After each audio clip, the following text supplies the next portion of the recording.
All right, we gotta get started. I have wasted so much time today.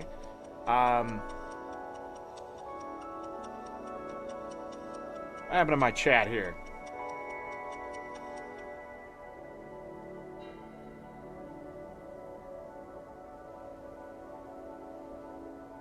Oh, did it break again? Come on. Yeah, it's broken. It's broken. I don't have time to fix that right now. I can't win for losing. There are so many things. I was up at like 2:30. I fell asleep like 9 o'clock last night. I did my daily stuff, did my Guild Wars 2 stuff, and I went and laid down because I was expecting supper to arrive. It never arrived. I don't know what happened to it. I don't even remember what happened, but I woke up at 2:30. I ended up cooking a bunch of food. And cleaning up my kitchen because the reason why I was ordering food, or food was being ordered, being asked for, is because our kitchen isn't clean. And we don't have any clean stuff to cook with. So I fixed that situation. But I didn't go to bed until like after 6 a.m. again, and then woke up a little bit late, and then everything was happening. People were awake. And then I went to go let Lucky out before I started the show, and the door handle, let him out, was falling off, so I had to fix that.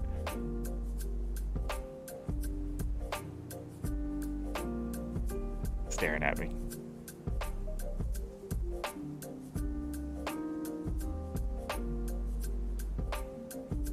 Oh, he has it rough. Didn't bring his food in here, but he'll be fine. We'll go on break eventually, right? Farming, fishing, and Guild Wars 2. If you haven't been here, we've been doing that. Wednesday, we did a Link to the Past randomizer. We had a really excellent seed and then a really opposite of that seed. They were quite different. One sort of gave everything, and one was really giving nothing. So check those out. I want to thank everybody for all the likes, especially the one on this VOD right here, this live show. You're live. And I want to thank everybody for just watching. You guys are killing it. Breaking records again. I usually set goals for myself and stuff, and I was unsure if any of the goals I was going to reach is reachable, but now I'm thinking, yeah, for sure.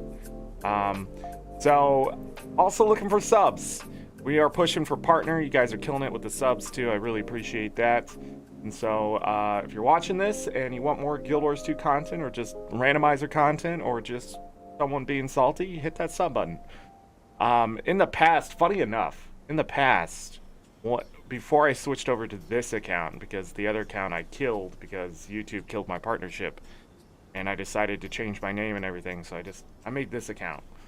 That account still exists somewhere out there, and it still has like 400 and something subs. But that one was almost 700 subs back in the day. So, I would like to hit that 700 subs by the end of this month.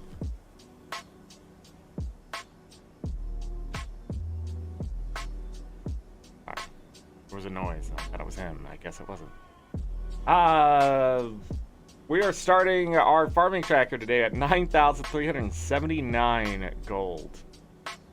Price of stuff has gone. Oh, that reminds me. I need to go check this really quick. And life. Bring up Guild Wars 2. Come on, man. 19,260 gold. Yeah, because the antique summoning stones are climbing back up to 5 gold apiece. 6,405 gold. We may be in some trouble if that keeps going up in price, because the way I'm farming is not going to catch that. Chunks of ancient ambergris have gone up to 2 gold. So they're 2,800 gold worth. We'll be chipping away at that a little bit. Today, just it won't show up. Mystic coin prices have also gone up, but they're stagnating around 90 silver, so I'm not too worried about Mystic coins at the moment, because Mystic clovers, they can be gained in other ways and that kind of stuff, so I'm just going to hold off on that for the time being. Memories of Arene are going up in price, I think. But I've been chipping away at that myself. So yeah, everything is going up in price. So I'm not sure what I'm going to do here. Except Memories of Battle, which are going down in price. Yeah, and if those get down to like that 15 silver again, I'm just going to buy them up. Let me look here. Jade Runestones dropped all the way down to almost 20 silver. They're popping back up to 23. Lamplighters badges are dropping in price. I really don't know why, but okay. Everything else going up, I don't know how those are going down. Maybe more people doing Into Dragons? Not sure. So I gotta watch this. And that's sort of it of our list as I'm looking at things. I mean, we got lodestones in there, but I'm not going to talk about those too much till I actually buy them. The only thing I need to be watching is corrupted lodestones. Those are going up in price. They've caught destroyer lodestones, which is insane to me, but it is what it is. The crystal lodestones are only 28 silver, 130 gold. So yeah. And I have all the coin I possibly need according to Guild Wars 2 efficiency. Yeah. But the major thing we're trying to get rid of is the number 2 thing in the list, the chunk of ambergris, and the account bound stuff will be next. So we're just farming up liquid gold just to get that gold in our pocket, and then gotta get the chunks of ambergris done, hopefully get enough gold to finish off everything else through that, and then just be focusing earning gold to chip away at the antique summoning stones. I'm debating whether I make all the legendaries at once, or just every 100 antique summoning stones I'm able to acquire to make the next one. Just keep doing that until it's done. When we're done fishing, we will go after the countdown stuff like the Imperial Favors, Research Notes, and the gifts for mapping. Mapping could be lucrative with Black Lion Keys and stuff like that. I can't remember if those can drop on the maps, but I feel like they do. But yeah. Exciting stuff. The list is so short once we got rid of those crafting materials. Make all the legendaries. It's 129 steps so far, so there it is. I just wanted to go over that really quick before we get started. So now we're gonna get started because we got rich nodes and other stuff to hit still. I don't even think it's daytime in the game. We won't be able to get. Yesterday we started and we grabbed 3 legendary fish, which was insane. It's dusk. Okay. Let me grab any money that's sitting in here.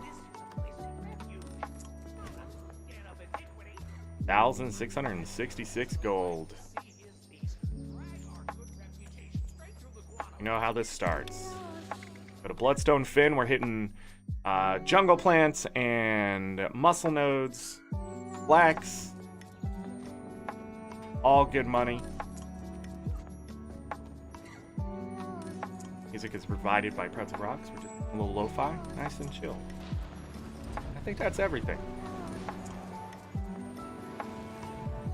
It's a different IP, so now I'm gonna have to check things. Jungle plant over here. About to say where to mow us.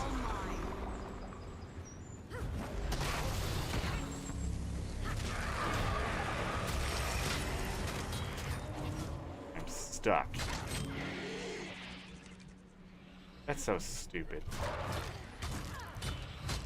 A mile away. Up above, okay. Got the tree. Why not? Gotta move. No thinking today. The reason I kill those moas is because they can give poultry and eggs and stuff worth money. Sometimes rares. Sometimes exotics. I haven't seen that in a while. Like the plants are above. Oh, there's one to the side. Down below.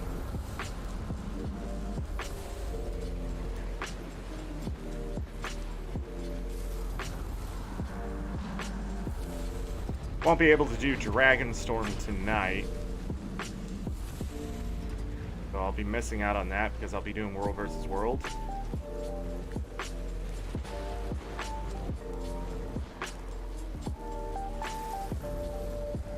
But that works on something in its own little way.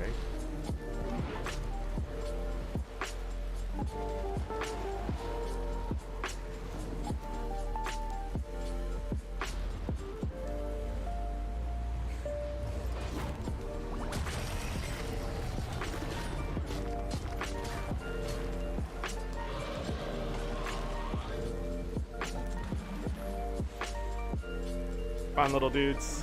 Explode.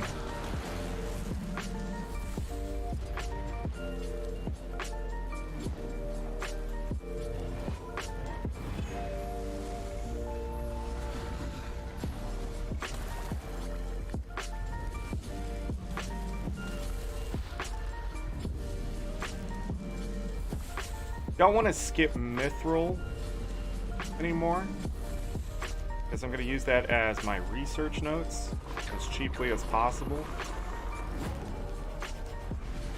If I can. Woo! If that does a lot of damage, I just walk through that AoE like a nerd.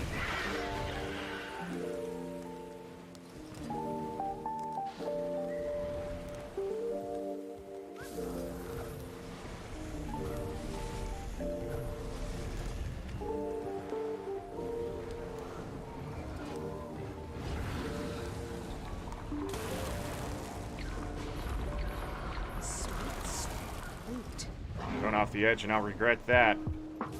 Grabbing the those bloodstone crystals for those blood rupees if we can get them. Again, conversion can still happen. Wow, another 4-strike. Or third one. What does that even mean? Or third one or second? Feels like a third.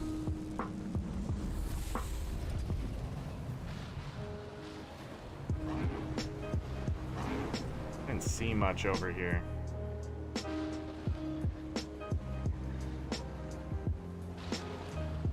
Is that anything? The island's empty? No, looks like everything's down on the other one. Wood. Elder wood.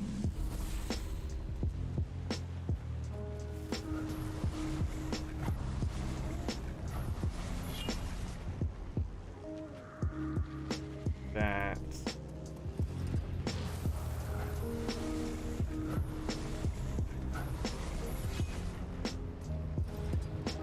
Get a lot of venom sacks.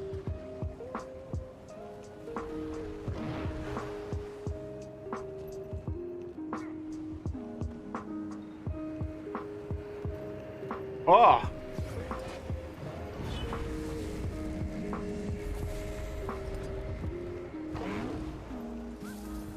Ripped to my left, ripped to the right. Oh, come on.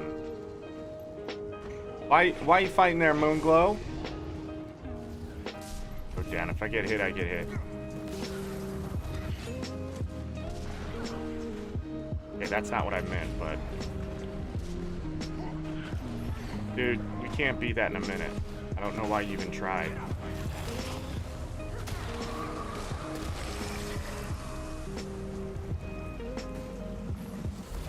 They're trying, though. I gotta respect the try. You gotta do a lot of damage. I I did not realize I got back on my map.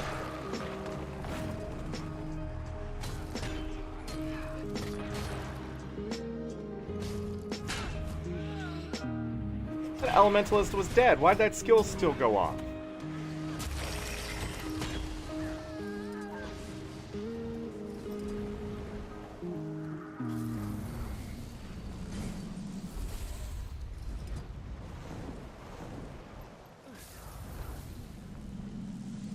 Sorry, I'm looking.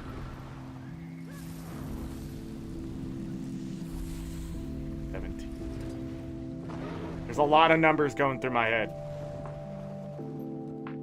Now that I know I have to earn probably over 20,000 gold this year, which is still doable. For me, probably not for most players. I mean, I could earn 100,000 gold in a year. It would just be a very boring stream. There'd be a lot of trade post stuff, converting, going to specific places, and doing a lot of meta stuff that I'm not doing. It's a lot of work though, and I sort of wanted to showcase you could casually get a bunch of legendaries. Even if I don't get the 14 done, I'll still see how many I can get. But the whole point of this is to sort of showcase, like, you don't have to work the hardest to get legendaries done. You just gotta have know-how. Sorry, my mouse was again taken over. I cannot figure out what is taking my mouse from me and keyboard. And thank God we got one. Ada, welcome.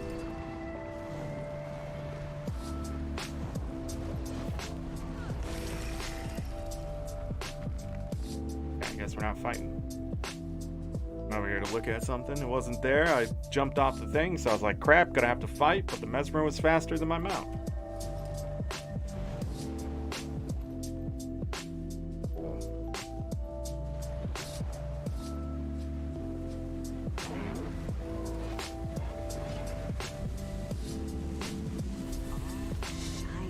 Pieces of mother of pearl. I gotta take a look at how many of those I got. 420. Blaze it! They did shout it out. How did I miss that?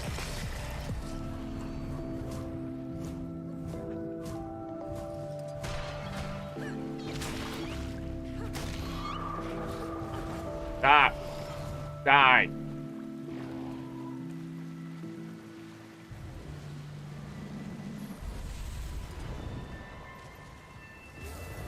Not get lucky yesterday with pearls and Maguma lilies too much. I'm gonna say it that way because we got at least one, and that's better than nothing. But I would like to see at least 5 in a combination between the two. Especially with freshwater pearls, because these nodes are practically worthless.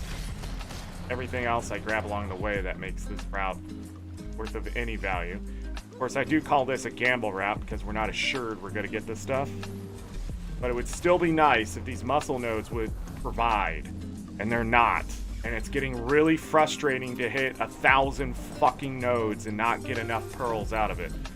Keeping track of the number, I go back in the VOD and see how many I get. And so far, we are far behind on what the number of freshwater pearls we should have. I am missing about 11. Maguma lilies were ahead though, by 3. Until yesterday. I'm not really sure now on the number. It's probably like 1 or 2. But freshwater pearls just aren't giving enough for the drop rate. And the number of times we're striking. And I'm growing a bit frustrated with that. So you have to decide, do I keep up with what I'm doing in the route, or do I go ahead and just change it for something else? Problem is, jungle plants and those have been doing well. You're sort of stuck in a rut and trying to figure out what's the best way to do it. But man, I like, just think about it. It's just frustration. Like, where are these freshwater pearls? Where? Cat, welcome. Oh, there's one. There's a freshwater pearl. I think I have to get salty. Reminds me of the old days. We sat here and farmed like 160 gold worth of this stuff, right? And nothing would drop. And back in the day, the drop rate was atrocious still. It was like half of what it is now. But at the same time, like, every time I got salty and was like, this is stupid, I will never get anything. And then they start dropping. Do I have to be that way? Where am I going?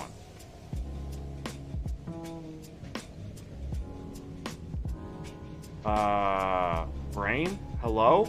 Wake up? The hell? Go! I'm out of food again?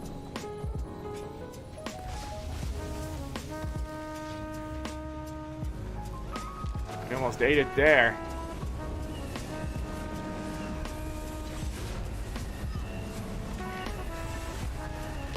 How to get spirit shards quickly. Yes, kill things. That seems dumb, but in all honesty, it's all about gaining experience quickly and killing things as fast. Why did my 5 skill not go off?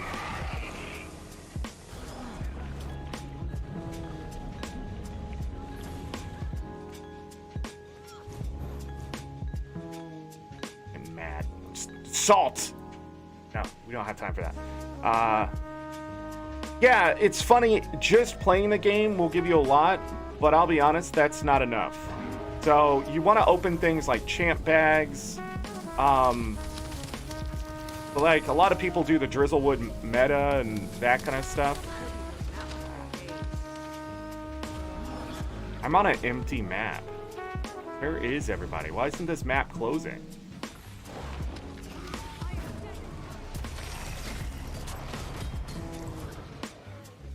Does everything need CC in this game? Answer is no.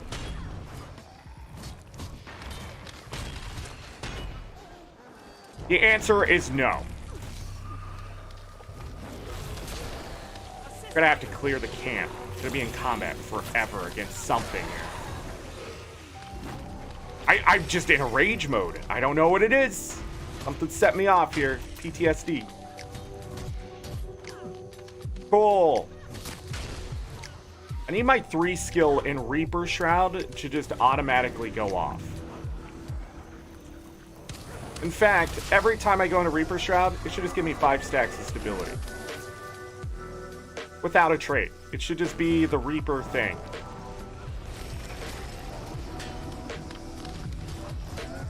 Because I'm pretty sure there's a trait or something that gives you stability. Look, more CC. I love HOT. What a great fucking game. Awesome. Gave everything artillery and range, CC. Even these tendrils, they have knockback. Magnus Bloody. Okay, don't kill it then, jackass. Why play a game if you're not going to kill stuff in the game? Go kill things, people. It's an MMO, for the love of God. I feel like I'm in the Twilight Zone here. There's my stability. On my elite skill. Where is this Mordrum? It's 2? Why is my 5 skills always on cooldown?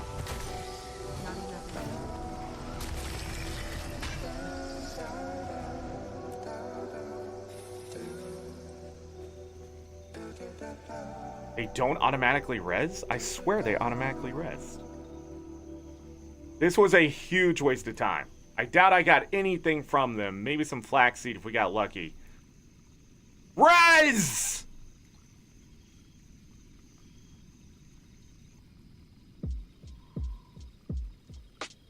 Running map completion. Ooh, map completion's pretty good. Alright, spirit shards.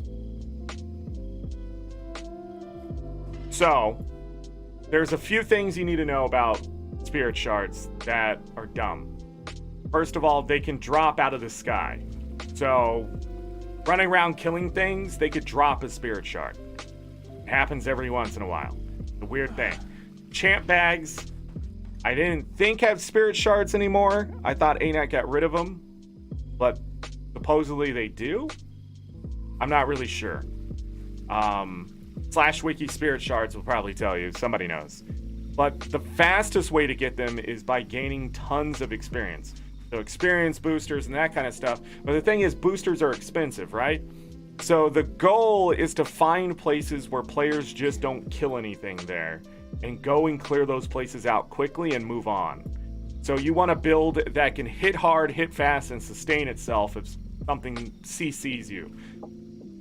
The other thing is, if you can find a place like a meta, like in Sandswept Isle, hint hint wink wink, where there's tons of enemies when there's a lot of people there and they're easy to tag, get a build that tags as many of them as possible and you should get tons of experience very quickly, and it doesn't really matter if you have a lot of boost on or not. So they just stay down. I feel like this event is broken. This event broken?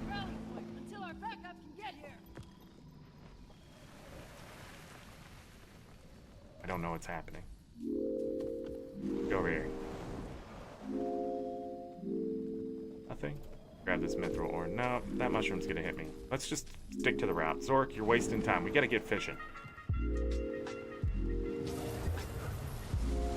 Yeah, you gotta be level 80. Even if you're not, go get the experience. Level up quickly. That's the same way to level up a character as fast as you can. They synergize. So the same way you take a character from 1 to 80 as fast as possible is the same way to get spirit shards. So it's like the most basic, not basic thing. You clear out the mushrooms for me? One of the best Mordrim in the game, and he gave me nothing. I gain, like, just on stream, I gain like 12 spirit shards a day. I don't know how many you need exactly, because you're not the first person to come in and ask that question, like, this week. I would like a map with people on it. This is weird.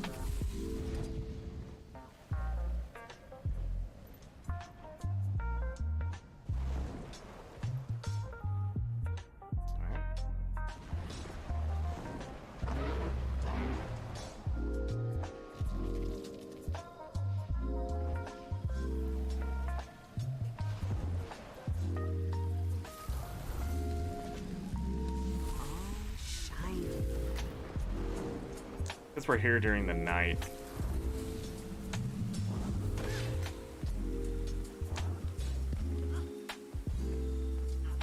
The flax, but I don't know if the jungle is going to be in.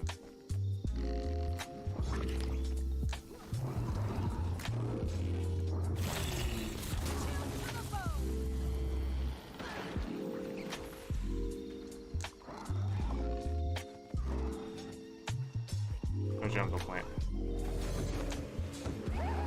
Whee! Into dragons. The best expansion.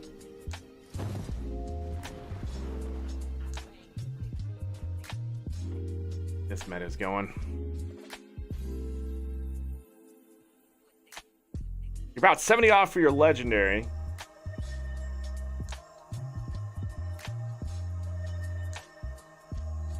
So I'll tell you what your problem is, why you're short. How many achievement points do you have? And how long have you been playing? This is not to get on your case of like, you're not playing right. This is just to showcase things that I usually talk about that other elitists and stuff, they deny is an issue.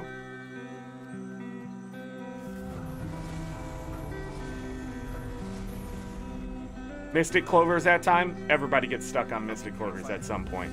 I'm stuck on Mystic Clovers right now.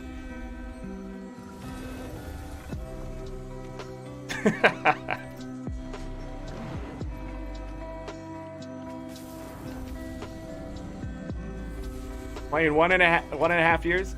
I'm gonna say something, and it's not any slight against you. You're just young. Your account's just young. So you're short on spirit shards because you are new to the game. You have a decent amount of... That is a decent amount of achievement points, though. That is actually impressive. You're nearly 14. Yeah. 1.5. I mean, it's easier than it. I think you can get like 12,000 in a year if you're just going after achievement points. I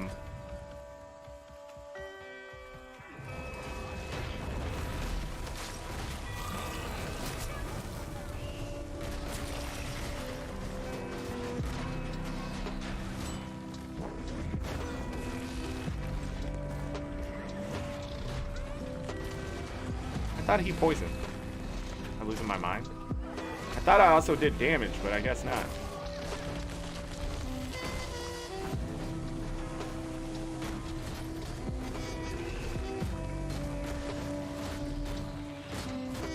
I am stuck on something.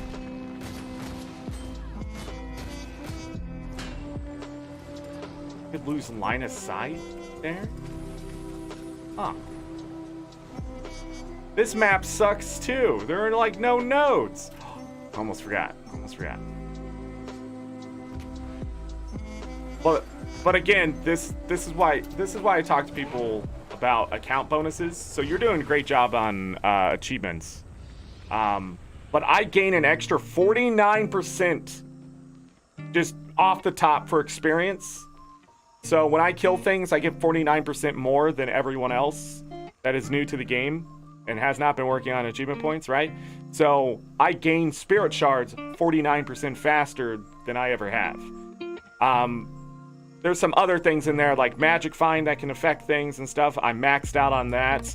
And of course I have karma gain, which helps me with mystic clovers should I need obby shards or anything like that. The thing is, since I have an older account with a lot of achievement points, spirit shards are not an issue for me. In fact, I usually are swimming in them. I have 3,159 extra spirit shards right now that I can use for other things. And I've expended a lot of them over the years.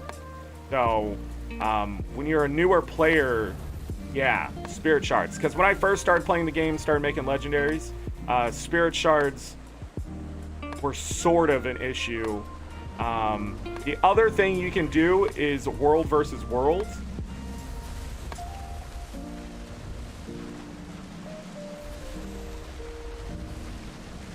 I don't remember this being that slippery. Freshwater pearl. You suck. 8 muscles, no freshwater pearl. Get out of here.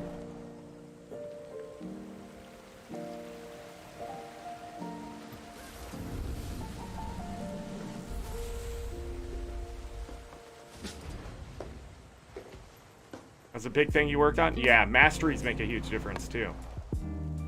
Wish you were playing the game sooner? A lot of people feel that way. This is definitely a game, the longer you play, the older your accounts, the more valuable, not more valuable, the more efficient your time becomes, just naturally.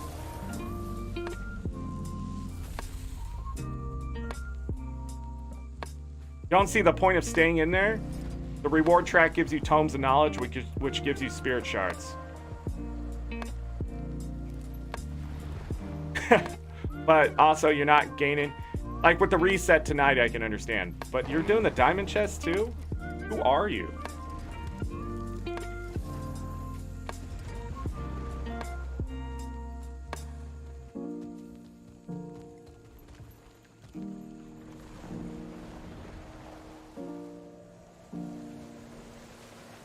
Yeah, you're killing it. You're just in the zone of patience. What it is. I'm just gonna call it now. Beginning of this route sucked.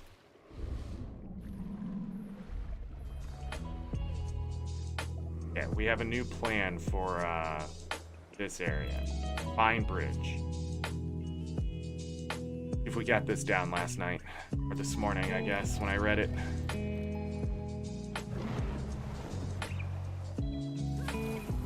Ori Calcum. Skip the quartz. Got that myth.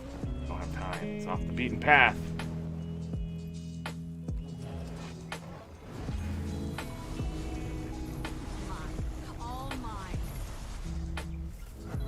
Do you have all the living world stuff and things done? All the expansions?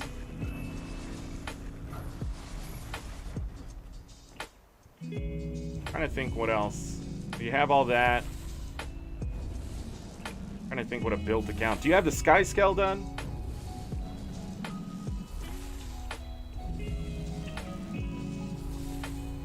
Farming at dry top, so much fun. No, we all have our opinions, Ada. You have the sky scale done. You're just doing legendaries at this point. You hate dry top? Dry top is not my favorite map.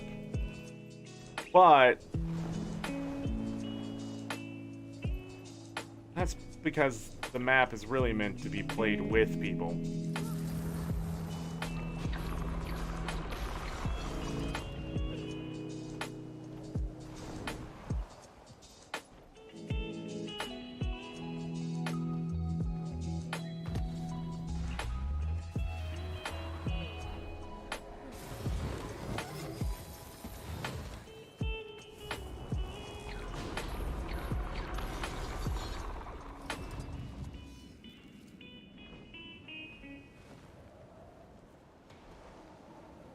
There are only 3 quartz crystal nodes on this map. Must be only 3. Alright, rich nodes, let's go. Move fast, let's move careful. Another new IP. Have to check, it's worth it. 3.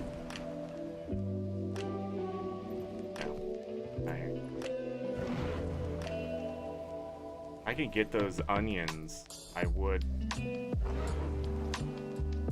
Kick you out. Like, you're not a bandit. Like, yes, I am for these onions. The onion bandit.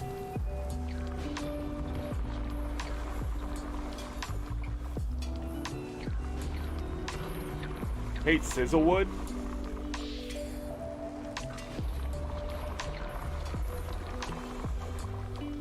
I like Grizzlewood, but yeah, I know what you mean by it moving too fast.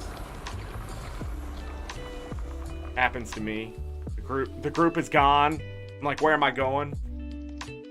Especially if you haven't been there for a while.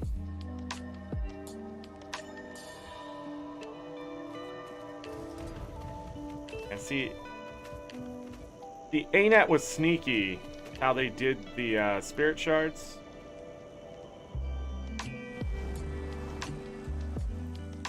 And yeah, new players just are gonna have a harder time in general. But there are people with like 10-year-old accounts sitting at like 7,000 achievement points, and it makes me really frustrated when they start complaining about not being able to get spirit shards, because they've only done it to themselves.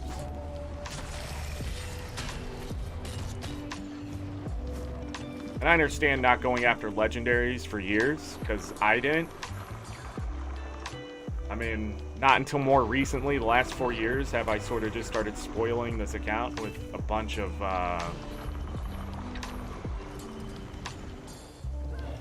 legendary stuff. I just recently got my accessories all done. Legendary armor from World vs. World, that kind of stuff. And, no, my account was like 8 years old. But yeah, you're doing a lot, and you're doing very well. Don't think because you can't get and 70 spirit shards, it'll happen in a week or two. If you're actively playing, especially. But yeah, I would just keep going after achievements where you can. Build up those account bonuses, and things will start taking care of themselves, really. Then later on, you're going to be like, what am I going to do with all these spirit shards? Then you'll come into my chat and ask me that question. And I'll be like, have you seen the Mystic Forge and its possibilities? Or do what a buddy of mine does. Keep making legendary weapons and just start selling them.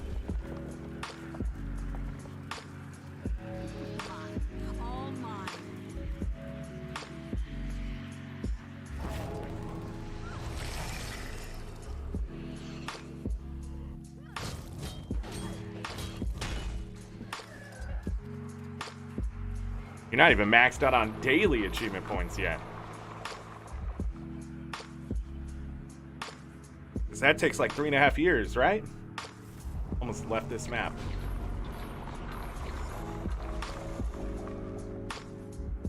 You only got one of each again. Yeah, but 70 flags from killing things, mostly. What else? Hold on, I'm missing something else from this lineup. Oh, maybe we haven't got it yet. Maybe you're trying to do something you can't do, Zorric. Think about that. So daily achievement points have a 15k max. You can only get 15,000 achievement points. You know what? I'm gonna hit this node. Why not?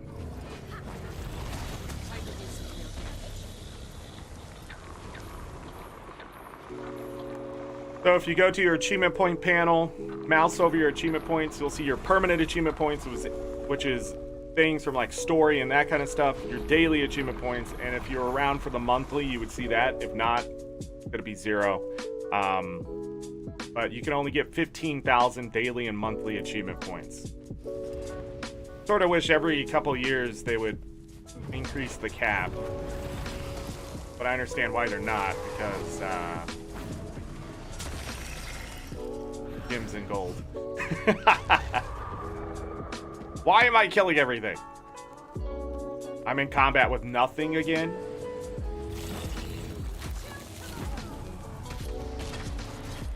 Guess we'll have to kill everything.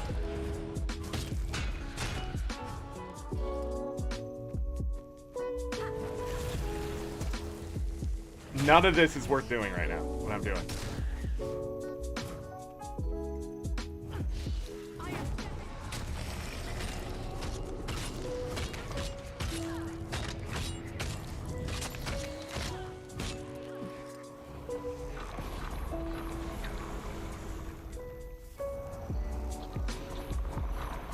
2040 sounds like 204 days of dailies.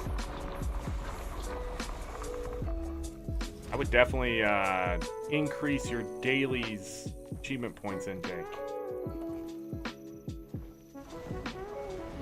Right?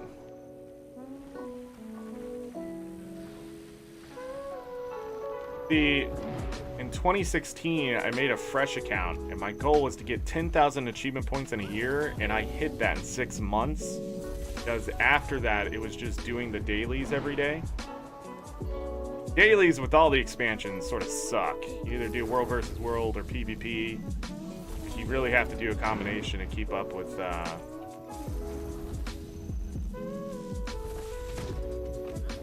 of course, it's 4 strikes.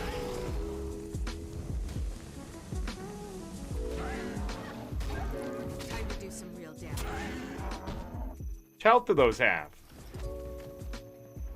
Okay, we have to go all the way over here. No, this is a rabbit hole. Oh, it's silver. Never mind. Mine. All Dang, mine. 2 peppercorn? Oh. You didn't even know what dailies were until you saw a video? It's the thing that pops up when you log in.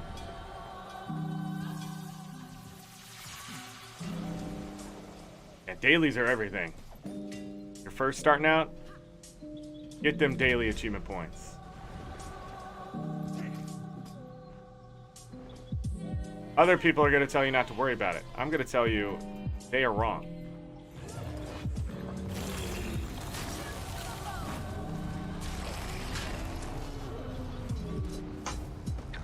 Free 2 gold.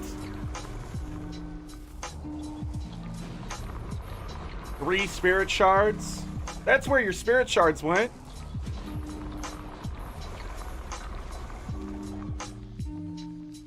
Since you didn't do all those dailies before, you were missing the 3 spirit shards per day.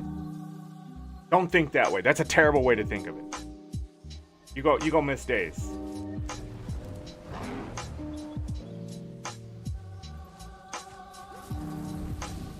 Thinking about it, I think you missed like 600 spirit shards.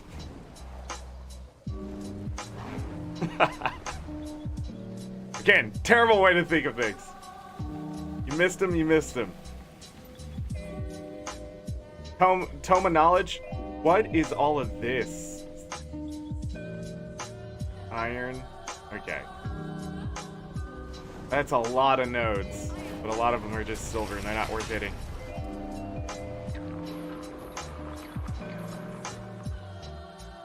What's up, bears?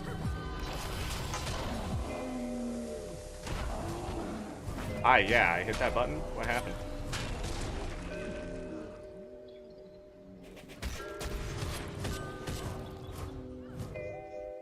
Been eating them. Also, when you do the dailies, you'll get, what are they called? Writs of experience that turn into tomes of knowledge. You can go to a vendor and they'll turn them into tomes of knowledge, and then you can eat those as well.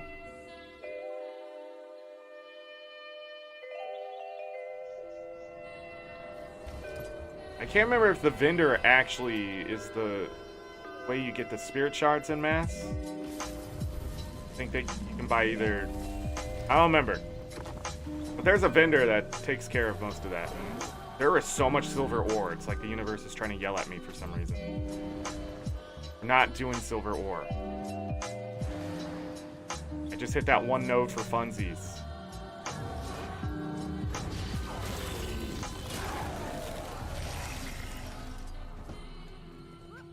Disappointing day for the small ritual bags.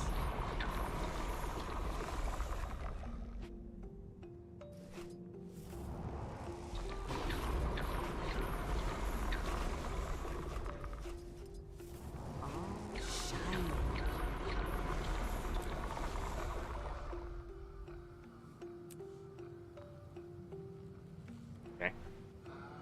That's going well.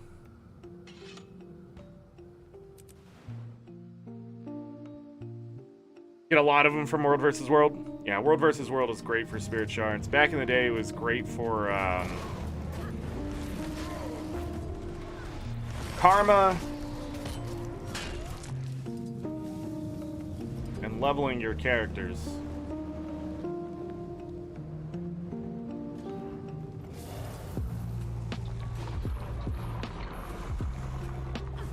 Fine.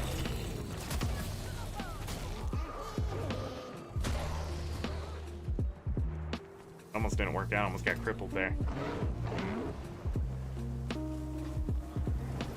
Let's do it.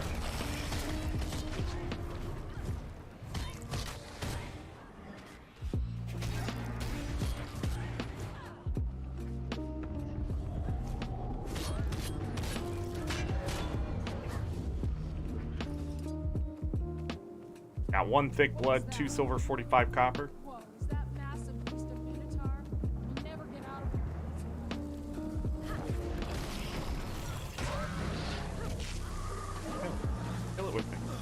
Don't be afraid to hit it.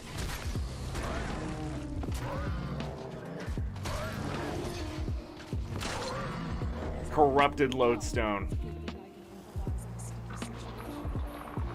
That's why I wanted to do the event yesterday.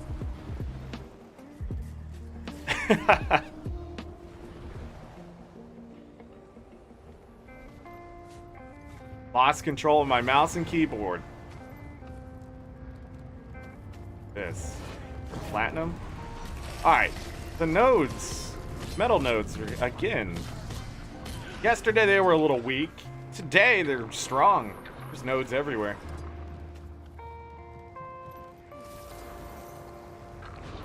Also the good IP.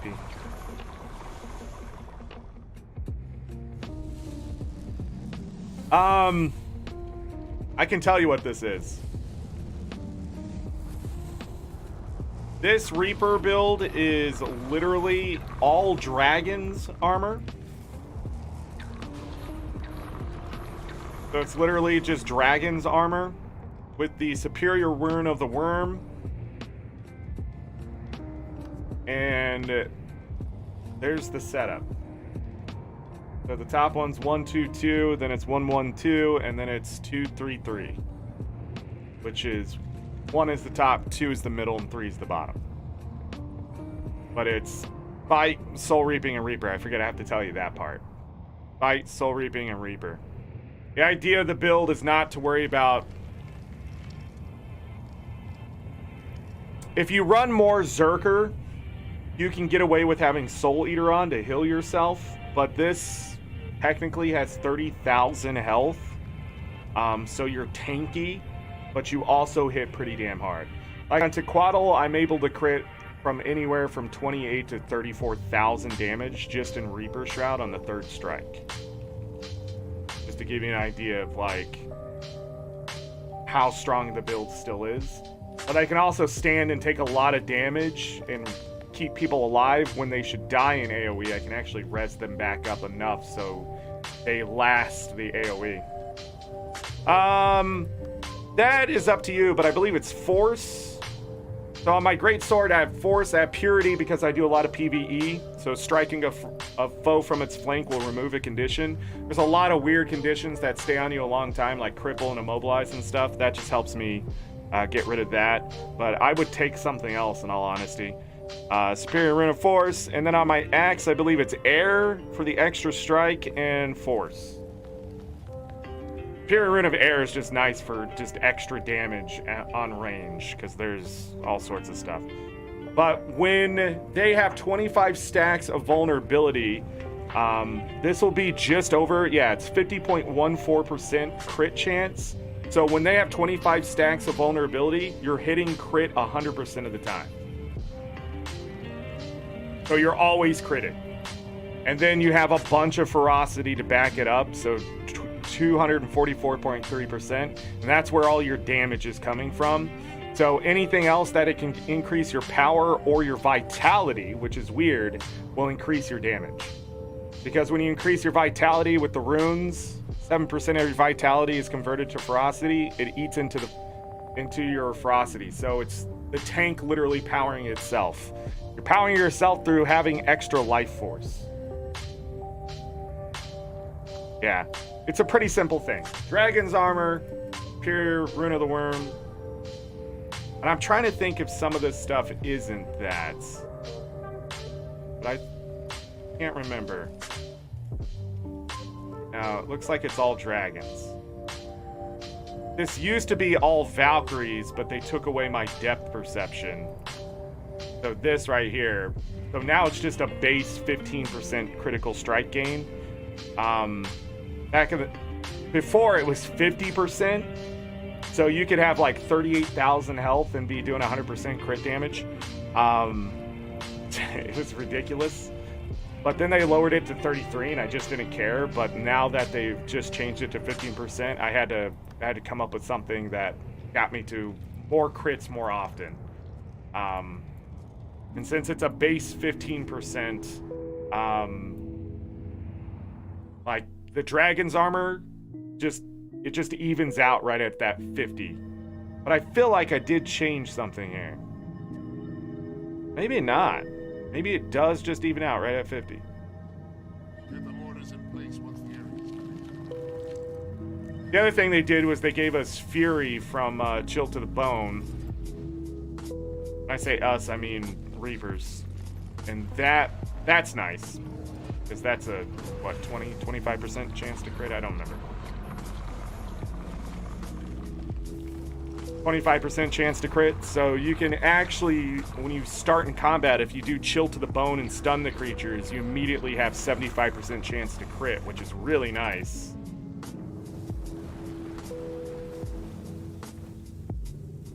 No extra node.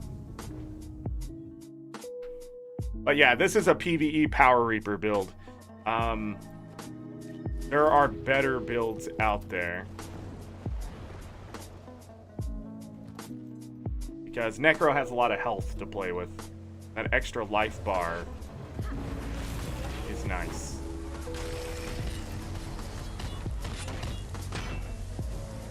No AFK farmer. Nice.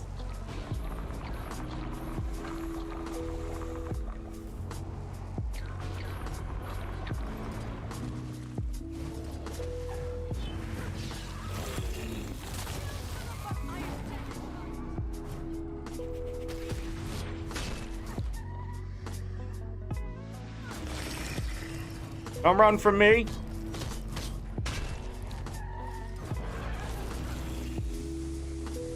Yeah, I guess it ran from me.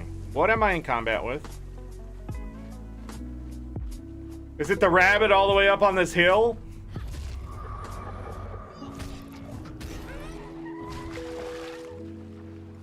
You know what spectral grabs? You know what change it needs to be? Yeah, I'm realizing it. Spectral grabs should just not target ambient creatures. I want that to be the change. ArenaNet won't add a little bit of damage to it for whatever fucking reason.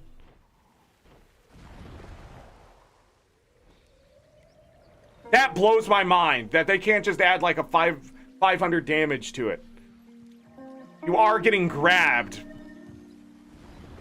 by Spectre. I mean, it can't be a comfortable feeling, right?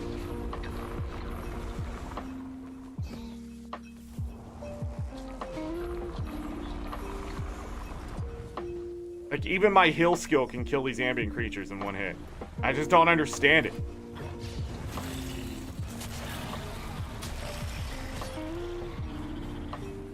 And also the chill from doing that whirl, that should also do damage. Can't feel good to get hit in the face with a bunch of cold. I just don't understand. I understand they don't want you to CC your opponent to death, like through damage. I get that. I'm not an idiot. That used to be a way I used to play. It was unfair, and I will admit that. I'll be the first one to admit it. It was very unfair, and it was very satisfying to watch somebody not be able to defend themselves at all because they would get up, break the skill, and then be knocked down again, break the skill, get knocked down again, break the skill, get knocked down again, and I would win because they didn't have time to heal because heal skills aren't instantaneous.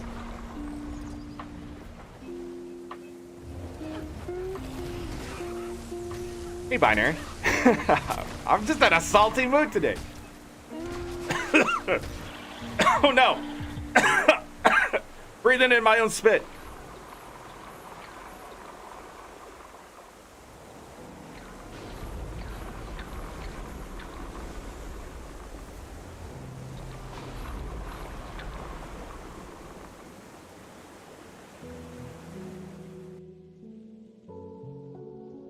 Final Fantasy 14 PvP.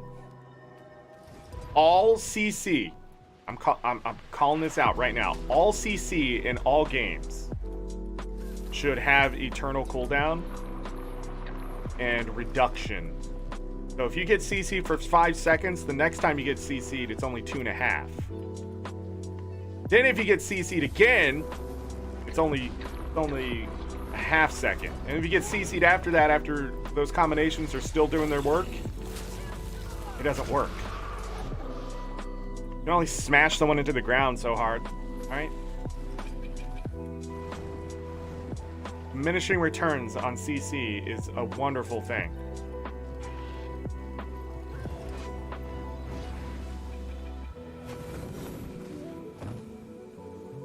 I was gonna do this event, but yesterday we got burned pretty hard. I didn't get any good drops from the Griffins, and what is with all the nodes? Okay, I can't hit anything. Went too far, I didn't get the spider. One egg?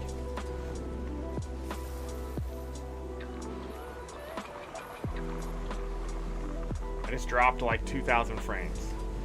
I apologize. So if I'm buffering, that's why.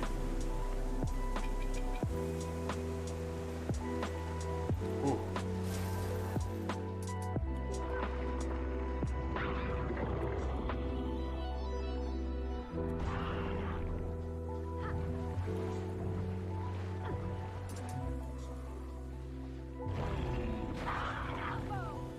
Just I feel like my skills underwater don't hit as far as they should. Is it only 600 range?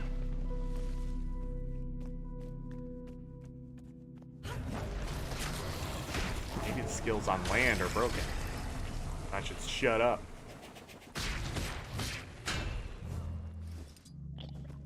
My one thing that I wish this game was that it isn't is that PvE was completely separate from its competitive modes. Like the skills and everything were just different. Stream is healthy again. 1,364 frames. Don't know what I did to deserve that. Again, if that gets too bad, we'll call it good.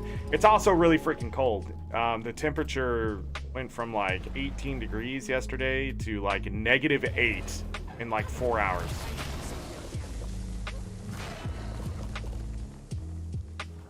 Wind chill at one point was like -22. And the wind was blowing. Silver vein is there. That means the iron one probably isn't. But we do the check.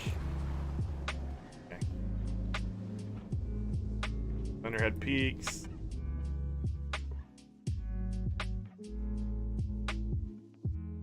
Bow, bow.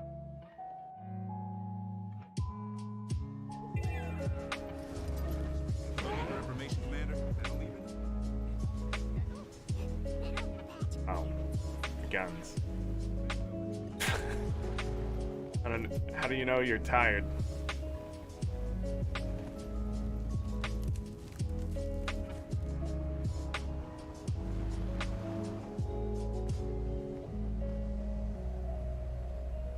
No. Can't get it.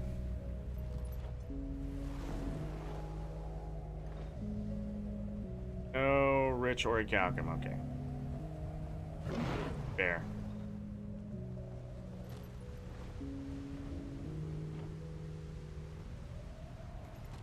Like getting a good map for Thunderhead Peaks, rarity. All mine. What I'm starting to figure out here. It's worth coming and grabbing the iron. I don't think it's really worth grabbing anything else. Okay, this is a rabbit hole.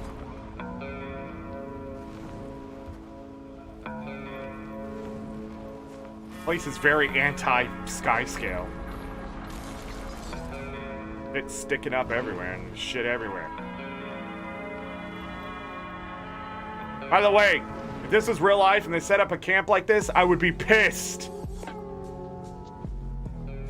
Idiots.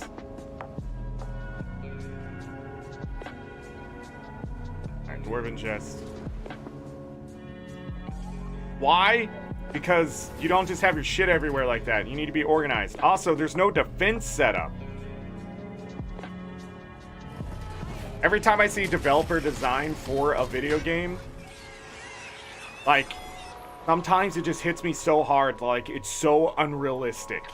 It's not even immersion breaking, it's just like, really, did you even take a second here? Like, what'd you make?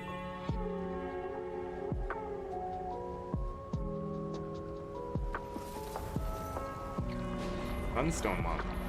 Yeah, this is why this place is so good. It keeps giving me sunstone lumps. At least one of them almost every time. Like an extra 20 silver on top of the nodes. Weird. Also, look at all these sprockets. We also got the powerful blood this time. Okay. Also got the inability to... and my sky scale. You also get karma here.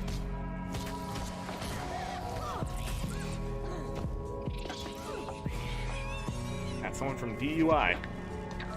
Good people.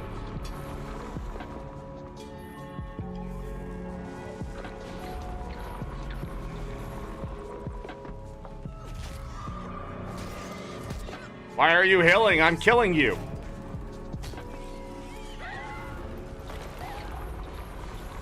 It's gonna go off the side. Snow truffle. don't have time for that mithril. This is where we can grab some mithril every time.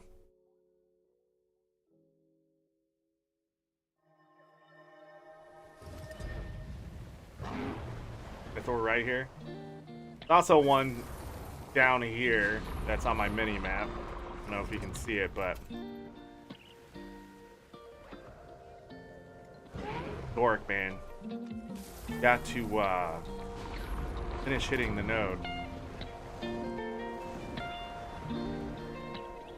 Platinum. No rich platinum. Where is that node? We've only gotten it once since I've started this. Where is that node? Why are these maps so shitty lately? And not the maps that should be shitty. It's the ones that you're like, okay, I have to go hit these maps now because I have to make up all the money. Also, I don't know why platinum nodes are so stingy about giving me the watchwork sprockets. I've noticed that too. More and more often, I'm just not getting enough 10 strikes. This time I actually got it, probably because I'm complaining about it. But other times I'm watching, and it's like 1. And I'm like, what? I'm going the wrong way. Gotta make up some platinum here. Where is that platinum? Get one of those. Nice. Where's the platinum?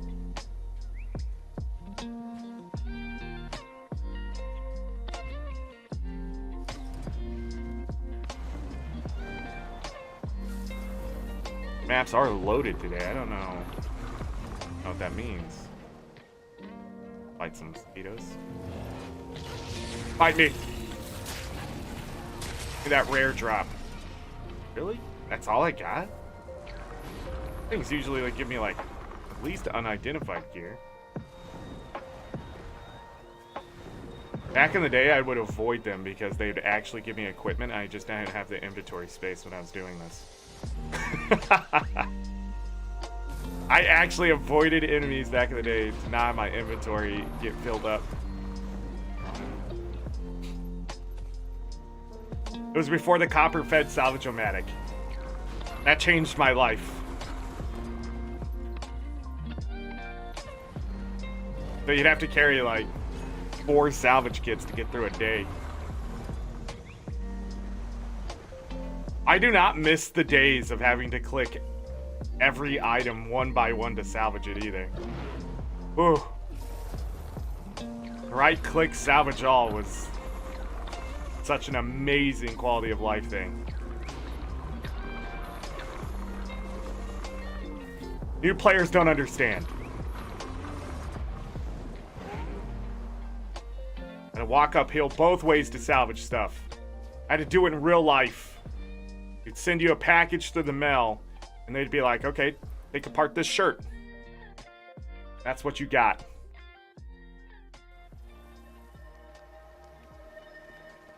Look, I did the gamble. We really got to stop coming over here.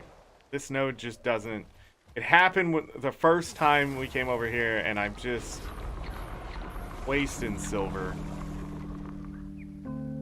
Cost me an entire platinum ore anyways.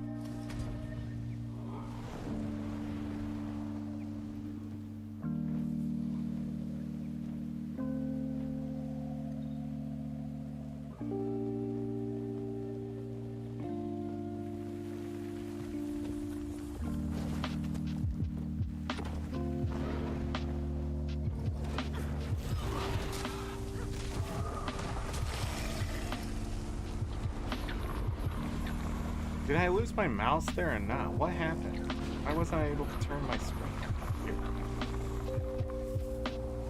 Anyways, I hope everybody's having a fantastic Friday. I'm gonna be eating some spaghetti sauce with some beef on some slabs of garlic bread tonight. So eventually I will have to stop. I mean, why am I running in here? Better kill the bats. Wasting time. We'll waste it fully. Go into Shroud, god damn it! Fuck, man.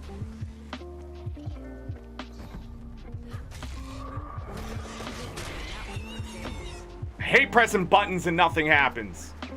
You know what? Crystal Projects is gonna... I'm gonna lose my freaking mind playing that. You have to jump off ledges perfectly, and I keep jumping late, and it doesn't jump. And then you fall, and you have to jump all the way back up. One of those platformers.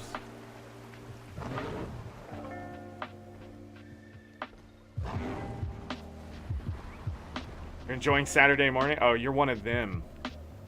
One of them future people. Japan. Australia. Disgusting. But I hope you enjoy your Saturday. Like Saturday morning cartoons. I'm gonna be back here in the past enjoying my Friday. You know, it's weird. You're sort of enjoying Friday again through me. Because you already went through your Friday, but I'm going through my Friday right now. So you get to experience Friday and Saturday at the same time by me going through my Friday. Sticks, rosemary sprigs, 2 times. Is that what just happened there? Okay, come on. Mint seeds, make this worth it.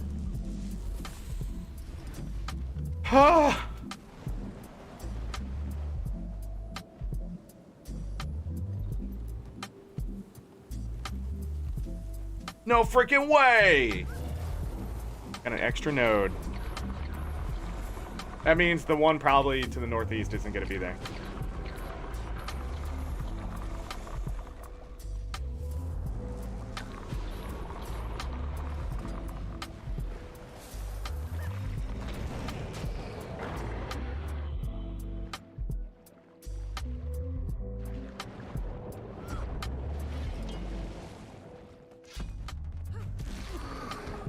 Oh, 2 silver, 27 copper.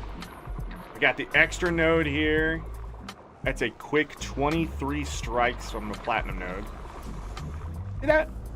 1, 2, 3, 4. Then the 5th. See what I mean? A second. 1, 2, 3, 4. Did I get more than 10? I still only got 1 watchwork sprocket out of 10 hits or whatever happened there. I don't know what happened.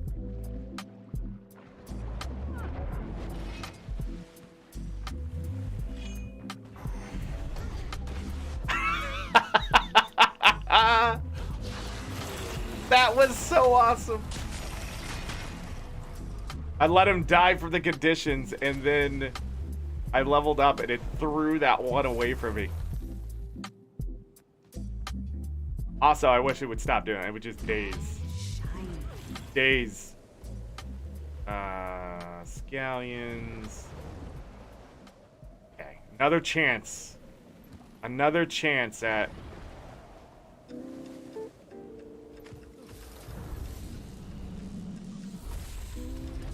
Got a peppercorn, okay. Yo, you all want to fight? Call for help. Call for help.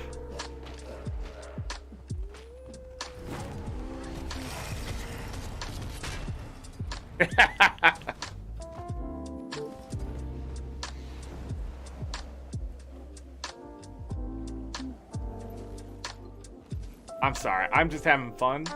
You know, is that okay with everyone? Iron, gold. The heck? Come from? Thanks for the vial of thick blood. Blackberry. Whoa, whoa, whoa, whoa, whoa, whoa! What is that? Iron. Kind of been a rich node, but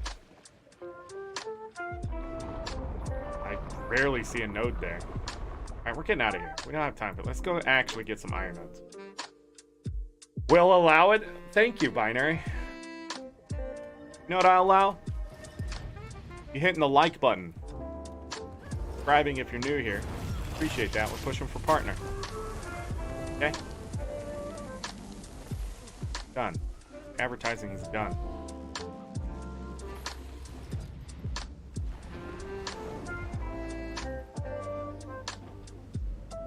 You know what someone pointed out to me?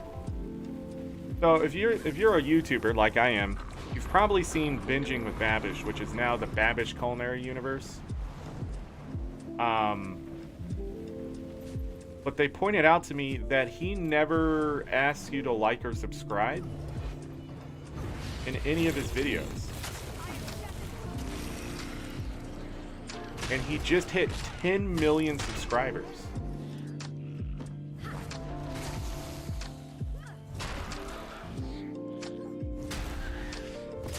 Blows my mind.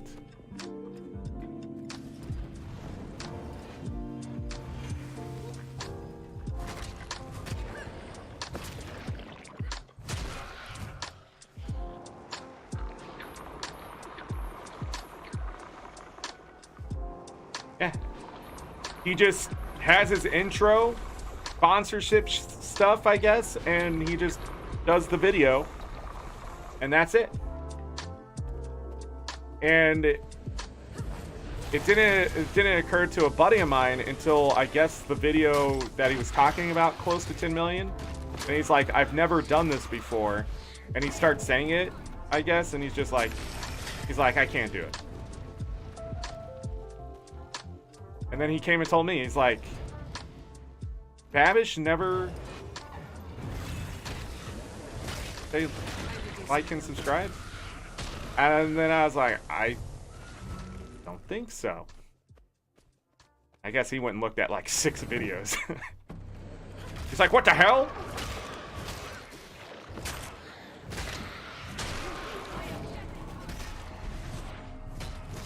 Worth. Got a spider leg. Spider legs are more useful in Guild Wars 1 than in Guild Wars 2. Fun fact.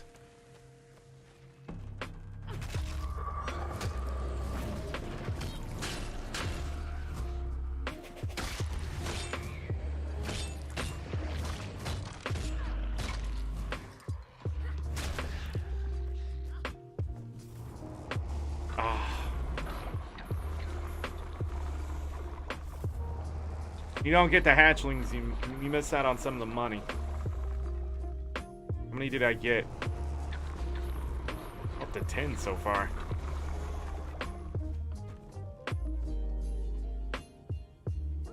Someplace cold, someplace hot. Alright, from here we go to Ember Bay. Got some seaweed. Got whatever this guy might give me. Do I have enough today? Nope, short by 50. Like we'll get one tomorrow.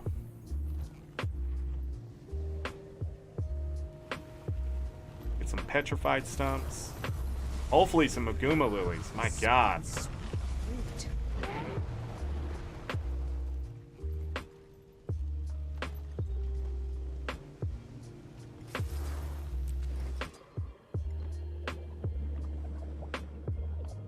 Whee!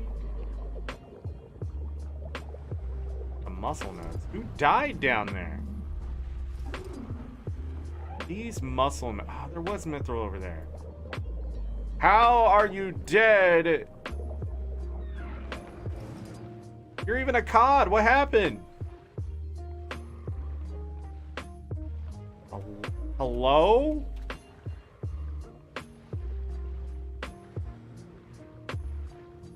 How you die?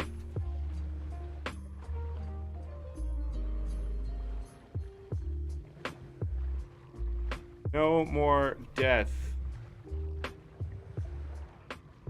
Saved. We'll get extra seaweed because of that. Or we'll get a lot less seaweed.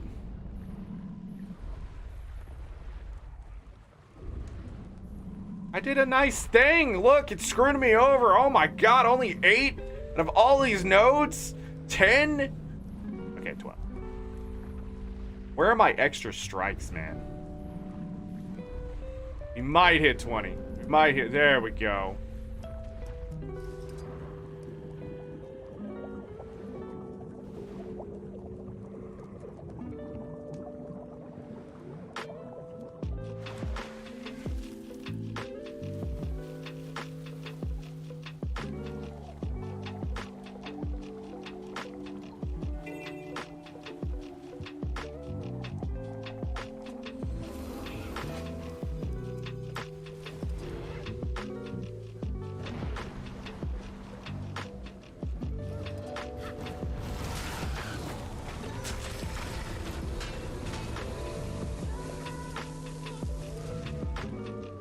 pretty well.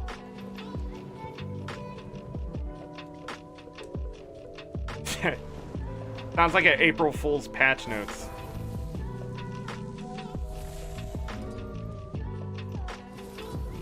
Karma is reversed. Prize!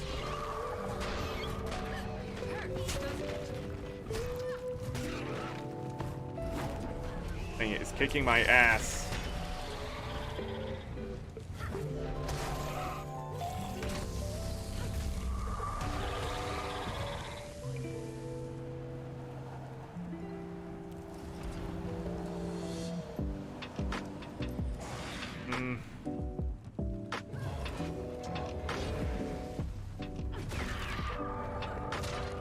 Time to do some real damage.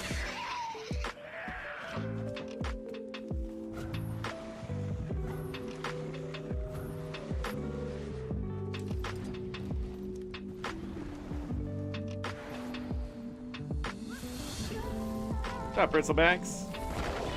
Gotta run!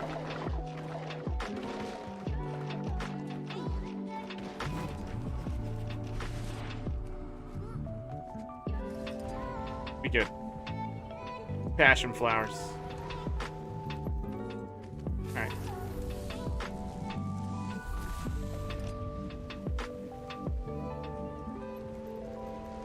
Well, this one... weird.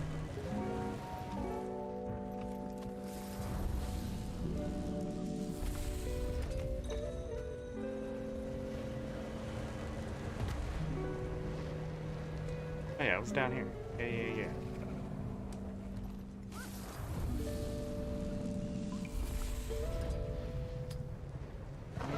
Guma lilies and freshwater pearls, just not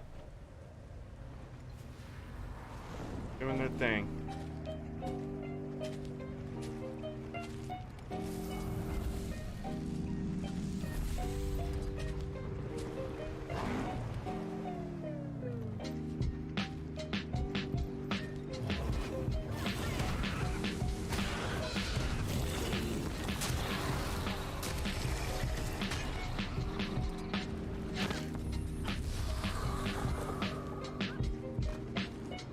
Alright, we're good.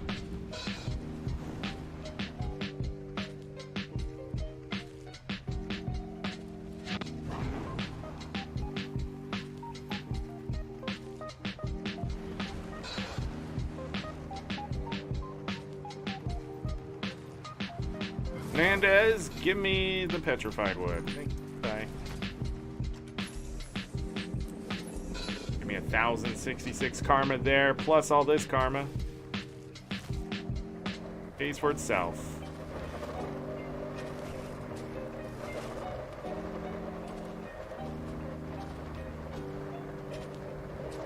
That down.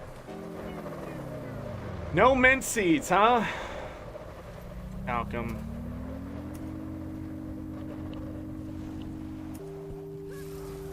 What's funny about this route, though, is that it tends to even itself out one way or another. So... I mean, out here. You're not getting Maguma lilies, freshwater pearls. Probably get extra rich nodes. Sometimes you get extra Maguma lilies and pearls, and the extra rich nodes just never are there. Even the maps are sort of terrible for ore and that kind of thing. That's the whole point. You want a route that has consistency to the value, not so much just consistency to the items. If you're looking for specific items, then you're going to have to figure out a different farm. Okay, at least give me a Watchwork sprocket. Get out of here. You know what? We're going to do one more thing, even though we should be fishing by now. We just hit so many of those mature herb nodes that I should have got a mint seed somewhere. We didn't.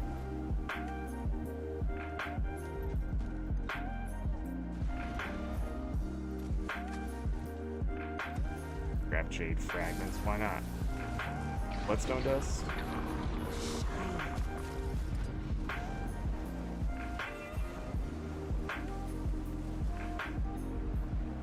These are the MOA. These are the MOA right here. That no one ever kills. 4,000 extra experience. That a bit. Ogil mushrooms? Disgusting.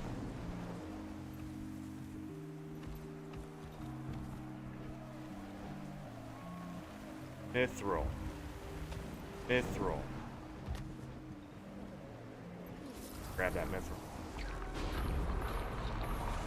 We're actually a little on the lower end for iron today. 205. Platinum is about normal, around 150, 140 to 150. Iron should be closer to 220. Giving you an idea on that. 10 to 220.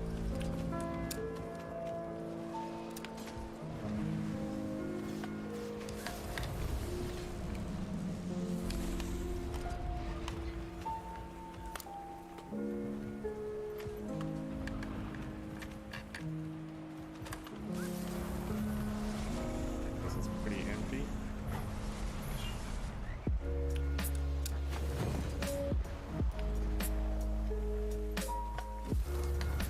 So these herb nodes on this map are extremely profitable if you can get the mint node seeds to drop.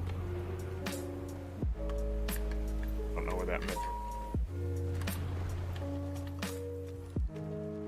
Of course, we're looking for the orichalcum.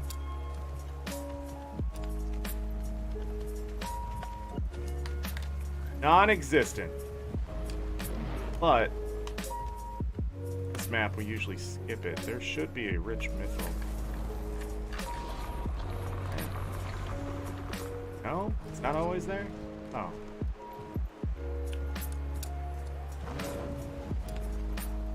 I do know where most of the rich mithril nodes are.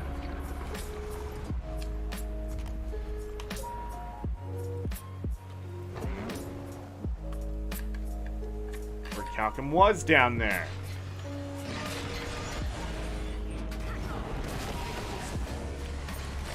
That golem is extremely annoying, buddy. Understand why you have it.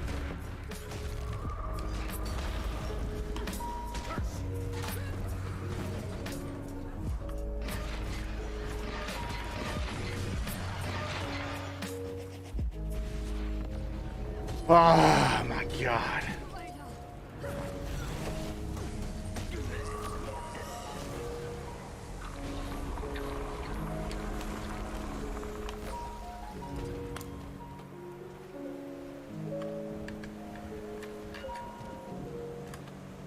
Mithril orichalcum.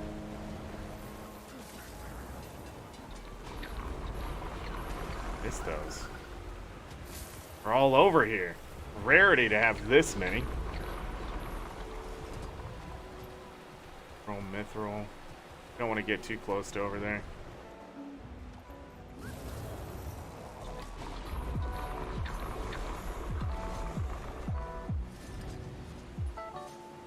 Go ahead and grab the peach.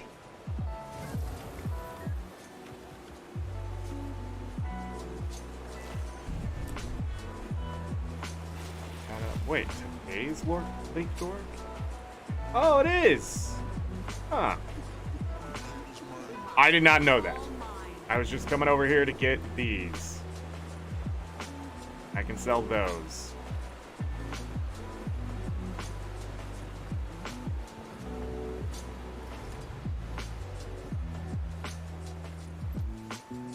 Go over here, grab this.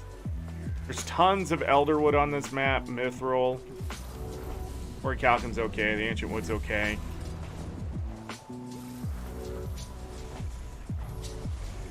Wow, man. Satisfying. Oh, we actually get the drop. Yeah, we got 2 out of that one. Tempted fate and fate answered. Alright, we need to get the magic done here, because it'll be worth it.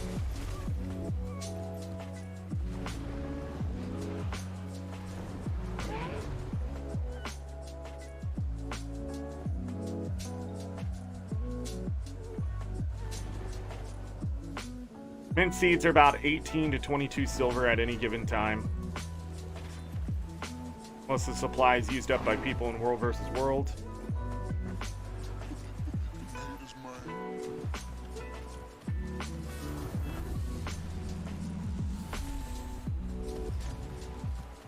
Oh, yo.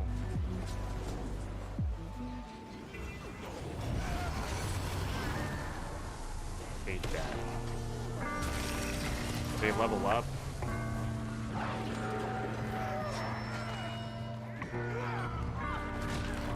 Oh, you're all fucking annoying. Come here.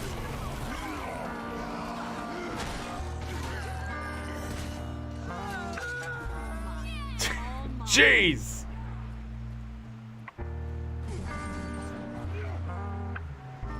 I could outrun a centaur. I'm in combat with this Mesmer.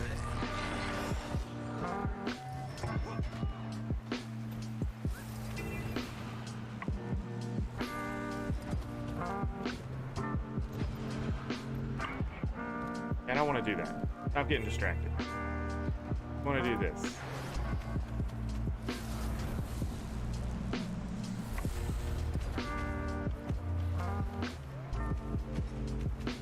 Up we go, up to the top. Right, rich orichalcum, right there. All right.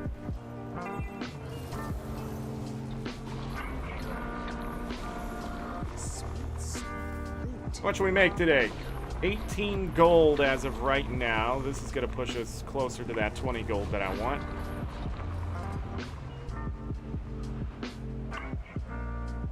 We need to go inside of here for the daily.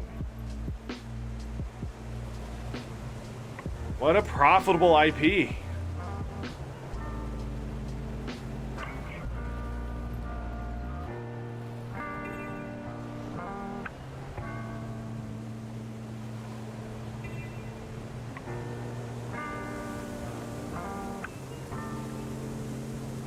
Fun.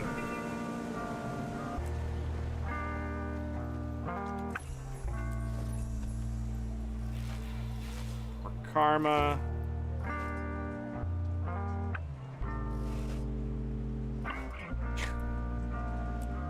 That.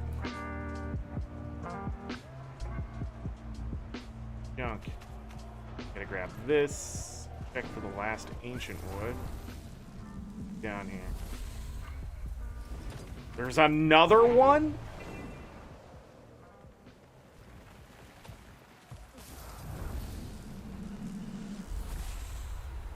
Why not?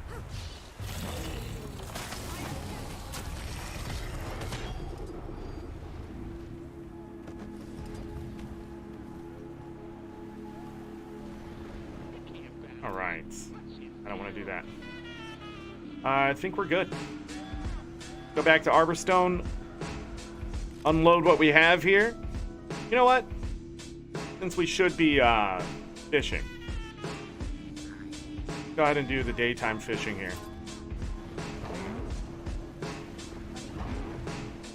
This is all the loot we gained today.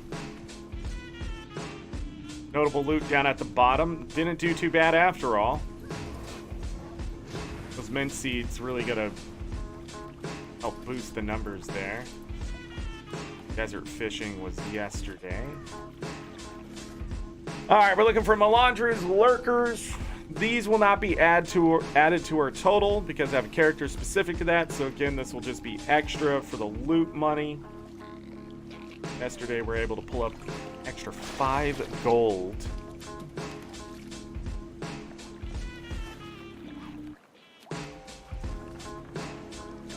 Also, my trophy loot did really well today too. It gave me a lot of good stuff. I mean, it gives good stuff in general, but I mean, tier 6 mats.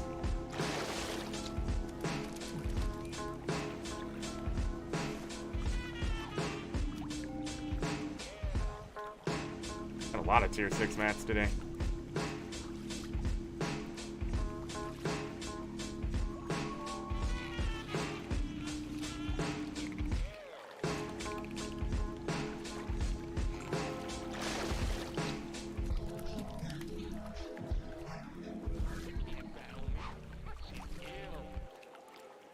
More junk to the pile.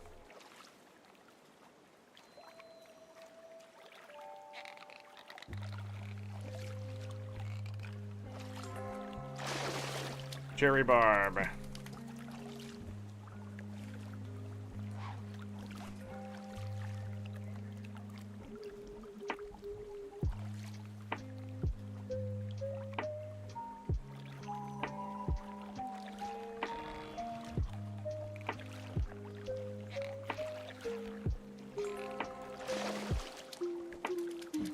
Come on.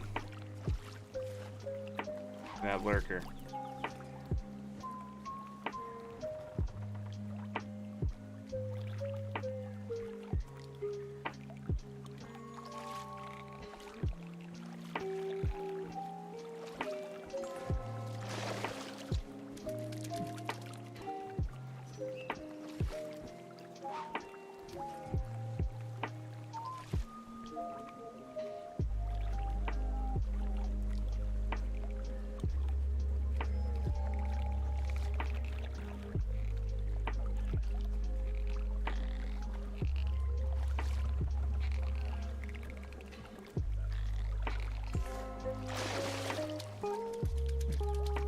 My brain's starting to recognize patterns. 3 more casts.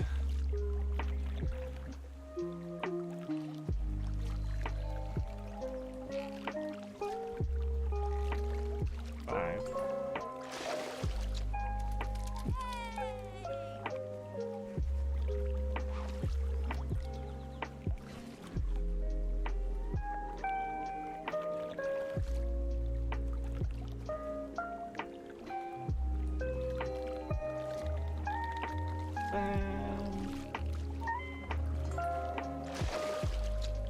All right, one more.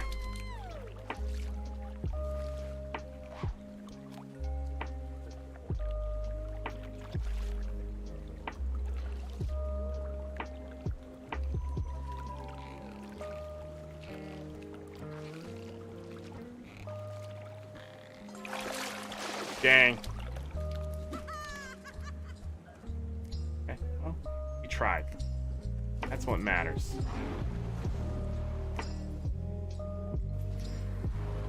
You know what? I'm just gonna leave this crap on this character.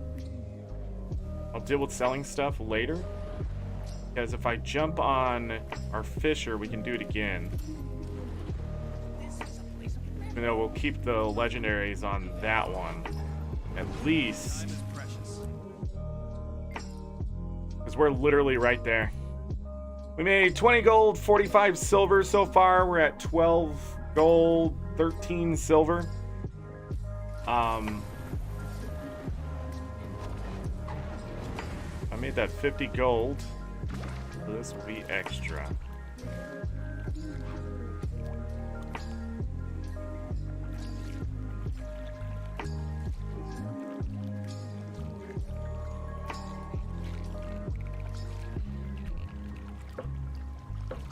Wait. That's not the right bait.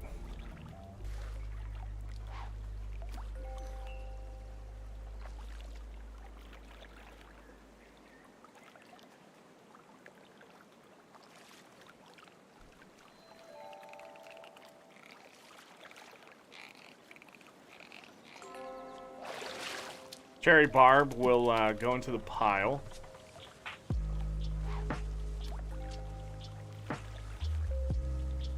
Somewhere.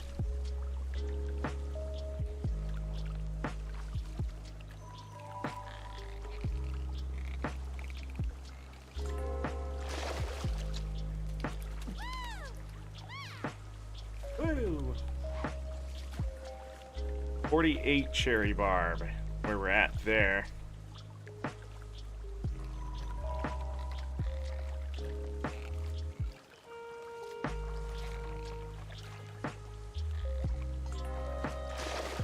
Another tangled net.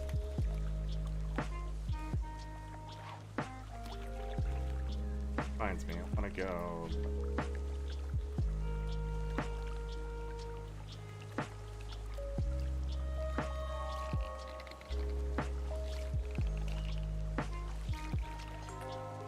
Cherry Farm.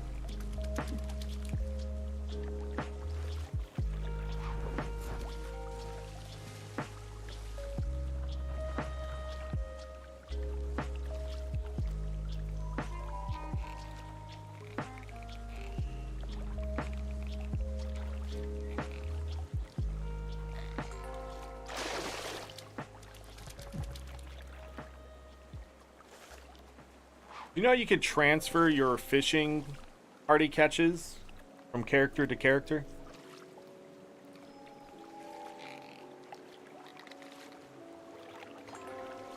And I never really thought of it.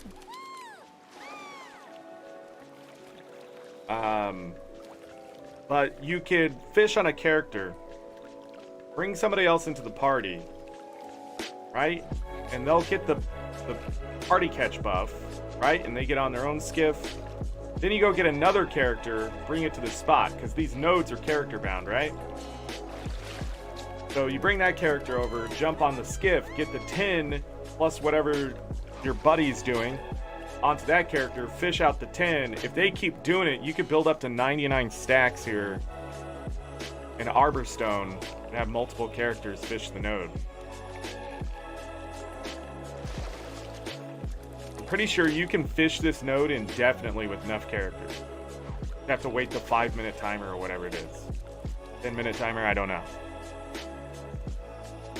But you can keep your fishing power as long as you both aren't leaving the map at the same time.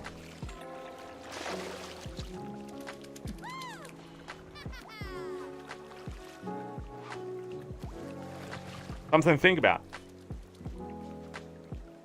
Alright, this is our last cast here.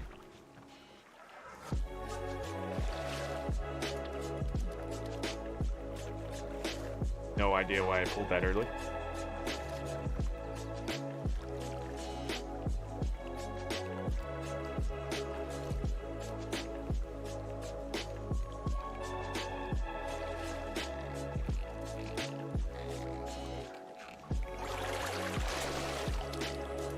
I think it was all cherry barbs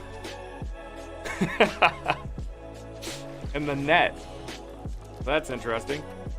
All right, we're gonna take a quick 3-minute break here so I can go use the restroom, let Lucky outside, and then we're fishing for the rest of the day. Gonna be watching those frames. We're still dropping frames pretty hard. I apologize. If we have any more heavy drops, I might just go ahead and call it a day. We're losing like 100 and something at a time now, but I am still gaining. So we lost like 1.1% of frames. So if you're buffering a little bit, just, you know, pause it, restart the show, refresh the page, whatever you got to do. I apologize.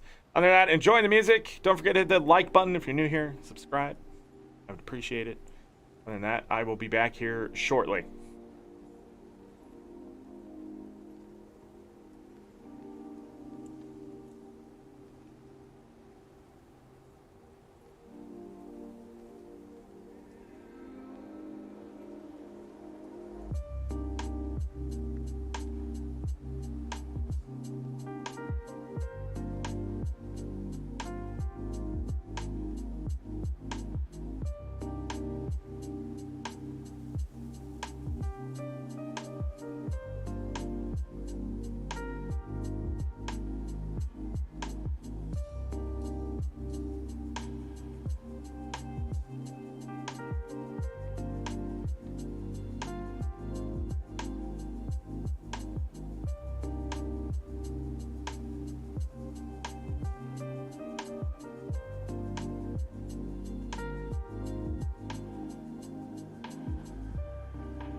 Hey, I'm back. Everybody's having an excellent, wonderful day. Before we truly get into the fishing here,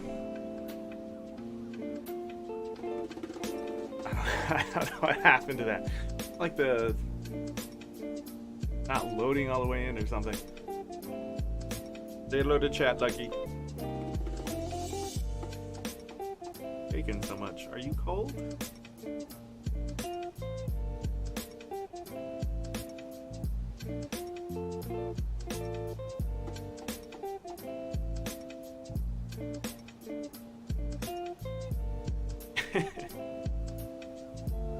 Billy.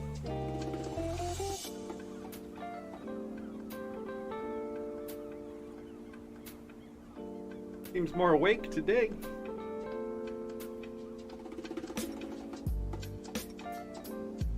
Alright. Gotta put you down. Definitely want to get back to it. Right on it. I am chop liver. I'm not warm enough. Come on, stop dropping those frames. Alright, let's get to fishing before something bad happens.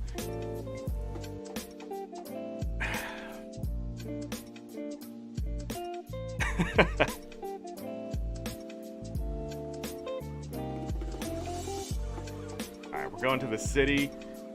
Daytime. Did I get those mackerel?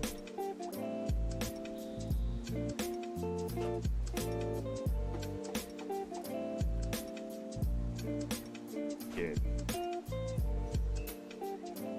Alright, I want to go city fishing into the nighttime.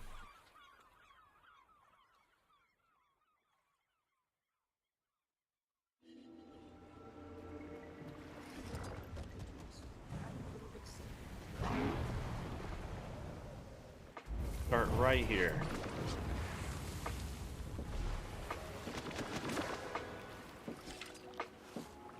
So we're using mackerel, coastal fish. Only have 3 casts left on this lure, so we're going to be doing a lot of changing of stuff next couple nodes. Amberjack.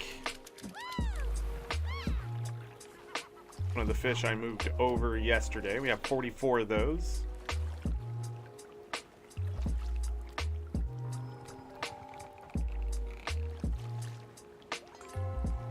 Weaver.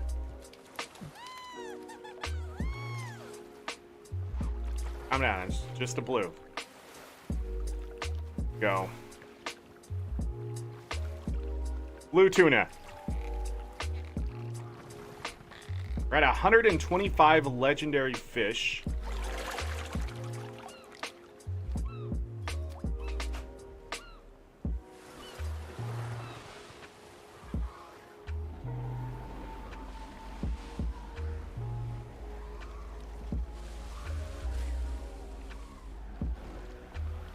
Be an okay spot.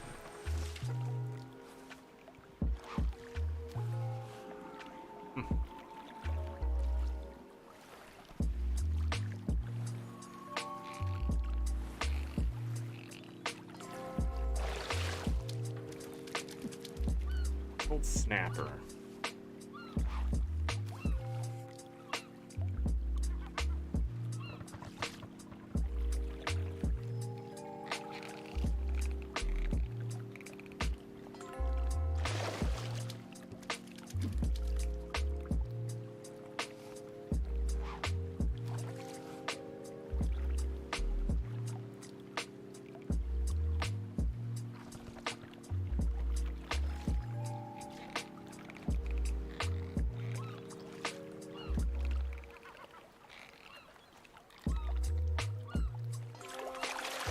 Red Grenard. We already ran out of that bait.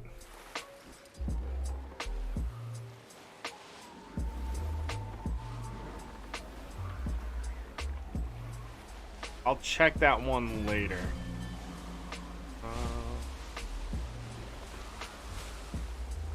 Right on the edge. Living on the edge, fishing on the edge. Let's go. 21 gold, 16 silver is what we earned on the farming route today. We did spend extra time, though. Our gold per hour is a little low, but we still earn the gold, and I think that's what matters the most. Yeah, we're at 11 gold an hour. Of course, I don't know how much time we've spent fishing so far, so...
Running math in my head. Hey, where's our fish 126?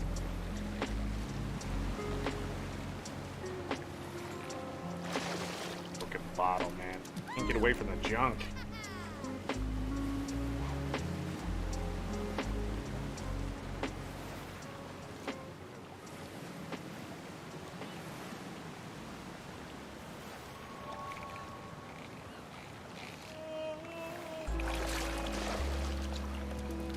Partially chewed box.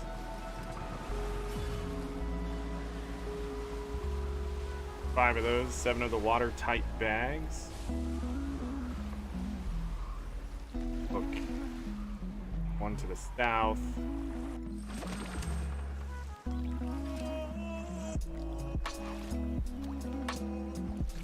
Whoa.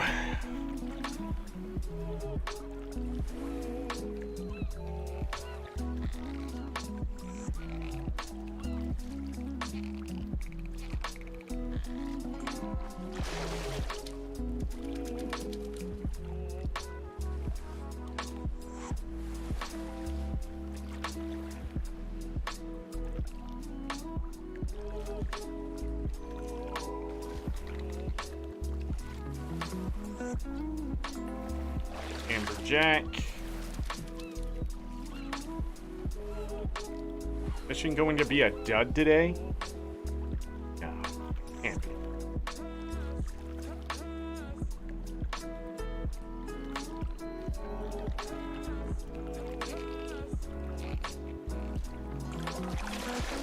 Dee Dee, what's going on?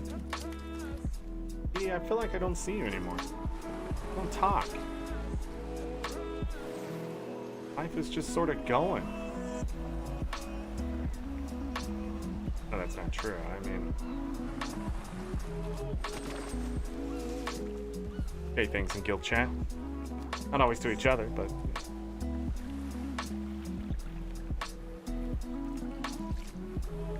Hope you're ready for this Friday night. I will be commanding in World vs. World. People will be dying. Dolyax will be dead. Zergs will be blaming us for their problems. Both sides.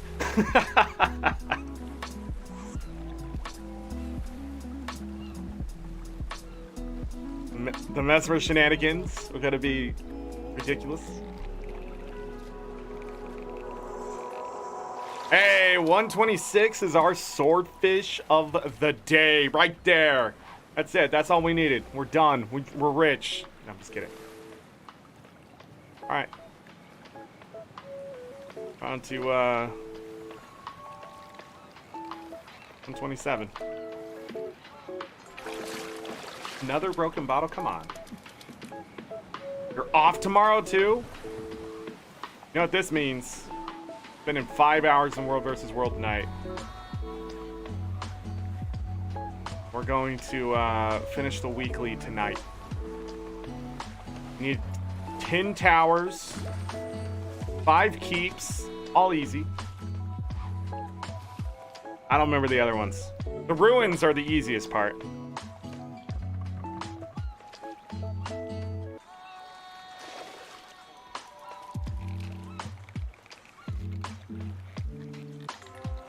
We'll also find out about balance.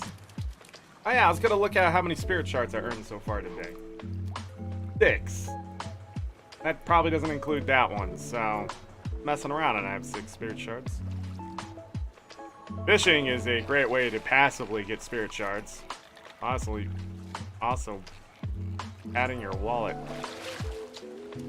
Actually not a bad one, right? 50 silver, I'll take that.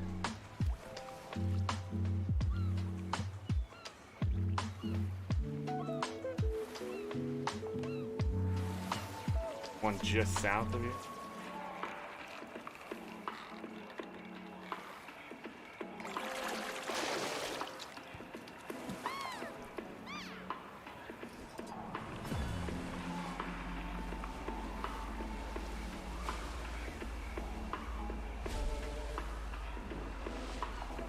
That Jade Tech chest haunt me.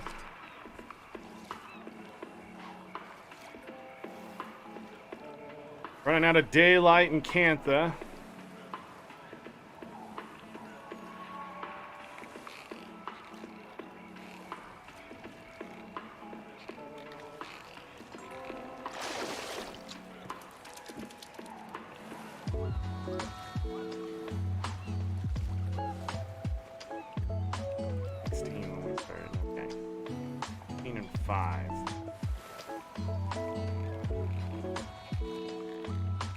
Hardest part's gonna be keeping up with coastal fishing.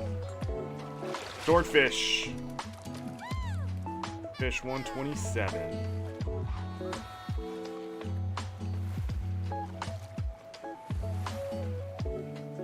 Extreme weather warning.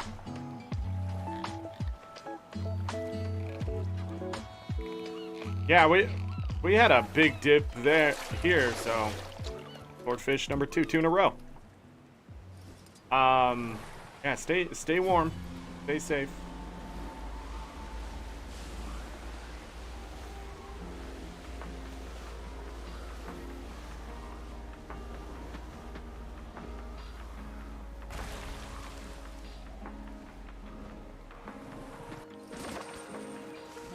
But you know that. You know that. It's actually gonna lift here, and we're supposed to get all the way back up to 40 degrees Fahrenheit.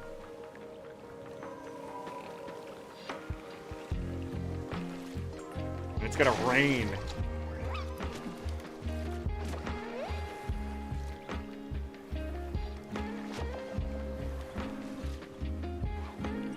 Yesterday, someone timed me out for spoiling something that had already happened. It was a Twilight Princess stream.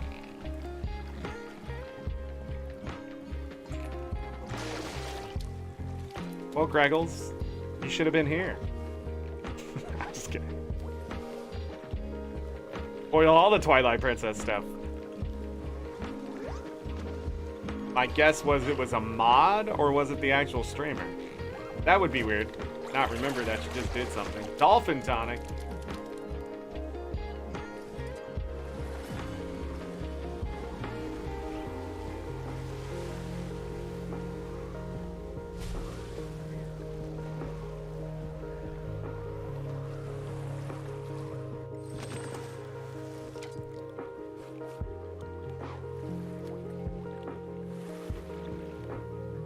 Yeah, I used to be pretty aggressive with that stuff, but, you know, I think what started bothering me more was the back seating more than anything else, not always spoiling it. Creating anticipation of something that either going to be good or bad or whatever. People are weird, but I understand why they're so defensive, because I've literally, when I was playing through Pokemon Arceus and not enjoying it, People were coming in and spoiling stuff all the time. But one guy, I just had enough and I banned him. And then he went and so the ban appeal process, you can go in and explain like why you shouldn't be banned or whatever. But instead he took the time to spoil the rest of the game. And I really do feel like if somebody does something like that, like the reason you banned them was to spoil, and then they go and do something like that, they should be banned from the website.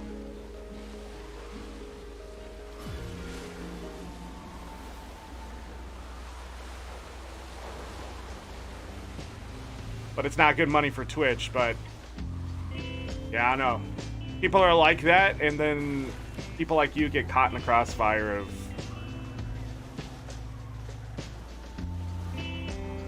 because of those people. Really easy to get really defensive.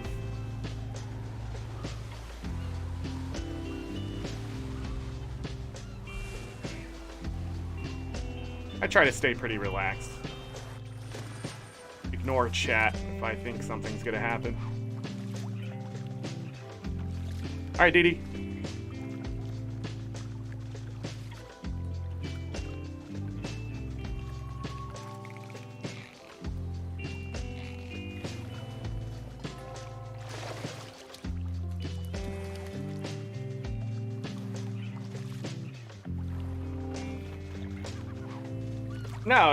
No, because it happens, right? Spoiling is telling somebody something before it happens. Spoils the moment. Yeah, I'm not sure. It's been a while since I've played Twilight Princess. The names look familiar, but I don't know the order of things. I don't know. Yeah, maybe a mod was just being really defensive. I don't know. Either way, they're wrong. If can't spoil something that's already happened.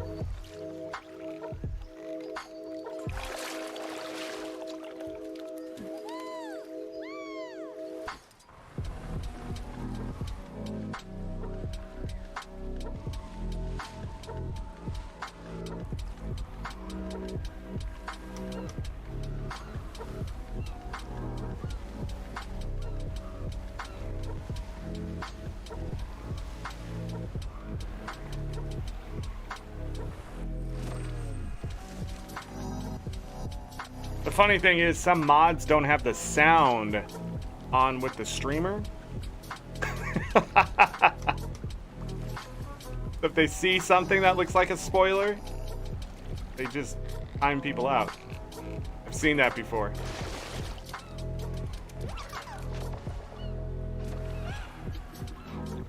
That's being a bad mod, really. Like, I understand if you mute me, but sometimes, because I've seen people get timed out.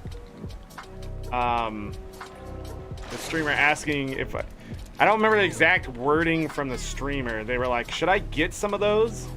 And this one person was really excited, and they're like, "Yeah, get some." And they got timed out because they thought the mod thought they were doing something. I don't remember. It was the way it was worded. It looks bad out of context, but hey, fourth swordfish. You believe someone spent 2 hours on this map trying to get swordfish? Still can't believe that. Just going around catching them. Guy's like, finally, after 2 hours, I got the swordfish. And I'm like, what? How? Because the RNG breaks. That's how.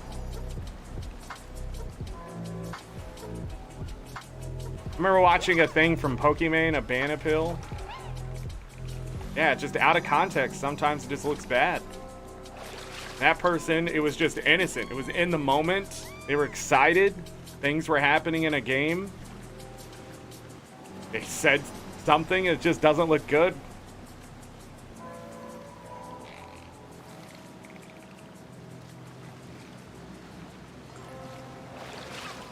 Especially in her chat, they're really trigger happy. You cannot...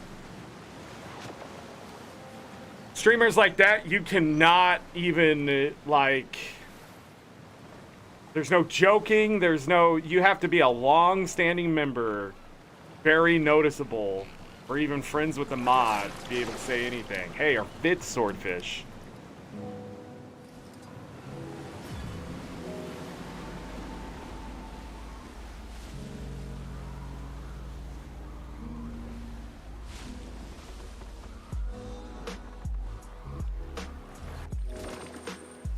Because I remember watching one streamer and I went in there and there's always this long-standing joke for a long time. It was like 2 years about their sexy pants. And then I went in and I joked about the sexy pants thing, and I guess a new mod just banned me. I didn't even get timed out. They just straight up banned me, and I was like, oh, well, not coming back here now. I don't know what's changed. And I'd only been like not able to watch because I started streaming. I hadn't been able to watch for a while, so I don't know what happened. But yeah, we didn't have appeals back then. I was just banned. There was no way. Like, I guess could have joined the Discord and been like, hey, we're not allowed to do this anymore, but I didn't even want to go through that effort, so it just sort of killed a viewer right there. Because if the mod just said, hey, we don't do that anymore here, I would have been like, oh. That's weird.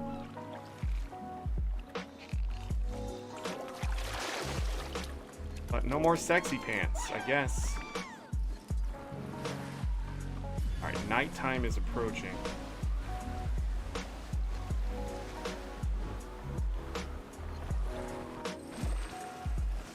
We can get more duskfish. We're catching some puffer fish, and I'm okay with that. We're like up to 5 now. Nice.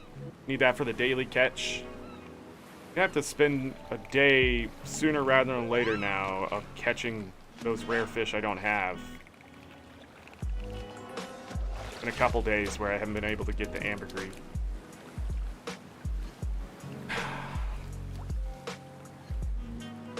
Gotta get that ambergris.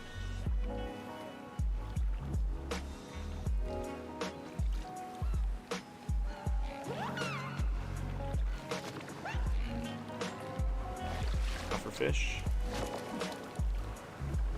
Give me the Twilight Striker, damn it! What the frick, man?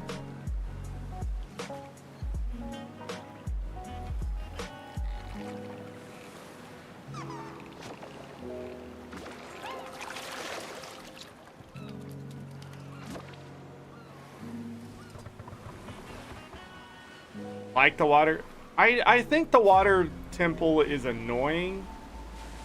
Because when I went back and I was doing the water temple or whatever, I did get lost, but I never found it being like anywhere outside the realm of what else you had to do in Ocarina of Time. I found the arrow shooting games to be more frustrating than the water temple.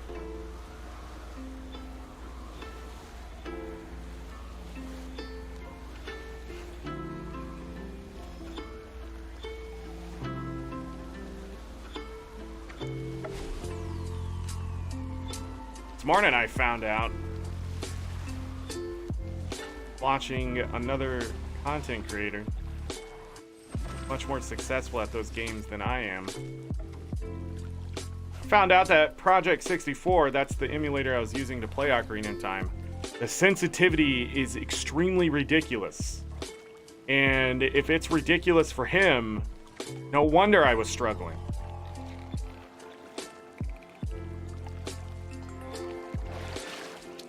First thing we're gonna catch is a sturgeon, okay? Yesterday we got burned pretty hard with the channel fish.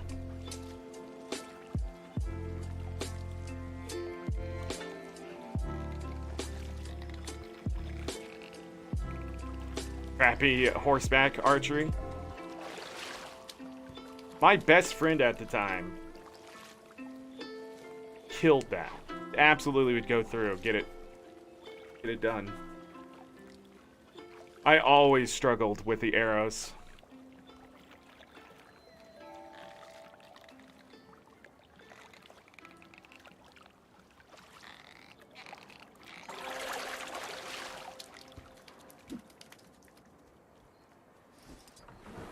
Where I struggled on Ocarina of Time when I went back to play it is where I struggled when I was younger for the most part. Except worse.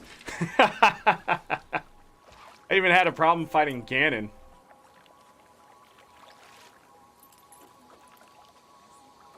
Couldn't remember where stuff was. Thought I was getting stuff earlier than that.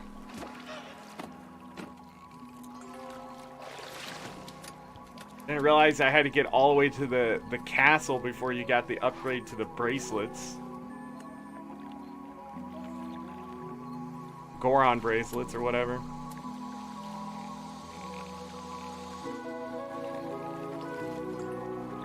Didn't remember the magic armor or whatever thing that the hearts take half damage. Essentially doubling your health. Didn't remember that was a thing at all. Kept remembering other things like having to capture the Poe and turn that in and stuff for pieces of heart. Just the major stuff just disappeared out of my head. You get it once, the other stuff, you know, it takes time. It's so funny, there's a lot of difficult things in Ocarina of Time, and a lot of it's like for a piece of heart.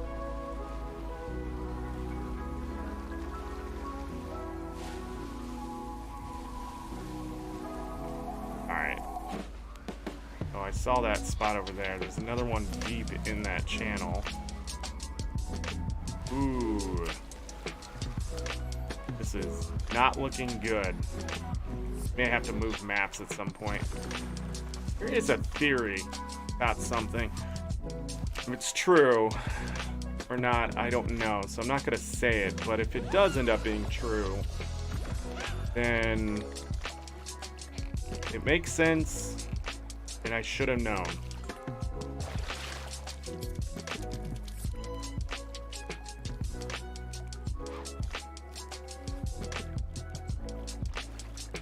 Trying to think what else in Ocarina of Time was hard.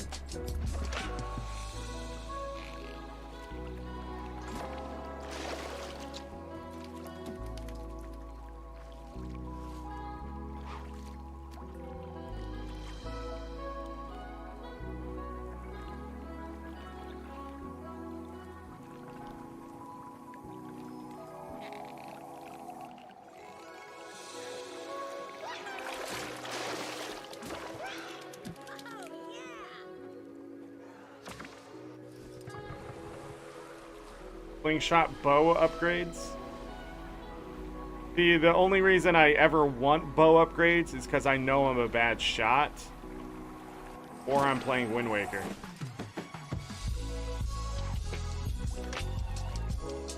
Hi Sus, welcome.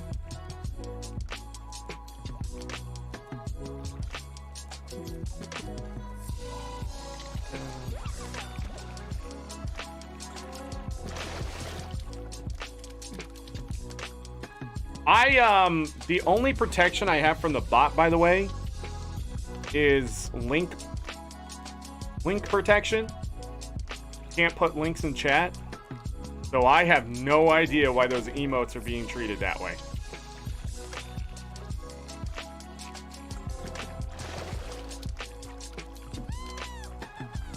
You redacted.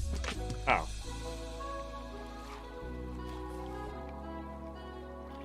Second, I thought that was you, Kaisa. So I was like, why'd you get rid of the dino? The dino's still there. It was Greggles.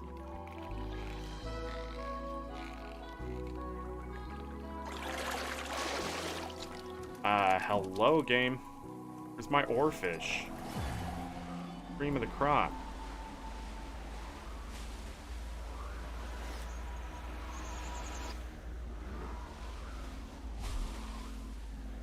This IP is interesting at best.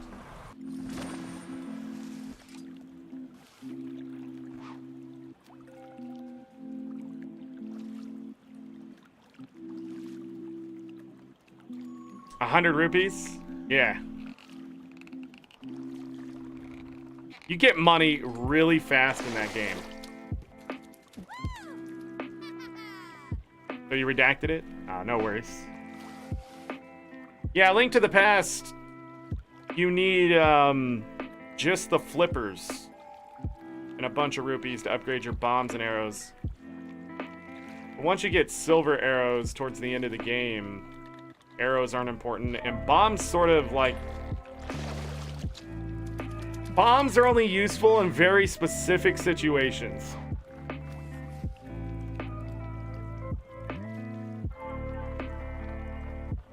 I have no idea what that means. Now you're just making stuff. That looks like store credit to me.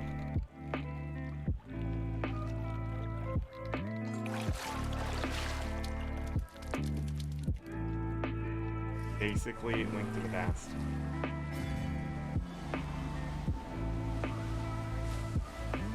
Thought I was kidding about using that. Wait, whoa, whoa, whoa, whoa, whoa! Look at this. 1, 2, and 3. I don't know if I can fish both of those at the same time. We got some nodes now. That one wasn't over there. That fourth one was over there. This would be a great IP. It'd be going from mediocre to like amazing.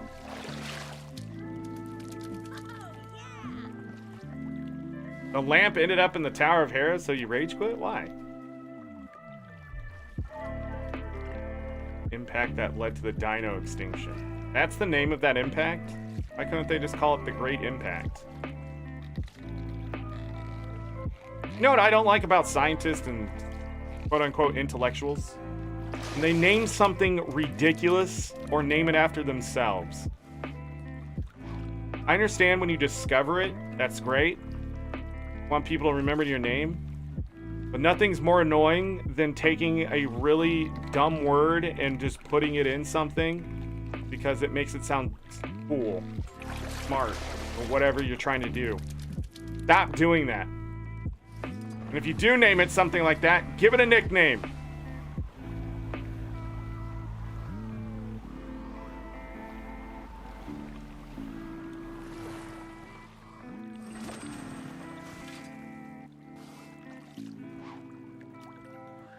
You should have checked the flute's location.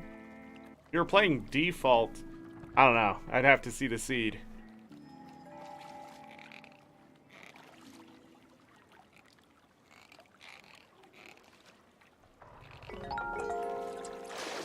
Where are my oarfish? What is going on? About to quit for the day. The amount of salt I've had today is just enormous. Not slowing down.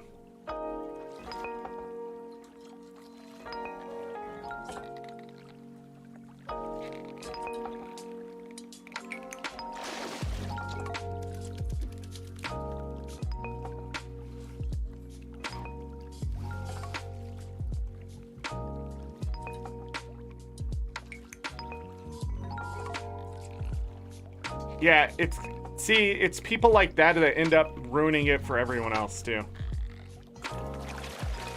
You know?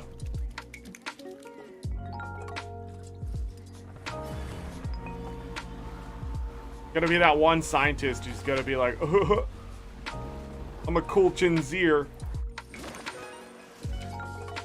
I'm a jaded millennial. I'm gonna name this dinosaur Fuckboyosaurus. And then the boomers are gonna be like, okay, that's it. Fucking making rules to naming shit.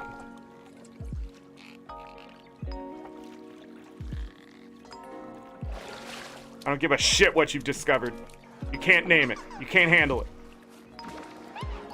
And the worst part is, they're smart enough to discover something, but they're too stupid to understand the social impact that that has. Like most people in this day and age. Zero understanding that they're not actually funny. You're not doing anything for society. Being an idiot. You're no longer considered intelligent because you can't handle it. I need to be edgy. Separate myself from the herd. I catch 5 more fucking blowfish in a row. We're done. I don't know what's going on here, but I'm not putting up with this shit. Give me my legendary fish.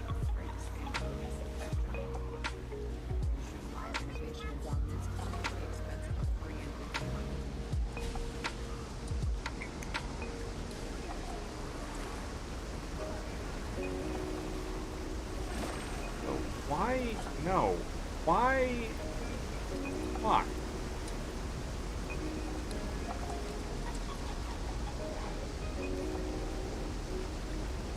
Distracting. Getting to Death Mountain without the lamp? But you'd found the lamp.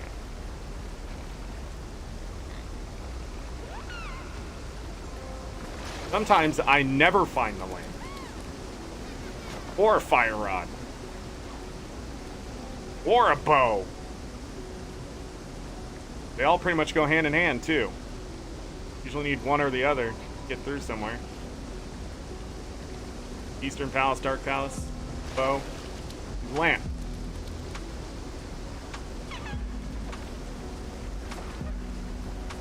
You check the spoiler log? The last time I checked a spoiler log, beat something, was Wind Waker.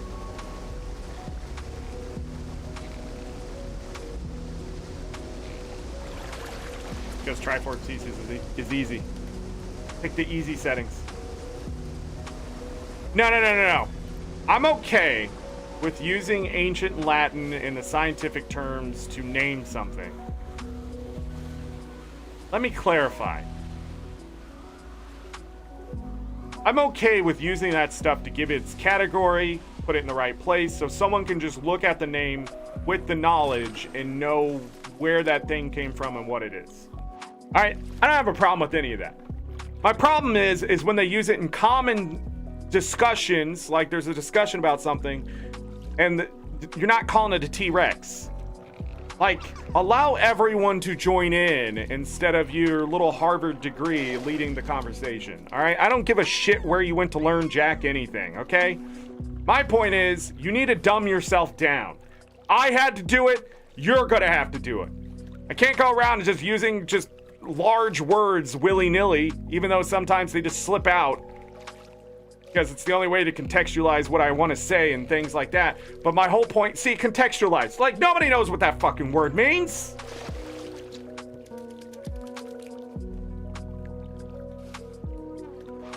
That's my point. And if you do, that's because you probably have a higher education. Okay? Also, if you're a scientist, more than likely 80% of what you know is wrong anyway. So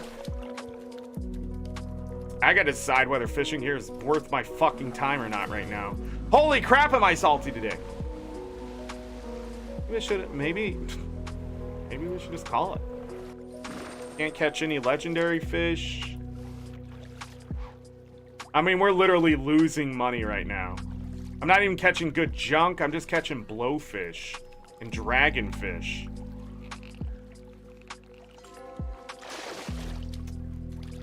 This decides it. If this is a blowfish, I'm fucking done. Finish the node.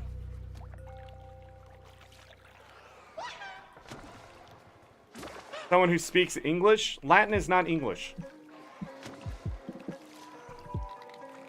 Latin.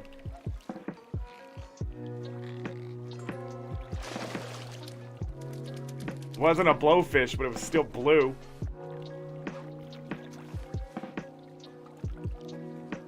Like, I really... Thank you for doing that. Thank you. Thank you. Stop! Fucking hell. I'm in hell right now. Because I accidentally clicked the story. They changed my hero tab.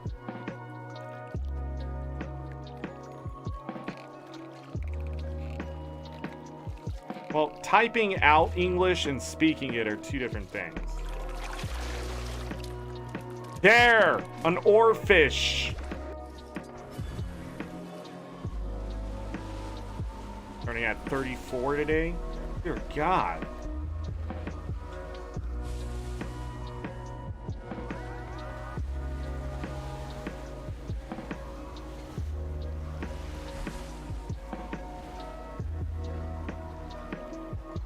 I need to catch 4 of those in the next 3 nodes to catch up.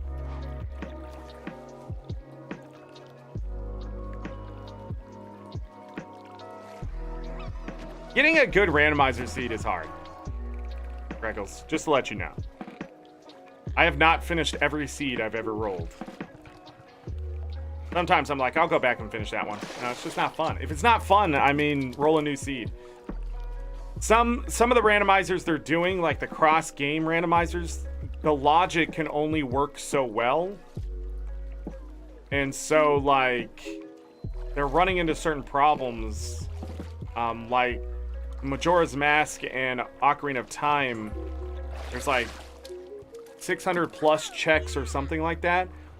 And you might need glitches to actually finish the seeds.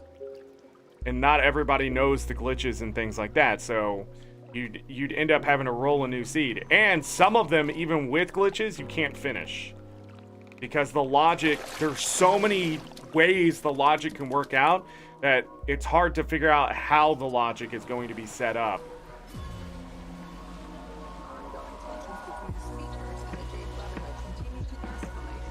Because they have to program that. They have to literally teach the thing to set things up so it's beatable.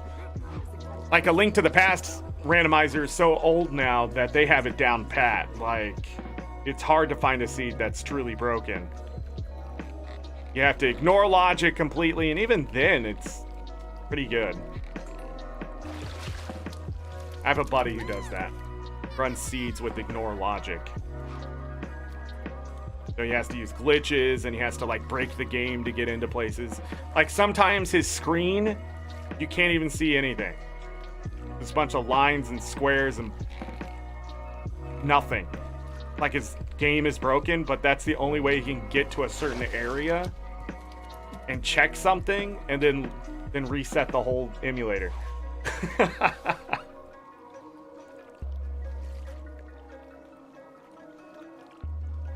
The worst part is sometimes he finds the thing, which leads to another check further down the line, so he has to continue glitching the game out. One time he went and beat a boss somewhere to do a check, and it gave him something. And then he had to go beat another boss by glitching out the dungeon. And then got stuck. Did all that work. He did all that work. It took him like 20 minutes, but I mean, like, he did all that work and he couldn't even continue the seed. The logic was too far gone. At least at the moment. He's gone back to seeds too to beat him once he figured out other things. But, yeah, I couldn't do that. I still yet to do any of the glitches. Or fish number 2.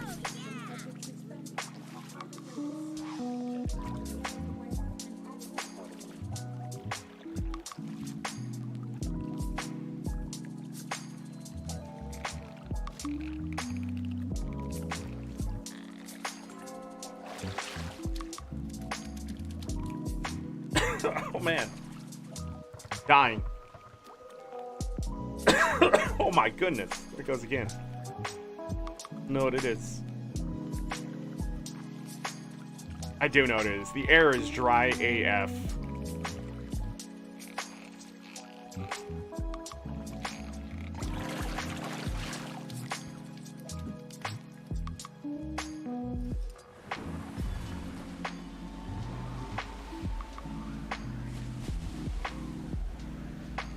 Uh-oh. Events going on. And I really like these 3 nodes right here.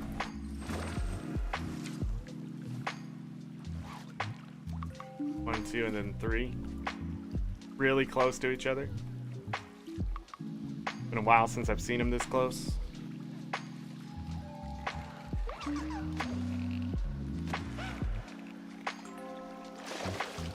But at the same time, we're not getting anything, so it's a little annoying.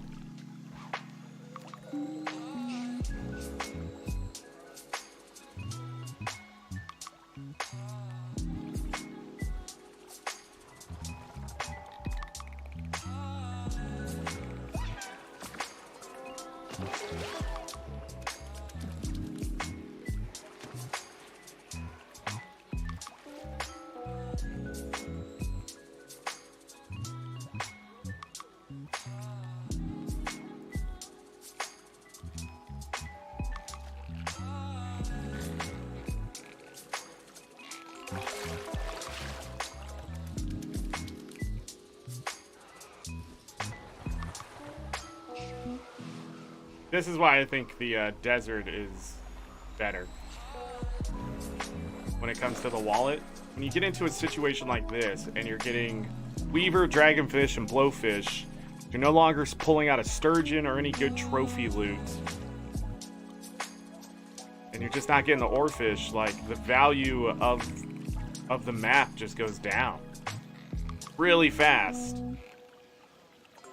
Because we're not catching greens, we're not catching exotics. The blowfish and the dragonfish can only carry so much. Then if you pull out a weaver, that just hurts. And we're supposed to catch a lot of blowfish and dragonfish, but, you know, there's our third oarfish. If you're not catching oarfish fast enough, or sprinkling in some sturgeon or whatever, or even a saltwater fish, it could be hurting you. While in the desert, they're always giving you rares and you're able to catch the greens. But more importantly, they give you ascended and exotics as well.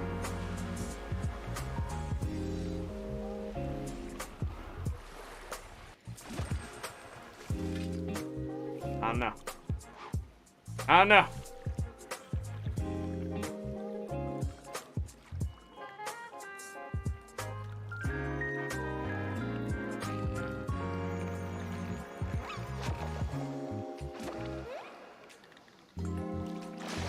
Blowfish.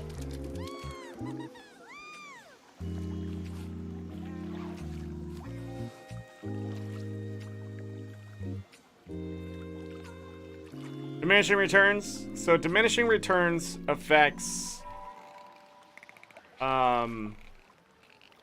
loot dropped and loot earned from events. Usually always all the time.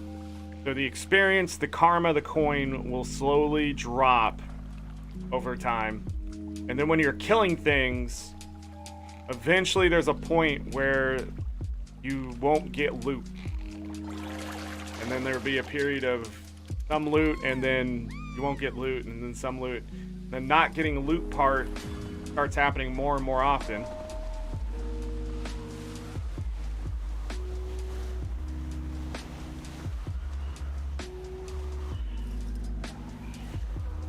But then there's people with all sorts of theories, like Mystic Forge has diminishing returns. Yeah, maybe. I feel that way sometimes, but sometimes it's just RG being an absolute jerk.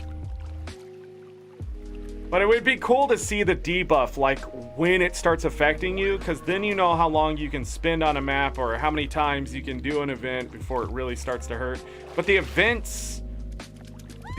stuff you can see almost immediately if you're watching the experience earned. Like some of the maps that I was running on back when the booster was on, I was getting like 48,000 experience per event, and then it dropped down to 41, and then 38, and then kept going down. So I could see that immediately. But when like you're killing creatures and it starts to set in, that's when I'd like to know it. When it's getting so bad it's not worth my time.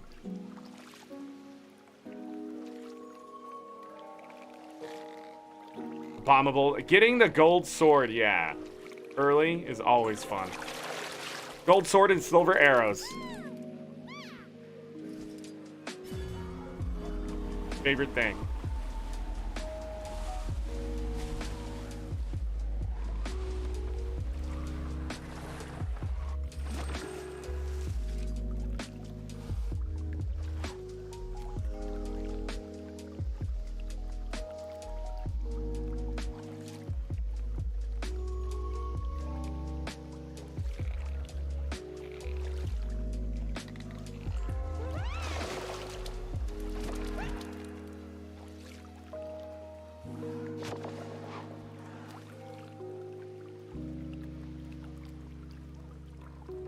Don't you need silver arrows to beat Ganon?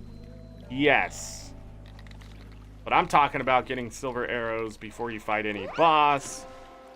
Or fish number 4. 1, 2, 3, 4. Or fish number 4. We're catching up. I get 2 in a row.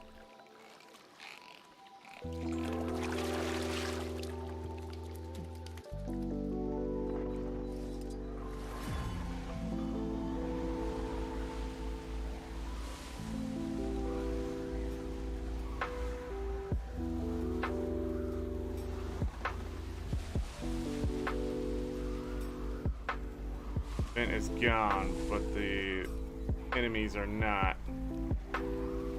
I'm not sure how this will go here. We had a lot of extra nodes. I didn't do the one in the middle, and this one's already back, so hopefully can hit those northern 3 without a problem. I can also change maps if I need to.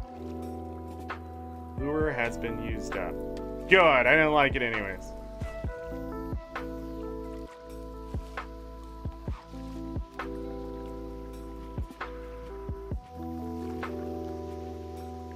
Low on everything now.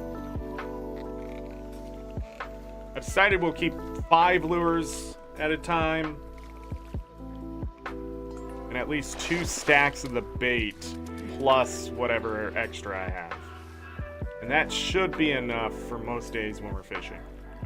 If we need more, we can always go buy it.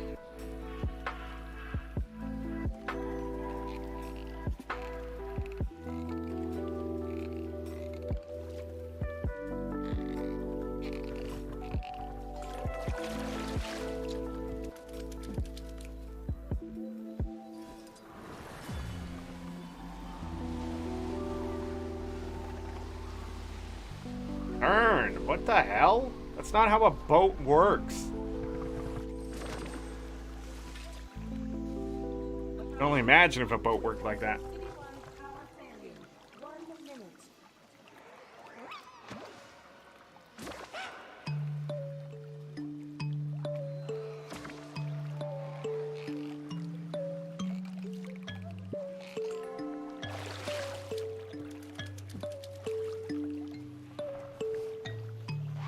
My favorite's when you get the fire shield and then full armor with a bunch of hearts. And then you get the master sword shortly after. So you were just decked out in like defense. And then they give you a weapon. It's really hard to die then. Because you only need the master sword to beat everything. A temper and gold sword just make it faster.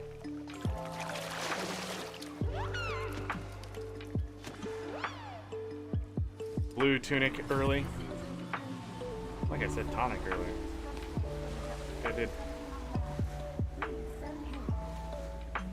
Usually when I get the blue tunic, or even the red one early, I know they're gonna send me to the dark world. That's usually how it plays out.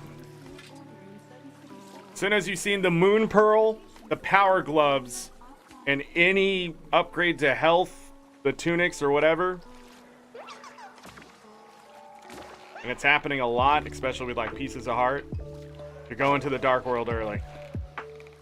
You're either gonna find the hammer or the power mitts. What happened on the first seed on Wednesday was that as soon as I saw the power mitts, just the sheer amount of crap that they gave me. But they gave me everything. That was a really decent seed. Silver arrows really early. Got so much of the other equipment that we couldn't even get any of our sword, shield, or armor maxed out. The second seed, we were able to max out the shield, which that's a rarity. I've had red armor and the gold sword a lot more often than I've ever had the mirror shield. And they usually send you to Turtle Rock. I hate doing that bridge without the mirror shield.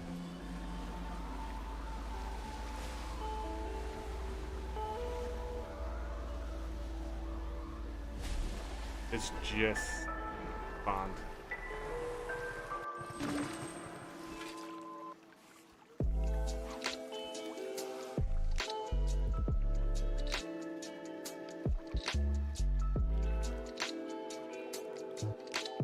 Come on, 5th oarfish. Let's go. Well, we got more oarfish today than we did yesterday, so celebrate.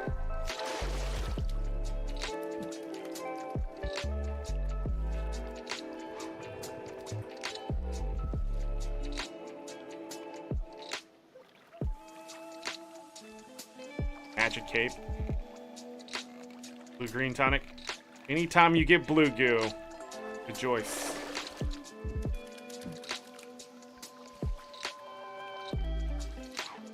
Especially if you're doing like Master Sword or default runs, getting blue goo is a money saver and a lifesaver. Having 2 blue goo and a couple fairy bottles. Great when you're running through there, especially if you don't have the best weapons. There's our 5th oarfish. Redemption? Like, we literally started the channel fish stuff by catching like 20 blues and yellows. I guess we did get the sturgeon.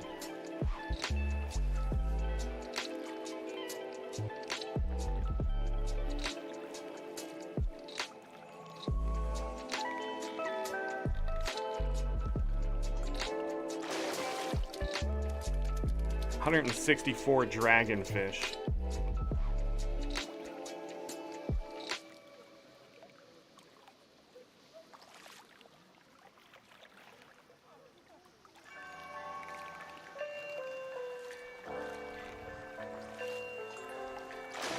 Hey, an antique fishing lure. Again, we're using those. Saves money, and I don't need the fishing power.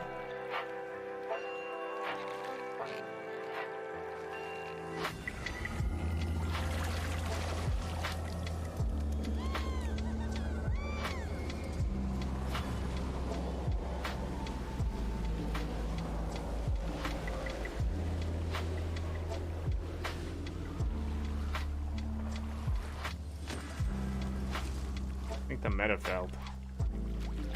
Grid was overwhelmed. June isn't going to be very happy about this.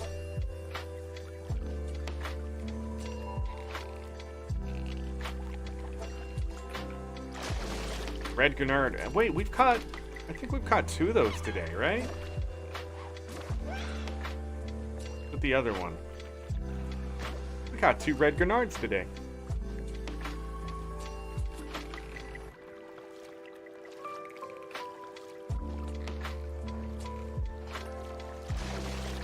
Watertight bag. Edie, welcome back, but longer than you expected.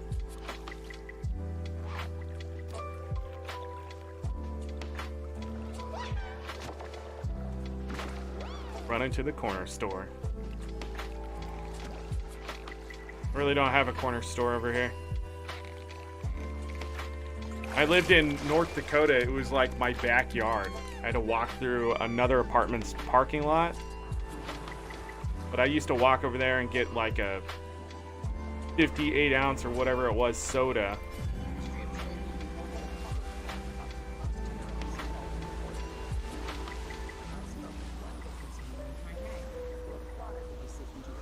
I am skipping the one on the inside there because I just don't think it's worth grabbing.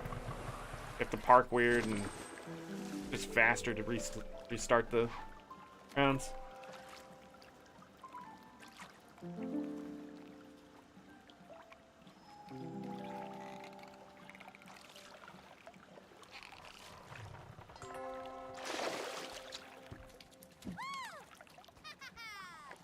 You're getting a lot of feedback on why does Ganon hate the internet joke. Because it has lots of links.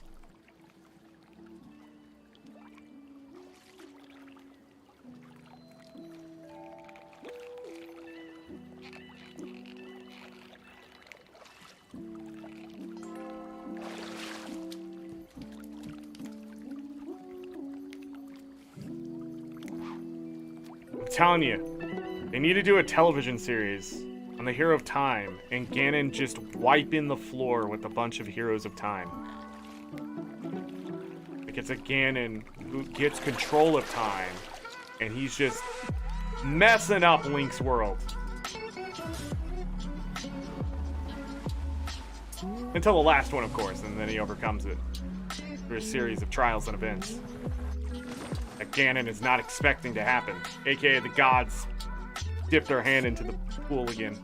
Because that's the only way to beat Ganon when he's being unfair, or he gets a hold of the Triforce, is by giving the hero an advantage that Ganon can't see, and it is away from the wish that he had in the past.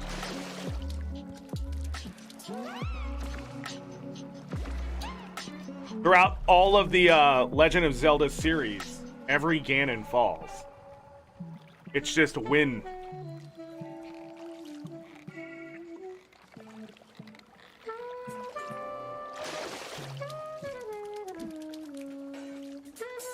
Rockfish and horseshoe crab now.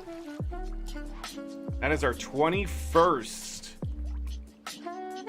saltwater freshwater fish. Means there's 7 more we've yet to obtain. 3 of them we need for the collections. 4 of them will be repeats.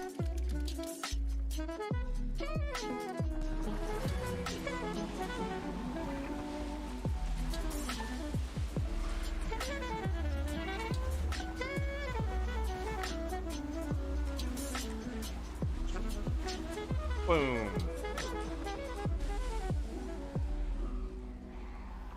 The enemies aren't here. Weird. They despawn? I feel like this map is just so empty. I am the final NPC.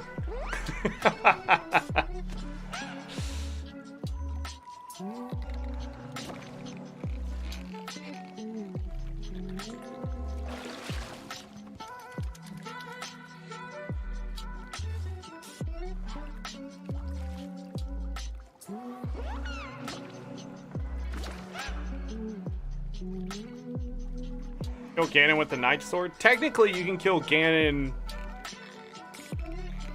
Technically, the only way to kill Ganon is with light arrows. Alright. Another oarfish. That number 5 or number 6? 6. Yeah, because we're at 40 oarfish. Technically, the light arrows are what breaks Ganon. Or his own magic. I think throughout the entire series, that is what you need to beat him. The Master Sword is just Evil's Bane. It's able to damage and weaken the enemy.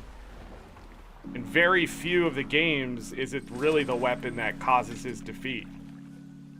Wind Waker is like, and the only reason, in fact, I think the only reason Wind Waker, the sword, is able to kill him is because the amount of times he's shot with the light arrow. AKA Zelda just doesn't know how to aim.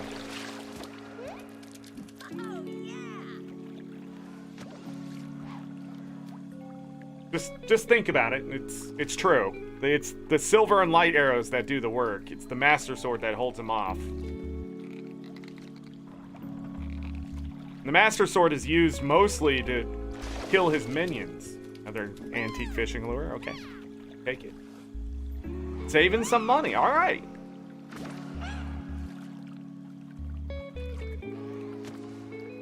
So technically, I guess if you shot him enough times in the face with a light arrow, and in Breath of the Wild, yeah, you can beat him with any weapon. Until the very end where you have to shoot him with light arrows. That's really showcasing. I mean, just think about it. If you hit any enemy hard enough. Ocarina of Time, you pretty much beat him with the giant dagger. What's that thing called?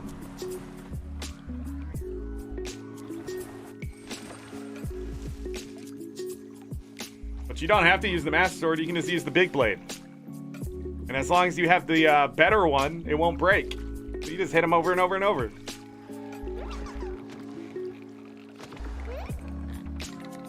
Sturgeon.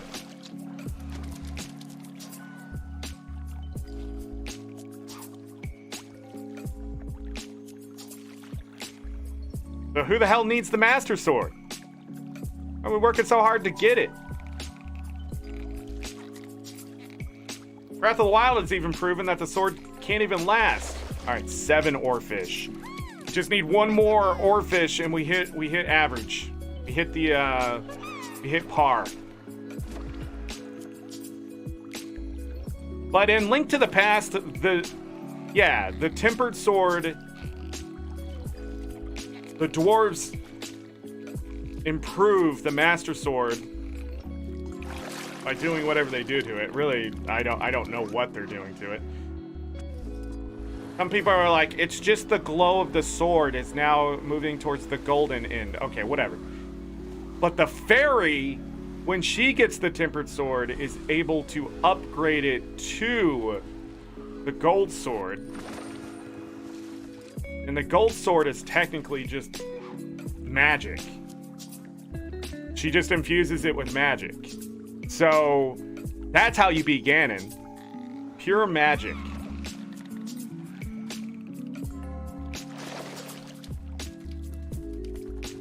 The Bigoron sword? Is that what it's called? I thought the second one had a different name. Or is it the same sword? I don't know. Oh yeah, the Megaton Hammer.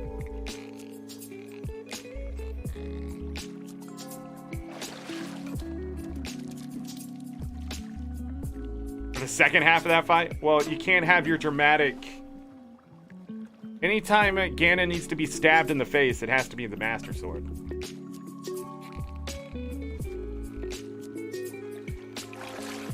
But also the Master Sword seals evil away.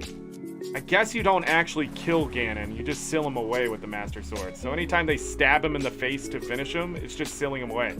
That's why in Wind Waker he turns to stone.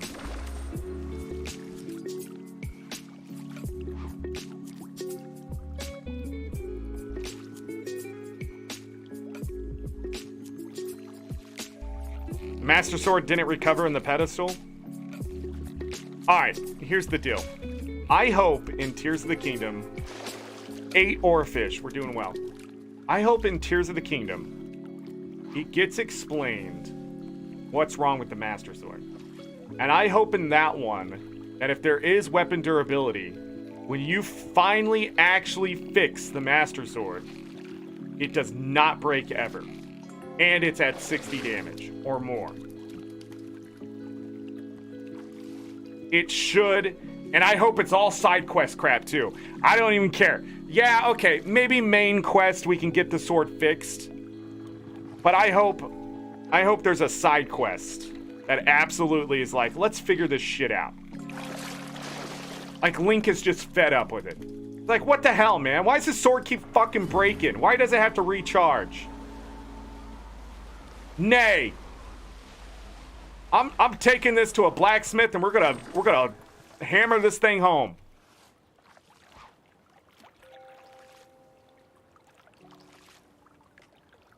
The giant's knife is the one that breaks. Okay.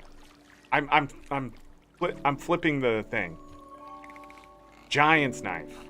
Thank God you're here, Greggles, because I sound like an idiot with Ocarina of Time. Mostly because I am an idiot with Ocarina of Time.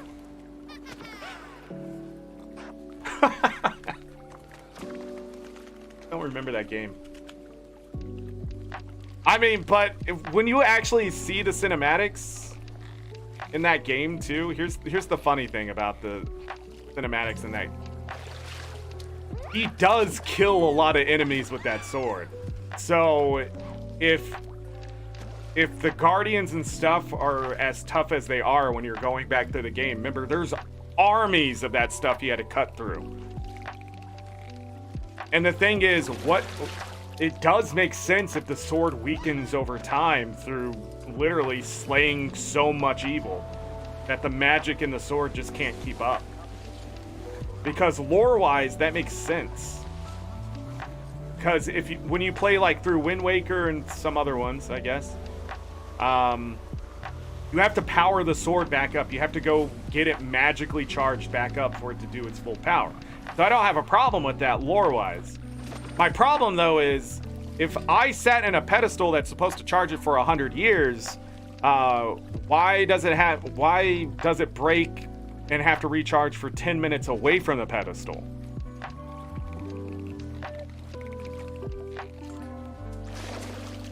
So you're 100% correct. It doesn't really make sense.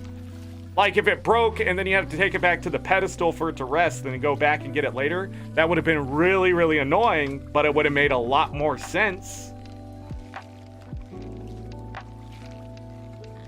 Then, oh, the power's low. Let's not break the blade, even though it shatters. Does it shatter? It did a little ghosty effect and just disappeared. That would be different.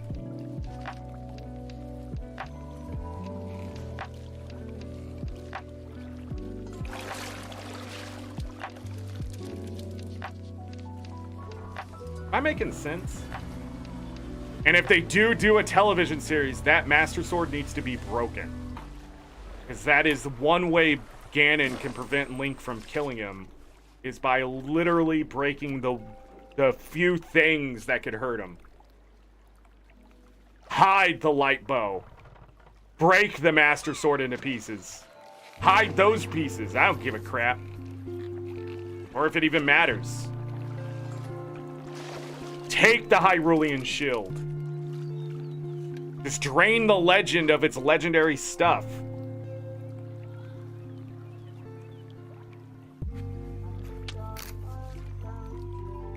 The curse charges? Man, it would have been really cool if the Master Sword Trials did make it unbreakable.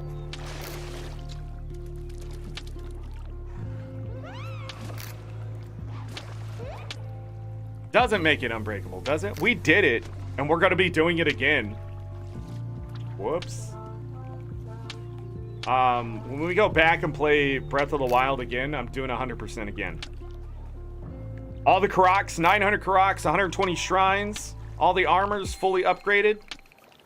We're going to sit here and we're going to go through it live on YouTube.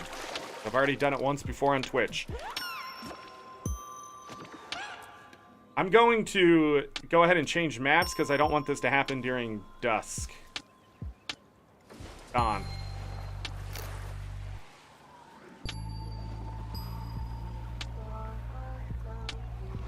But I also don't know the layout, so either way it's sort of dumb. Yeah, we started getting sturgeon at the end there. What the hell?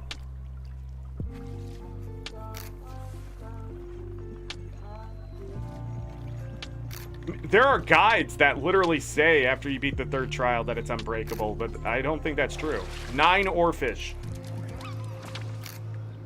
Alright, redemption. Yeah, they did leave it out.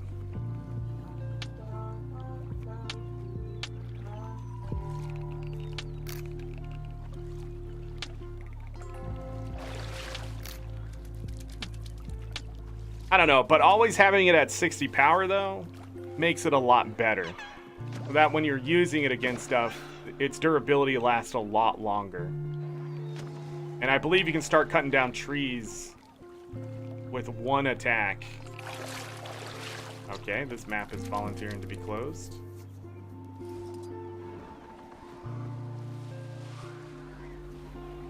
Oh, yeah, it's 7 a.m.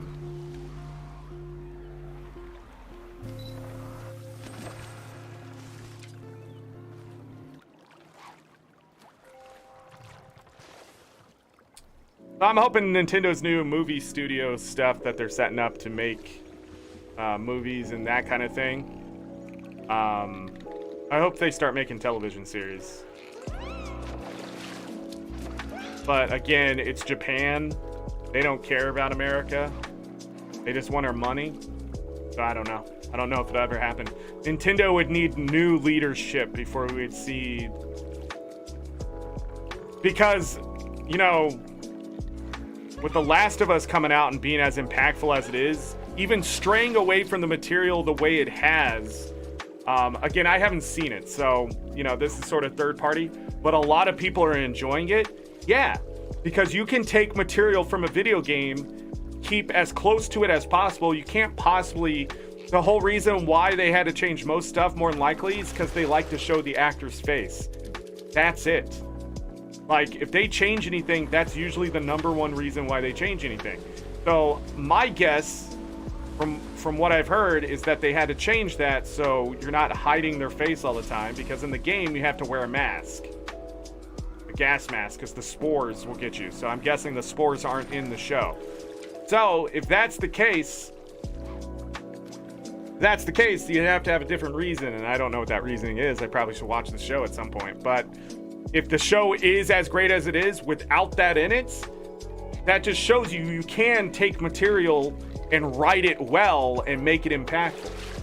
So I don't know if anybody's watching The Last of Us show, but from what I've seen other people, you don't even have to play the video game to enjoy it. And that's extremely important, to absorb people into your universe, your IP, without needing to explain too much, because it's going to be explained in the show. Even if it does deviate from the game, those who have played the game can still enjoy it too. That's a major factor, and it looks like they nailed both of those on the head. So people are just watching it to enjoy it, and gamers are enjoying it for what it is. And it looks like the writing and acting is really good in it too. So you can make a really good, successful series from video game stuff. And I'm hoping Nintendo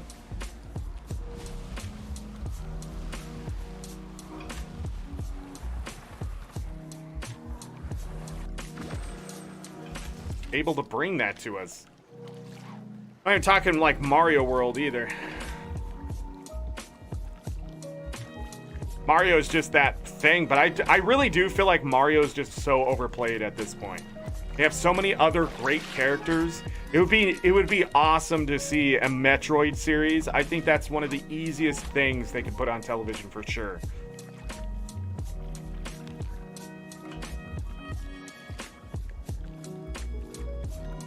That's probably true, Binary. I'm not going to deny that.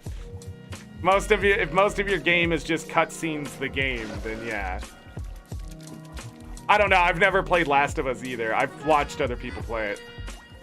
I do know the speedrun is really long because of the amount of cutscenes.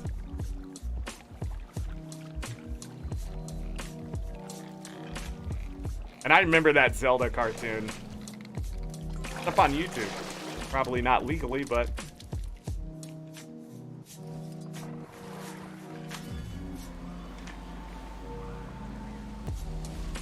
Alright, we're about to hit dawn here.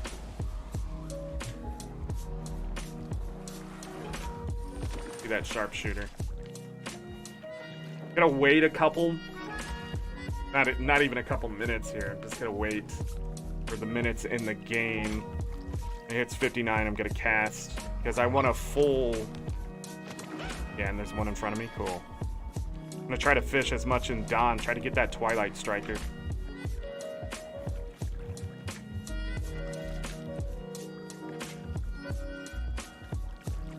Alright, here we go.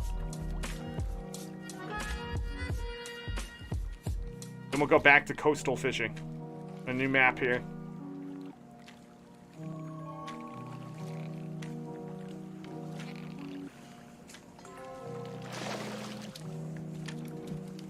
Anytime dawn or dusk comes around, it's terrible. It's just so terrible. You're trying to catch something specific. They start giving you junk, and you're catching tonics, and freaking lures, and mackerel.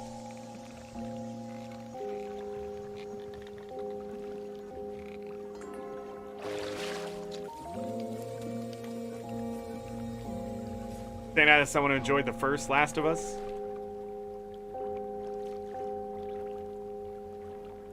You can have your opinions too. I mean, just because you like or don't like something doesn't mean other people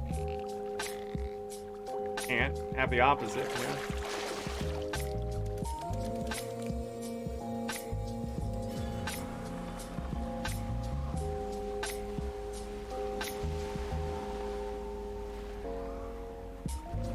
Dawn of a new day. I did not see another node.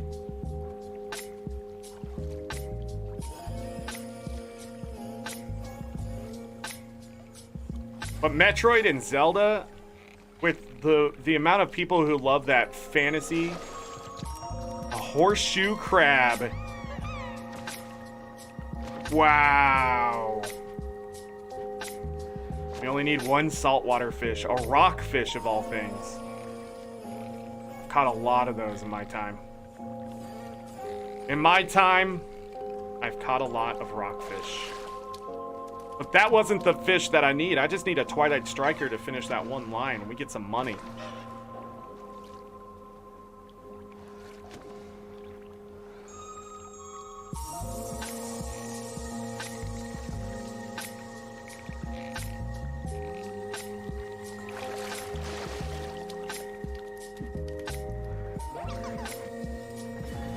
Go, go, go, go, go.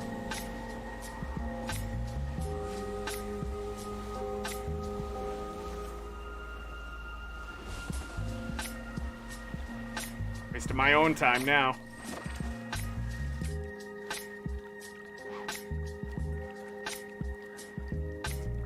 I like when video games have good shows attached to their name.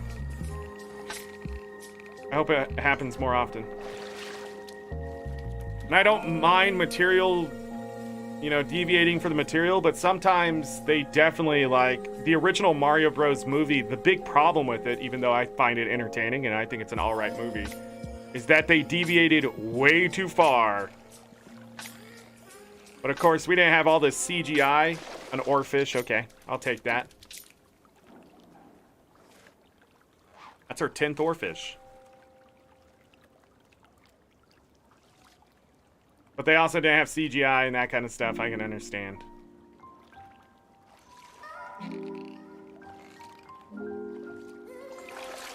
'11th oarfish. Okay, if I'm not going to get the Twilight Striker, I will take all the legendary fish. ArenaNet, that's the way to do it. Sorry, you're not going to get your catch. Here's legendary fish.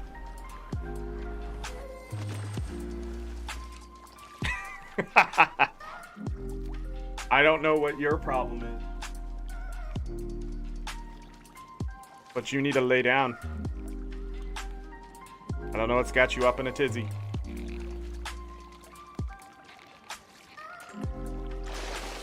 A tieman, which is a dawn dusk fish. That's our 3rd one. Oh, we have been catching them. Yeah, after this node, we need to go back to coastal fishing.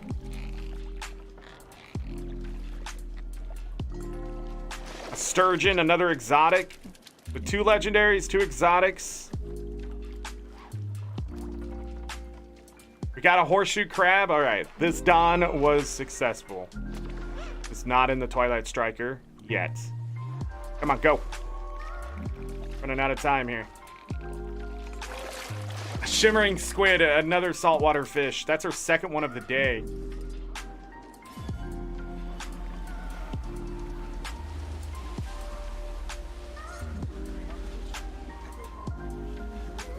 Map wants to close again. Woo! We go out this way.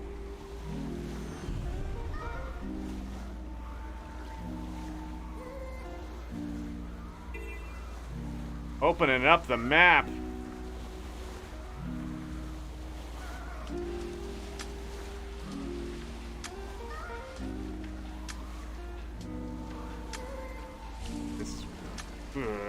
No, this is not the node I thought. This is the node over here. We're gonna have to do a little bit of this and go back to the node.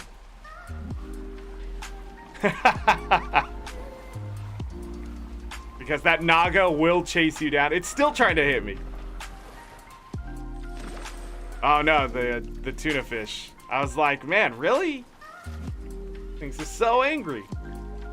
All right, so we did end up with 11 oarfish there. We did get a horseshoe crab, which is amazing. What got me my COD title.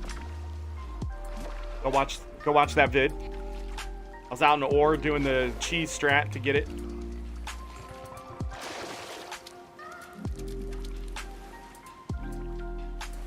By the way, if you're going after a specific exotic, like a Twilight Striker or something like that, usually removing your bait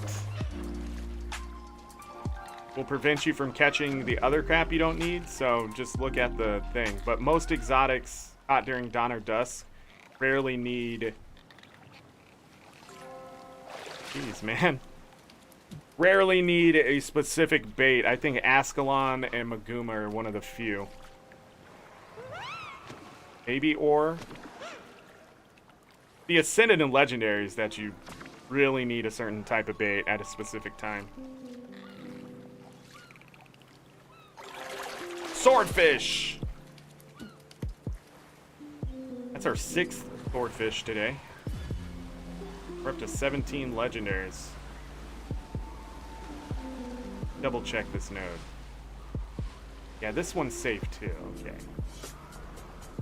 The one to the north that isn't.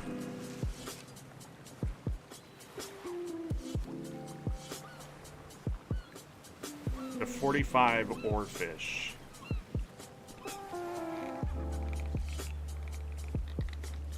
Haven't caught a bluefin tuna yet today. Probably be the next legendary we catch.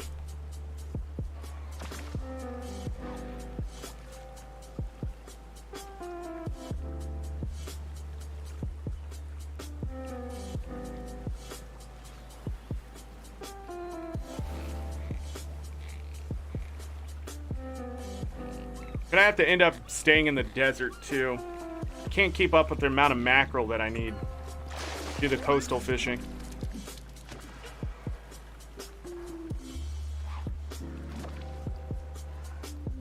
I'd have to straight up buy it off the trading post, buy the fillets, keep converting. Then you have to catch like 3 legendaries to make up that money or whatever else.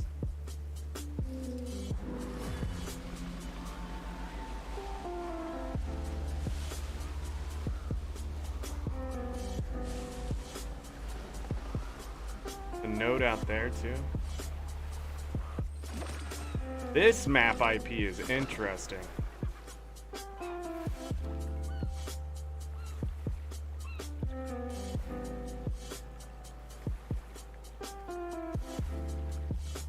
Monday begins our little bit of a break from Guild Wars 2. We'll be back into Guild Wars 2 next Tuesday. But we'll be starting a new game on Monday. And we'll be playing that Monday, Wednesday, Thursday, Friday. Also, depending on what happens next week for Guild Wars 2, we'll take a look at things. So, farming and stuff is going to sort of take a break. Again, remember, only need 220 days maximum this year of playing Guild Wars 2. That means I have 140 some days of just doing whatever the hell I want. So, welcome to the conversation, Crickles. Yeah, that's what we were talking about.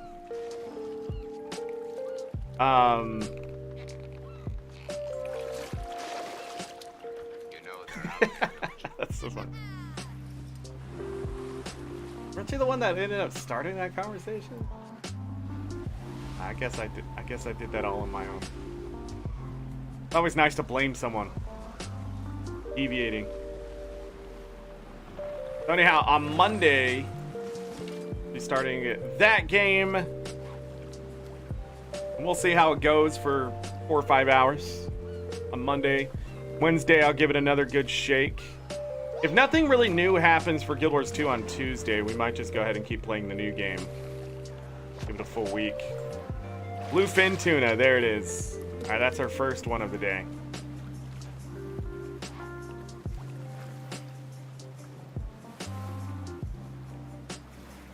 It was next for my legendary fish. Might be next again. Oops. Need to get a lot of swordfish though.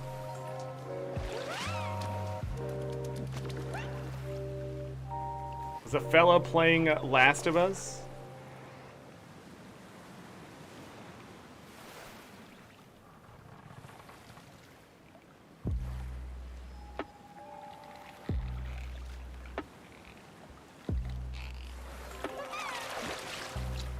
Game is based on the TV show, but the game writer went sideways and ruined it? What are you talking about?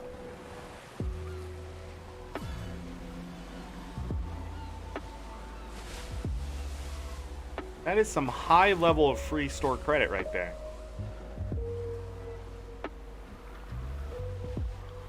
What that looks like. Holy crap, there are nodes.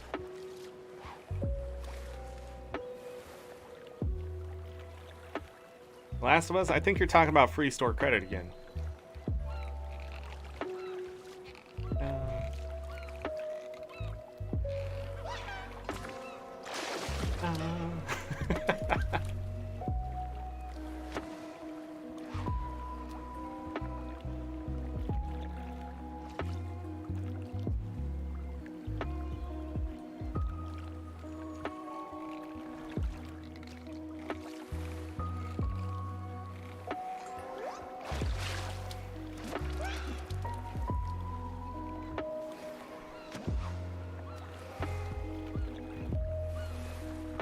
Ba-da-bum.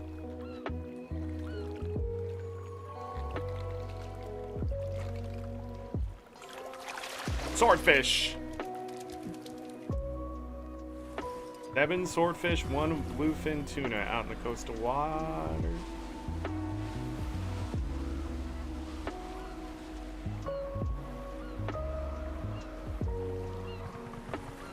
Yeah, these nodes are so close together, I don't know.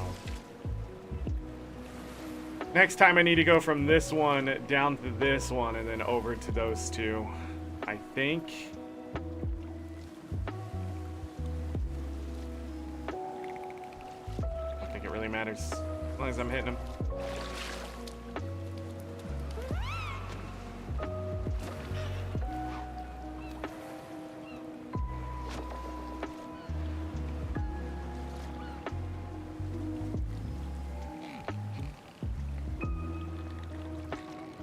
And that bad oarfish fishing yesterday is what hurt us the most. Desert ended up being the one to save us.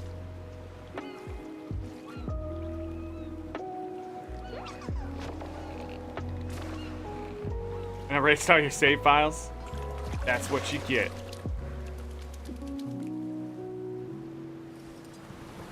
That wouldn't have happened if you had store credit.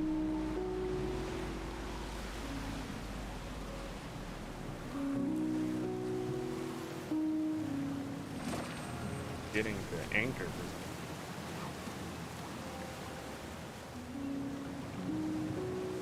Because it would have stored the save and then you would have been fine. Would have been credible.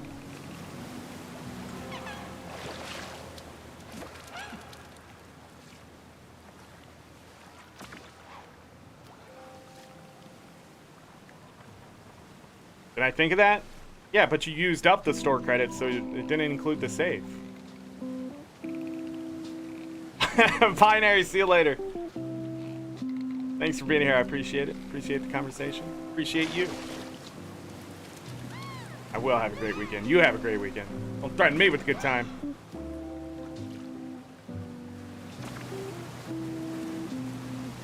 I don't think I'll be doing a bonus show this weekend. I think I'll take it to rest. I got a giveaway to get up on Discord. I got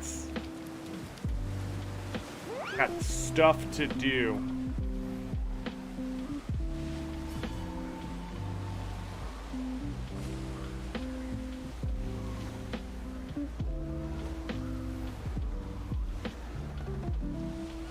I don't think we have to. Oh, now, come on now. I guess we will go in here with 2 nodes this close. Heck yeah.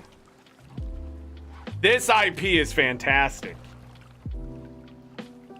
I don't have to hit anything too tucked away if I don't want to. Like, there are plenty of nodes on the outside. And a lot of these nodes are really close together. The dream. Start catching legendaries. That would be nice.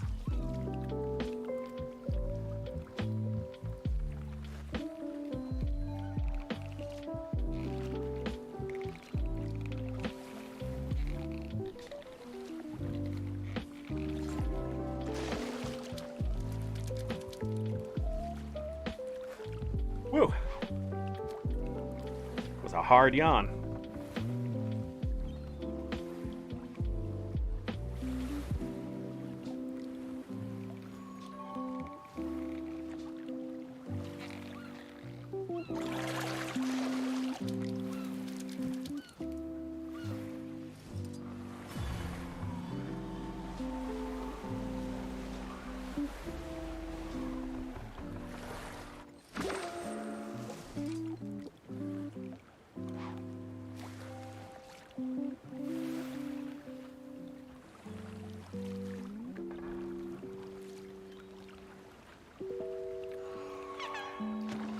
Out of sugary caffeine.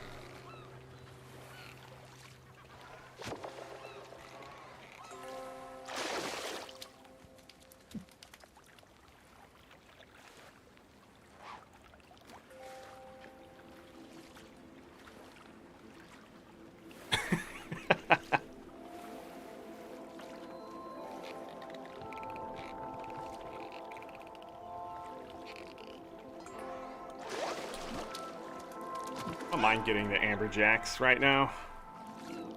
Better than getting one of the greens. A stack plus 95 of blowfish. Yesterday we caught all the blowfish.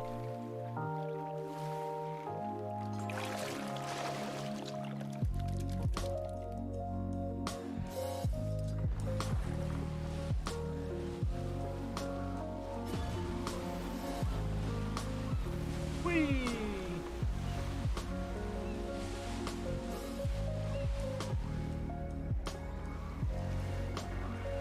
Out of my way.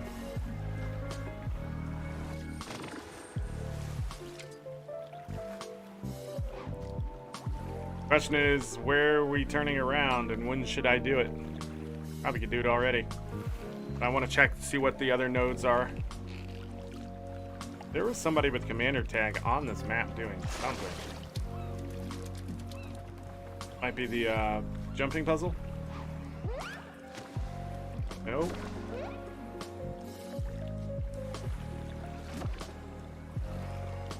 Oh, Grangles, I missed your chat message. Get sucked into the fishing.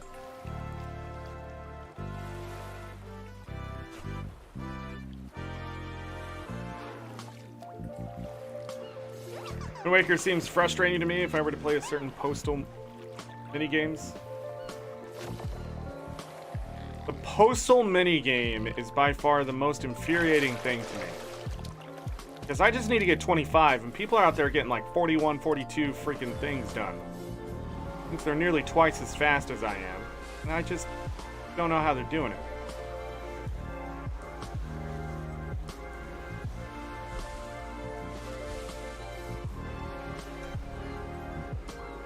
To hit this one and take a look down that way.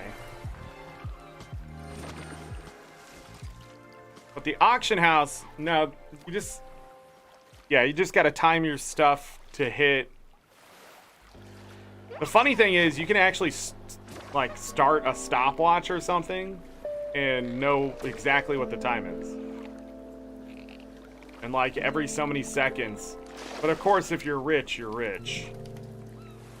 But if you have the bigger wallets, you can get that stuff done pretty easily. The main thing is to get the Triforce chart. But if it's a randomizer,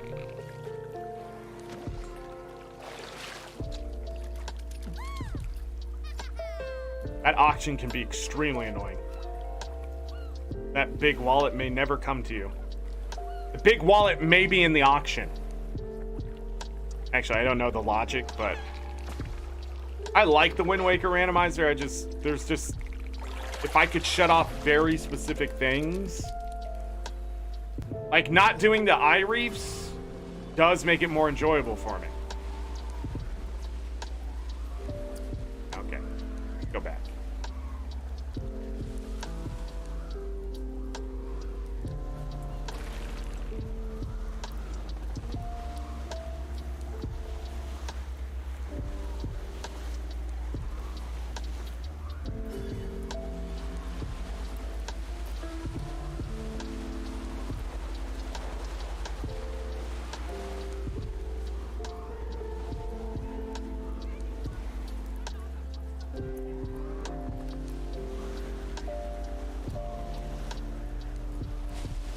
Oh, the tournament's going on. It's messing me up.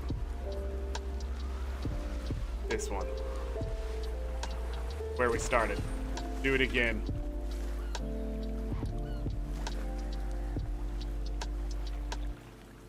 It's just lo-fi music on Pretzel Rocks.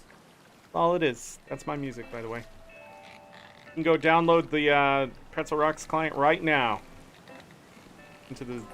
Well, maybe listen to the same channel. I don't know what the curated channels are available right now. Was really disappointed they didn't have the holiday stuff. Really disappointed. Also, I was really disappointed that paying $60 doesn't let you choose any of the curated stuff. A sense of downloading specific things, but put a limit on that. I don't know. I don't know how all that works. Also, my discount code didn't work. Alright. And it was too late. Too late. I just started a very random Legend of Mary Zelda Christmas, and I just didn't have time.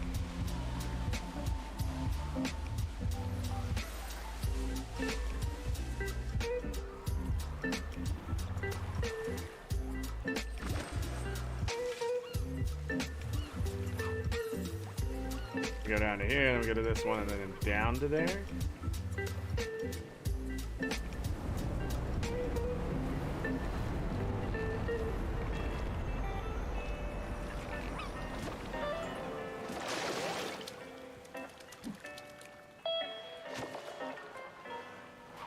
I don't know what it's talking about.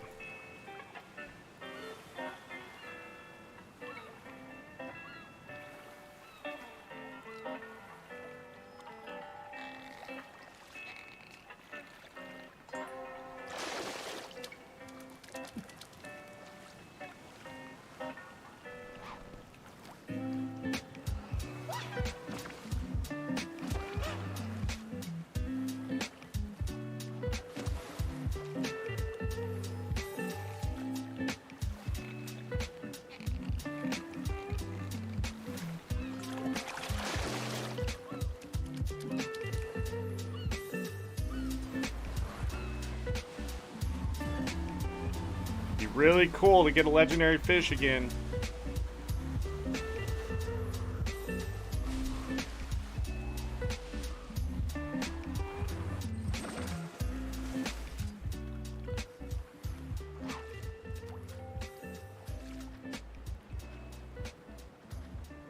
Really cool.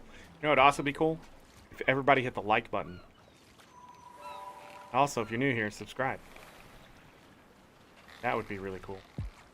Also, if you have any questions, don't be afraid to ask. There we go. Look, really cool. Swordfish. You know, I believe it's a fact that if you sub to me, you will catch more legendary fish in Guild Wars 2. Pretty sure that's how it works. I am an ArenaNet partner.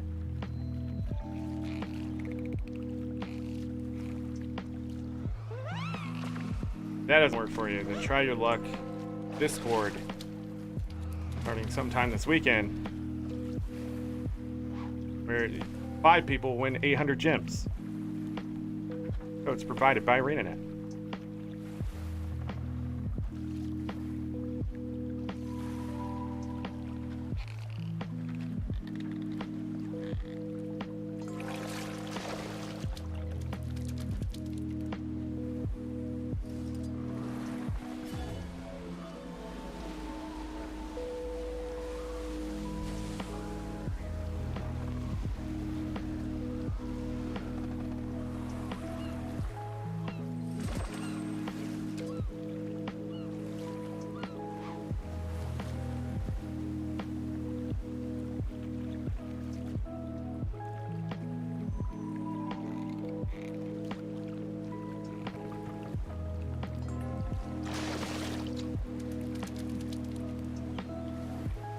Eight to 10. 21 legendary fish today. Yeah, you can use the net. When you have a swordless run, the net and the hammer become extremely important.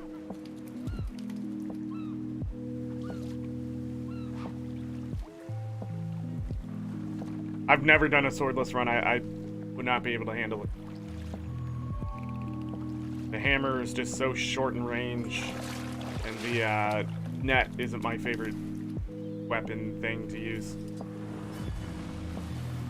Almost the same as the bottle strats.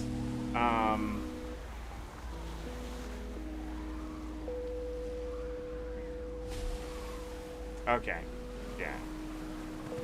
Bottle strats in the Ocarina of Time.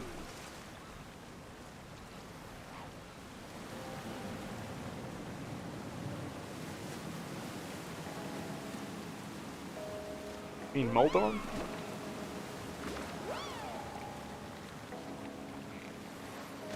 I mean, it's not even good for the big one.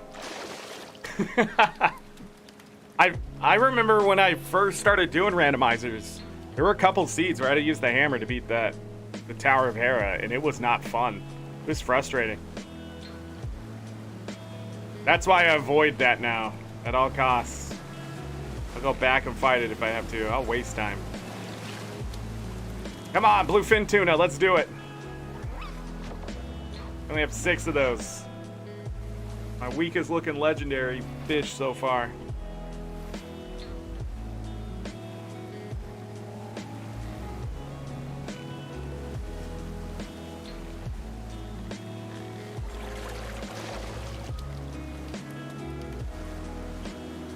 A hammer for Moldorm Cave with 5 checks?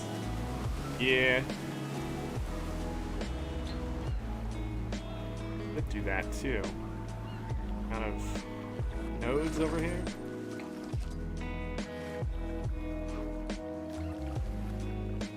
My nose itches today. Must be dry. Feels dry. All this cold air.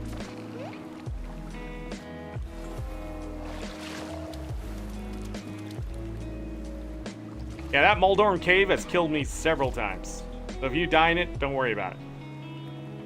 Pretty fast run to get back to it, too. But I had to kill Moldorm with the bombs before, and then I had enough. I was like, man, if I start with bombs again as a weapon.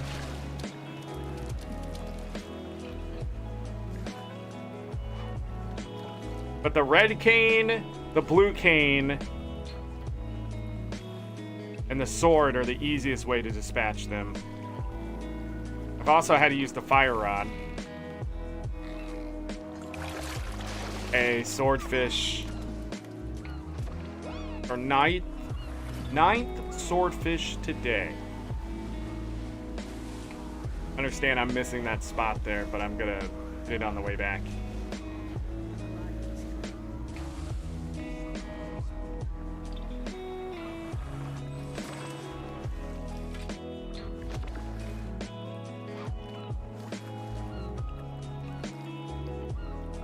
Yeah, those crabs do 2 hearts of damage. It's really annoying. Yep. An Ice Rod Cave is a long run if you don't have the flute.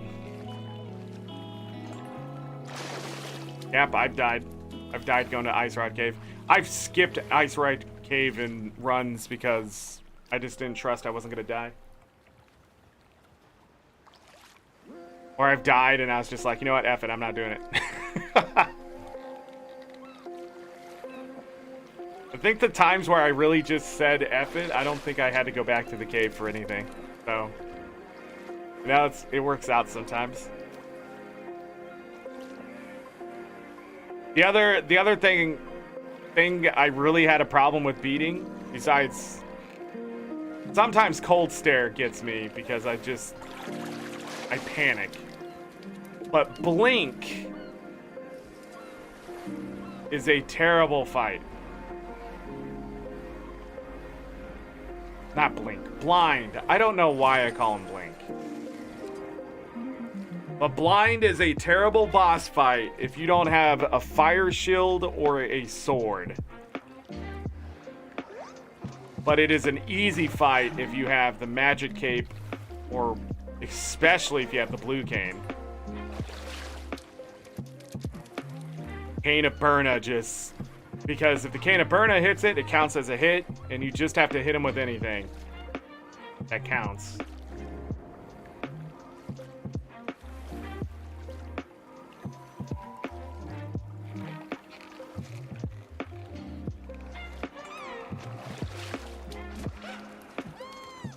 And then the tri-head can be pretty tough. You don't have a gold sword or even a tempered sword. Or if you don't have like a green goo or half magic. You'd be in a world of hurt.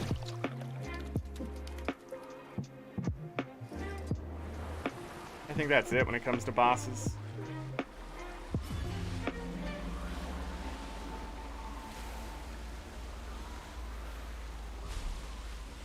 Mothra can suck for sure. As well, especially if you don't going in with a master sword, low magic. But if you can hit Mothra a few times with that fire rod, then you know, maybe a couple swirly swirls. Pretty much set. If you get Mothra to bounce off those spikes just at the right distance, you can do it over and over and over. As long as you don't get hit by one of the spikes. Because usually when that happens, one comes from the left or right. And that can hit you.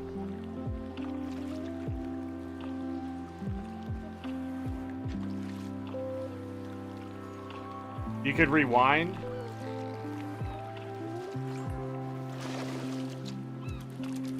Oh, yeah, on the Switch.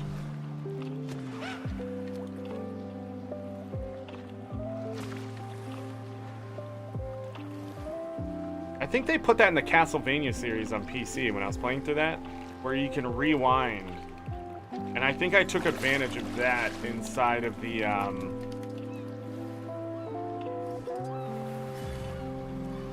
arena in the Circle of the Moon, because you have to get the card drop.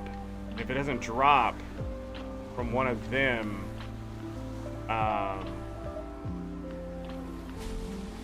you have to run all the way back to the arena.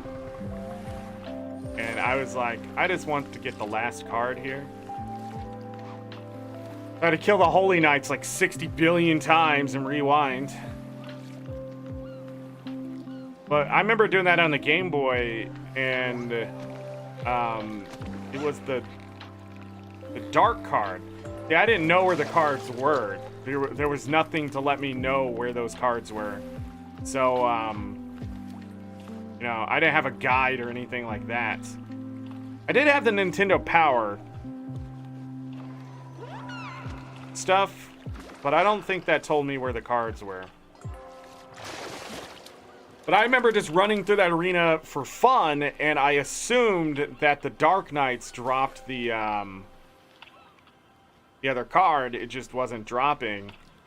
And I hit like level 90, and I was just running through it for fun.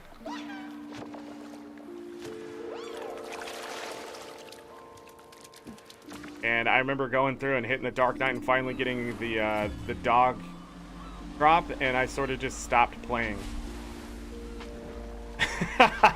after that. Or I moved on. I think I started playing the other stuff more often. Magician and Thief were a lot of fun to me.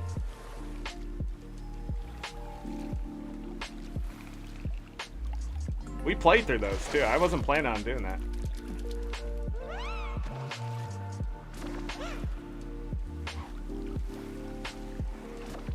Got the one in Kakariko well, but not that one.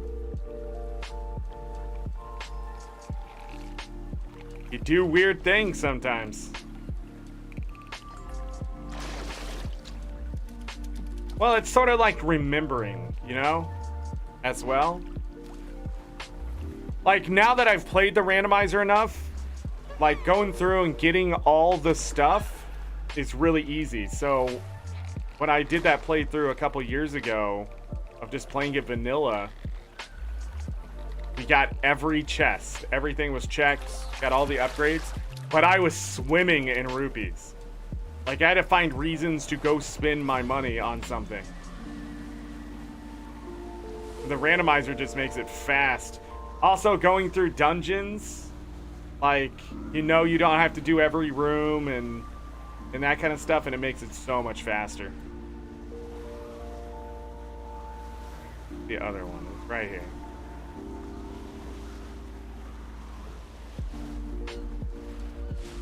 We can hit this on the way back.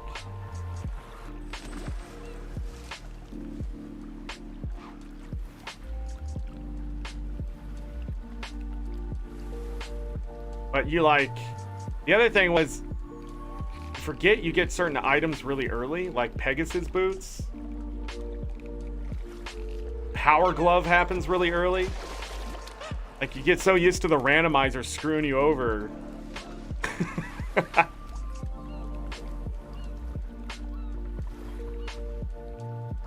Get that gold sword, you know, as soon as you can.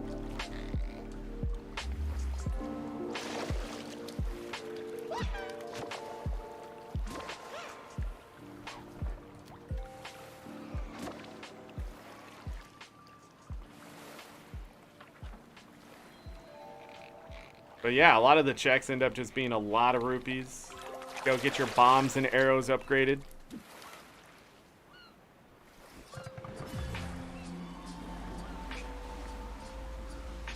It would be nice.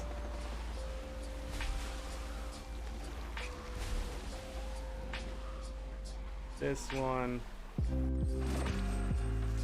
Start making more of a circle here. It would be really nice if I can get some legendary fish again. Getting a lot of greens.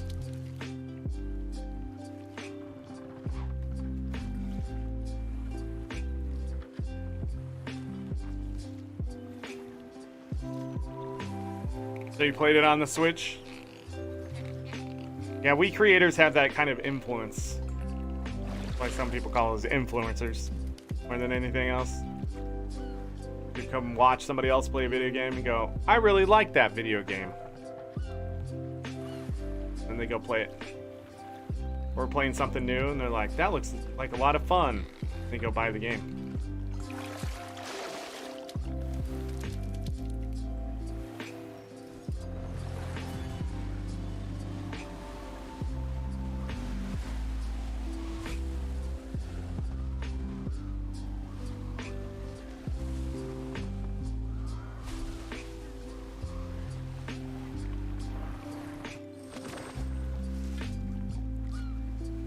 I never get it when, like, certain people have, like, a certain viewership and then they get offered to play the game for free.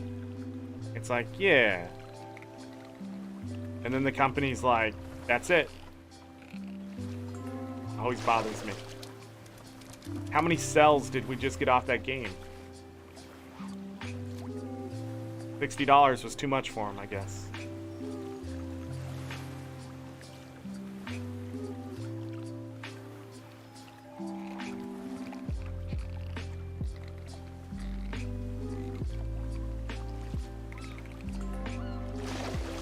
Collected the treasures in the Dark World palaces, then beat the Ice Palace first. Could have done Turtle Rock first. You need to do Palace of Darkness and Ice Palace. That 5 and 6. Because if you do that, then you can go to the pyramid and get your gold sword done. I don't remember also where you get the power mitts. All that, yeah, but yeah, you can definitely break that game.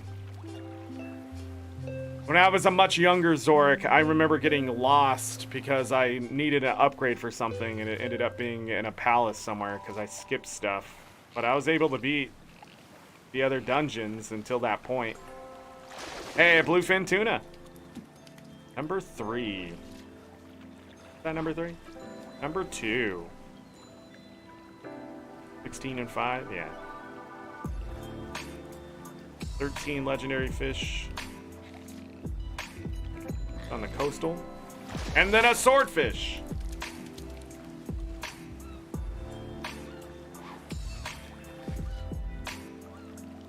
And 10 swordfish.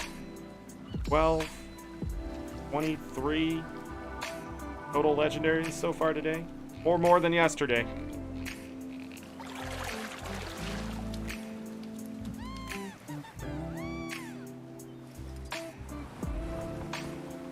Misery Mire?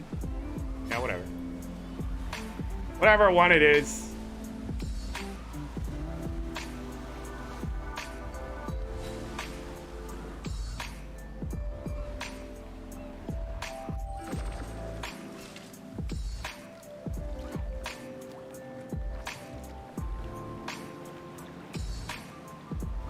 sort of a circle.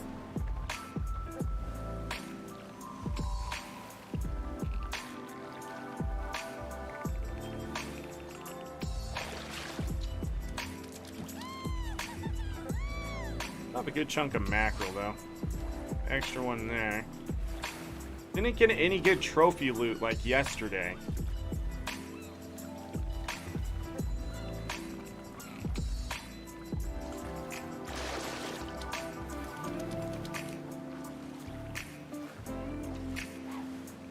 Nine spirit shards. I think we just got our 10th one.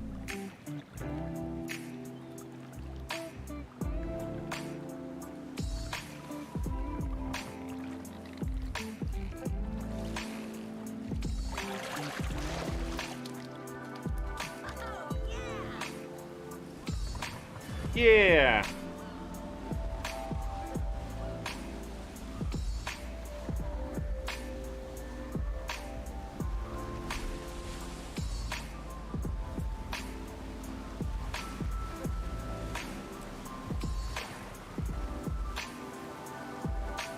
Realize my boat was still going that fast.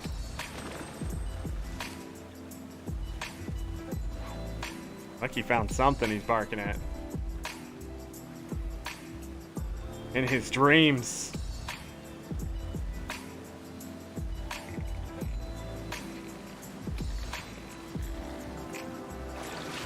He has some pretty good dreams.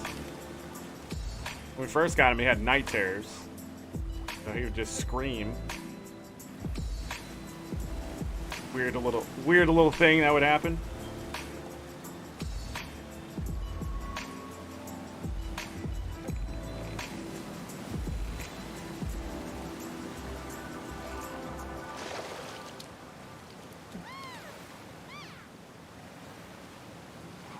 It's common in rescues.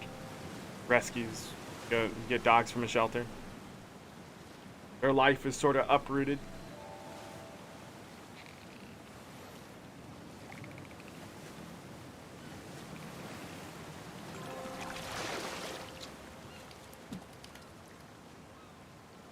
Yes, they are. There's been a ton of salt today.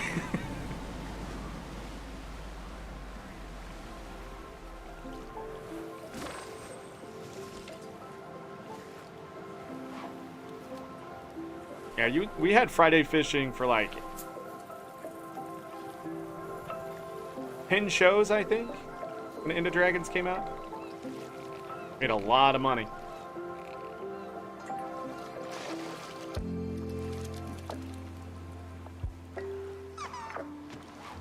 And I did 250 legendaries. That made like 800 gold back in the day.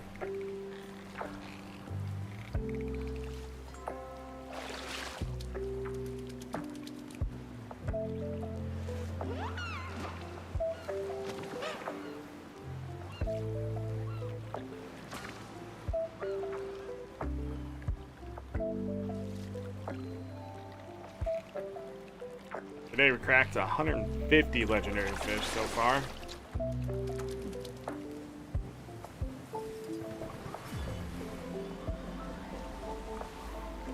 Oh, not here.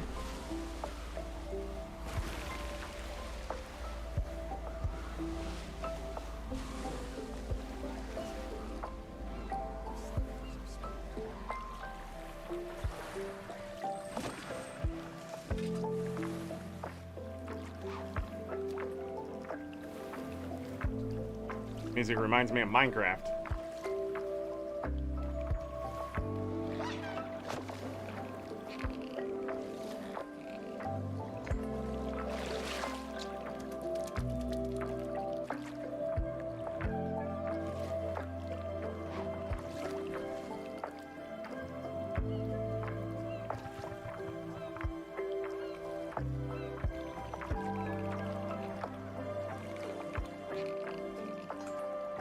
Swordfish. Nice. That's 11 swordfish. 11 oarfish, 11 swordfish, and 2 bluefin tuna. 24 legendaries. 25?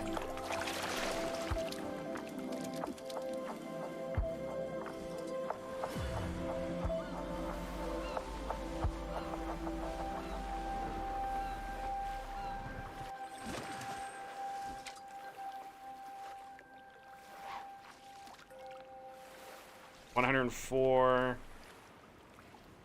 108.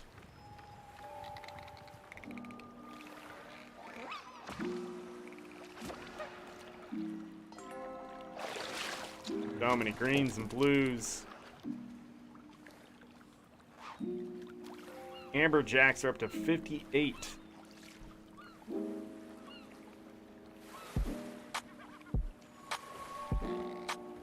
Gotta be all extra. Blaze and drop anything else, that'd be great. Also a chance to get an ambergris from them. Get enough ambergris from them, that'd be great. We're less than 100 fish away from our first stack of legendaries. We don't have a true stack yet.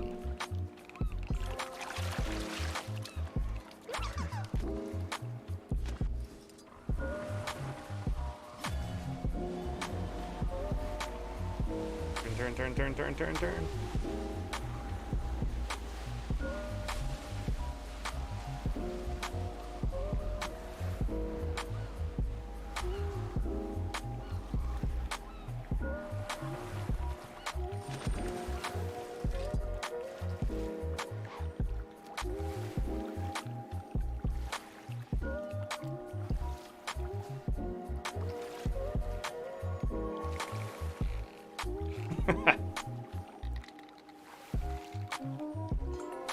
Bluefin tuna number 3.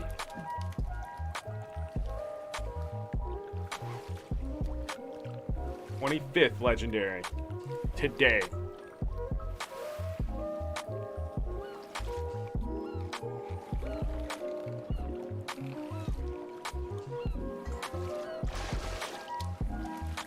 Oh, I thought I was done with the node. I was about to leave.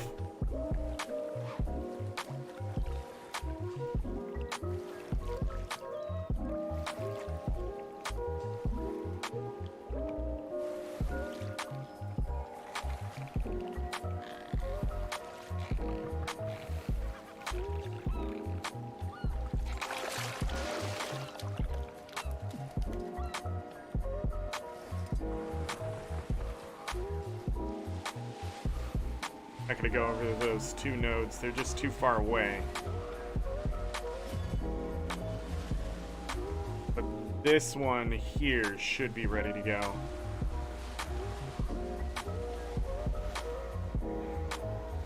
That's the way we should have been fishing this. Why did I think it was here?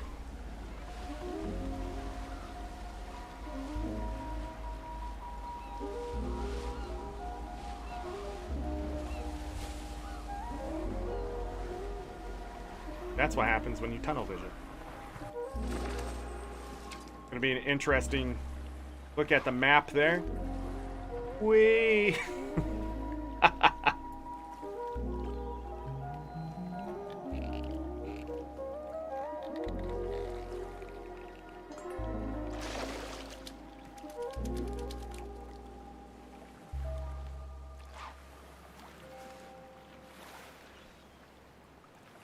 Yeah, the mackerel's too expensive without breaking the other fish down.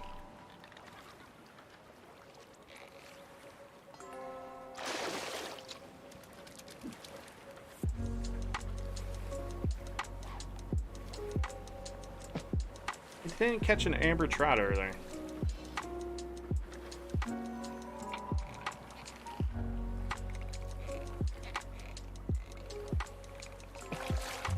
Flapjack the octopus. Did pretty well on saltwater, freshwater fish, technically.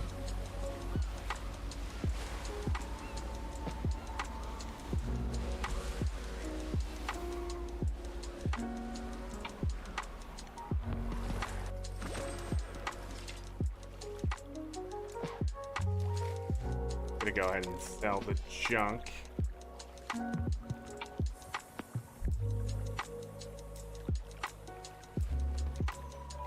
The 25 legendary fish would fetch us nearly 50 gold. Bonuses and things like that. Bluefin, okay. Bonuses and stuff. 50. think we made about 53 gold in fishing today alone. If I was to break everything down.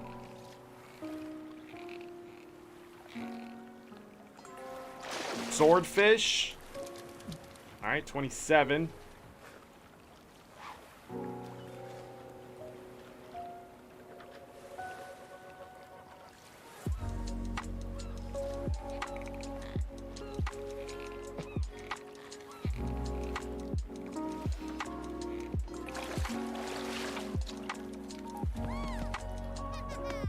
Better than yesterday.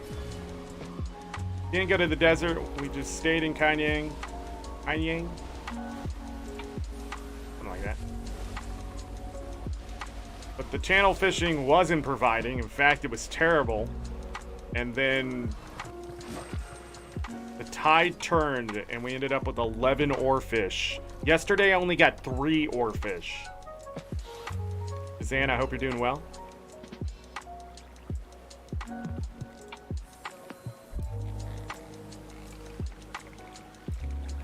Today, the swordfish have been coming in. The 12 swordfish.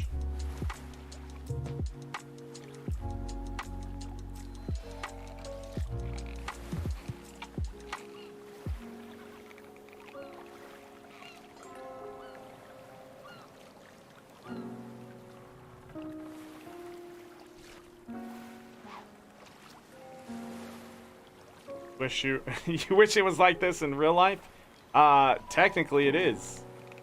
How do you think commercial fishers do it?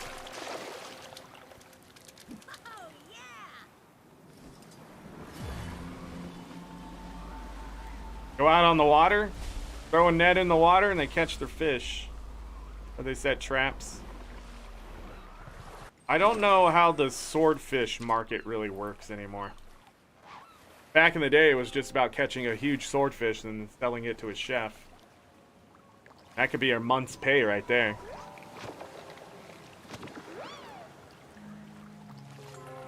Some people.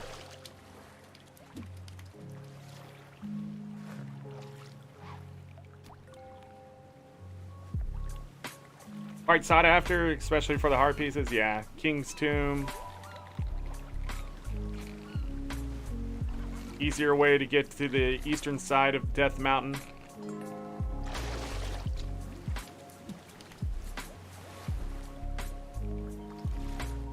I already did the Mark's Rose swordfish joke a while back. You did.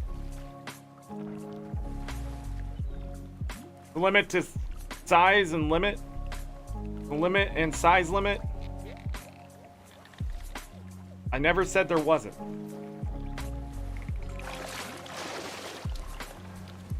And say that they weren't gonna catch like 9 swordfish, or they got the one that would make them money. But let me tell you something, swordfish as an expensive fish to eat is really overrated. Because most fish taste fishy. Just taste like fish. They have their little differences and things like that. But for the most part, swordfish doesn't really taste distinctively enough, in my opinion, to warrant people fishing them out of the water. I think tuna and cod are better fish. Yeah, you can put your different seasonings on. Garlic butter, I mean. Throw some lemon on there, that kind of stuff, but I mean, salmon is so much better, in my opinion, than swordfish. You get a nice blackened crust salmon. Oh, rather fond of tuna. Problem with tuna is they're being overfished. Cod and tuna are being overfished, and my fear. Salmon, they've gone to farms, which, you know, you have your opinion whether those are going to actually cause disease or whatever. But I think being able to grow fish, I mean, is the way, because Fish are stupid. And unlike chickens and cows and stuff that I really enjoy eating, don't get me wrong, killing fish is really easy because their brain is so small. Chickens, and especially cows, they're not so easy to kill, and not everybody does it properly. I have no problem slaughtering a cow. My problem is how you're doing it. I want that cow dead before you start cutting into it. And I don't want you just cutting its throat and letting it, you know, bleed out. I hate that shit. I want that thing unaware that it is gone.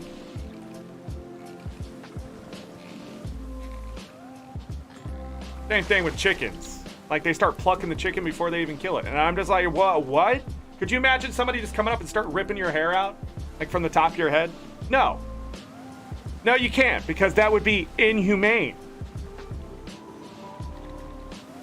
Insane. But I think they got chickens down. I mean, they're smaller, they're easier. I think now they just crush their head. Like... just put it in a press or something.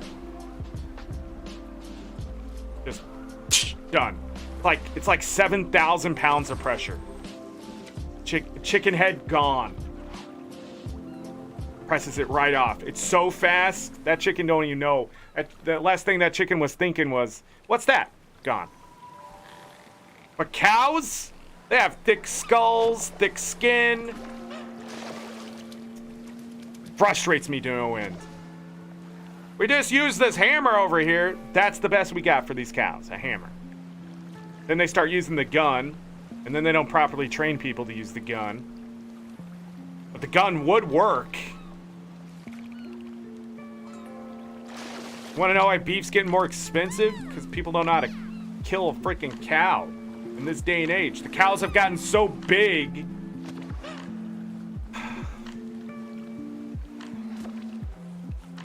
Too late to ask Bruce Lee. Bruce Lee died from a poisoned fish? I thought somebody shot Bruce Lee.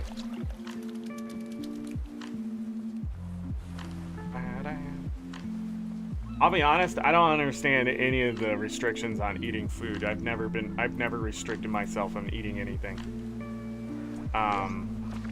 When did this run out?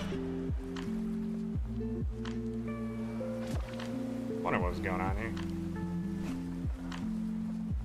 I'm gonna put those shrimplings on for the time being. All right. It is dusk. I sort of wanted to keep fishing there, but did well today. 26 legendary fish, 7 more than yesterday. I think a little bit of less amount of time. What have you been moving?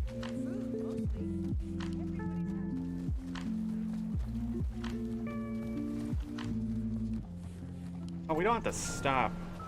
Come on. This here. My freshwater minnows. Do some of the catches here for dusk right now. Just do that. What we get.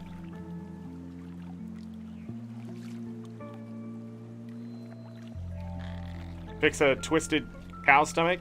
Let me tell you something. When horses and cows and large animals like that have a medical problem, one of the most interesting things is how they have to go back to fix it.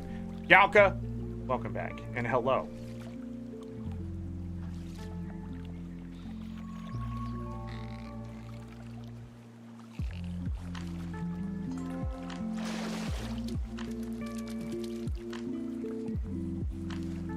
That catfish is new.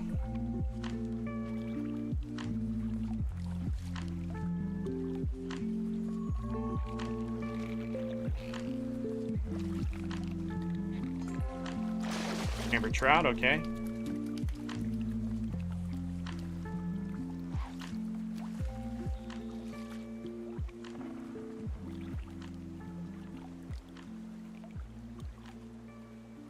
You can't catch that catfish until it's nighttime.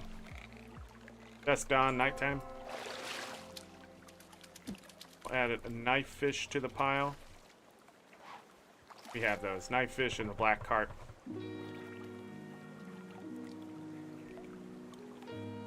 A lot of empty space in a cow.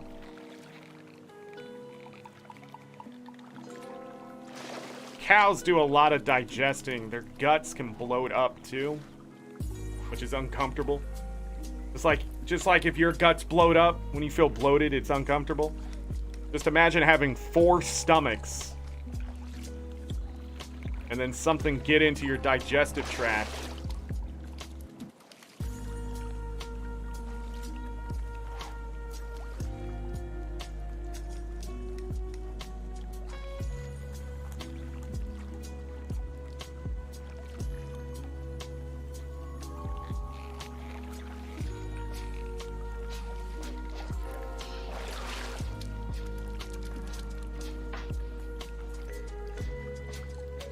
Yeah, and sometimes they have to stick their hand the exit side and pull stuff out because it can get stuck or backed up.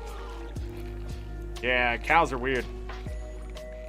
Same thing when cows are having calves. They sometimes have to reach in, get that calf out.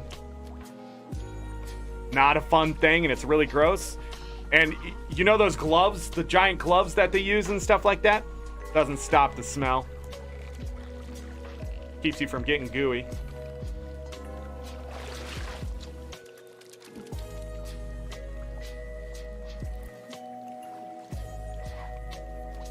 Yeah, yeah, it definitely wasn't just one.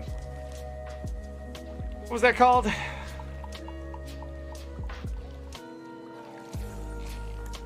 Yeah, that's not a humane way to deal with criminals. Bunch of bullhead catfish. Alright. Well, I tried. Oh, wait, that's not salt water. You can't catch it. No, it's freshwater, though. Right? That's what I need, freshwater? We need a rockfish for salt water. Which can be found any time of day, any bait, open water even. Freshwater. We need a twilight struck. Just done. Any fishing hole, any favorite bait. Oh, yeah, we just didn't get it. Why I'm here, let's take a look.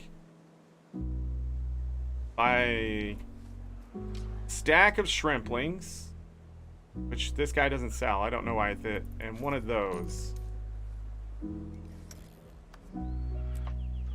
Extra lures are really saving me some money. We'll have to buy shrimplings from somewhere.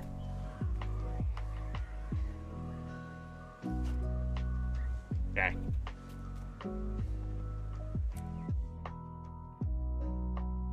Well, everyone, gonna hit rank 2500 tonight. Gonna call it there because I'm gonna, and I'll fix this. I'll figure out what happened here. I feel like something broke. Keeping up. But this is why I took it down before. It wasn't working correctly. I don't know what happened. A brazen bull. That's right.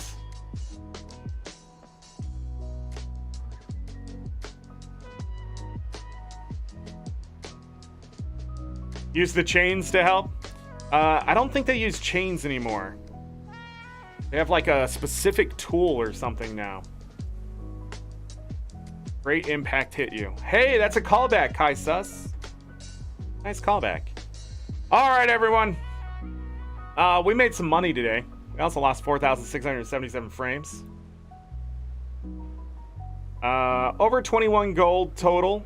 We're still hitting 5 gold an hour. Remember, those fish are going to stretch it way over 50 gold on top of that.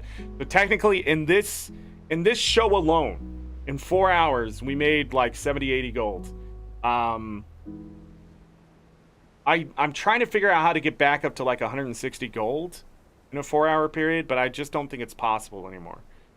I do think fishing is probably one of the best ways to do it, because you can hit 40 gold per hour. I just don't think it's possible for that. But in a 6-hour period, I think you could hit 160 gold pretty easily. But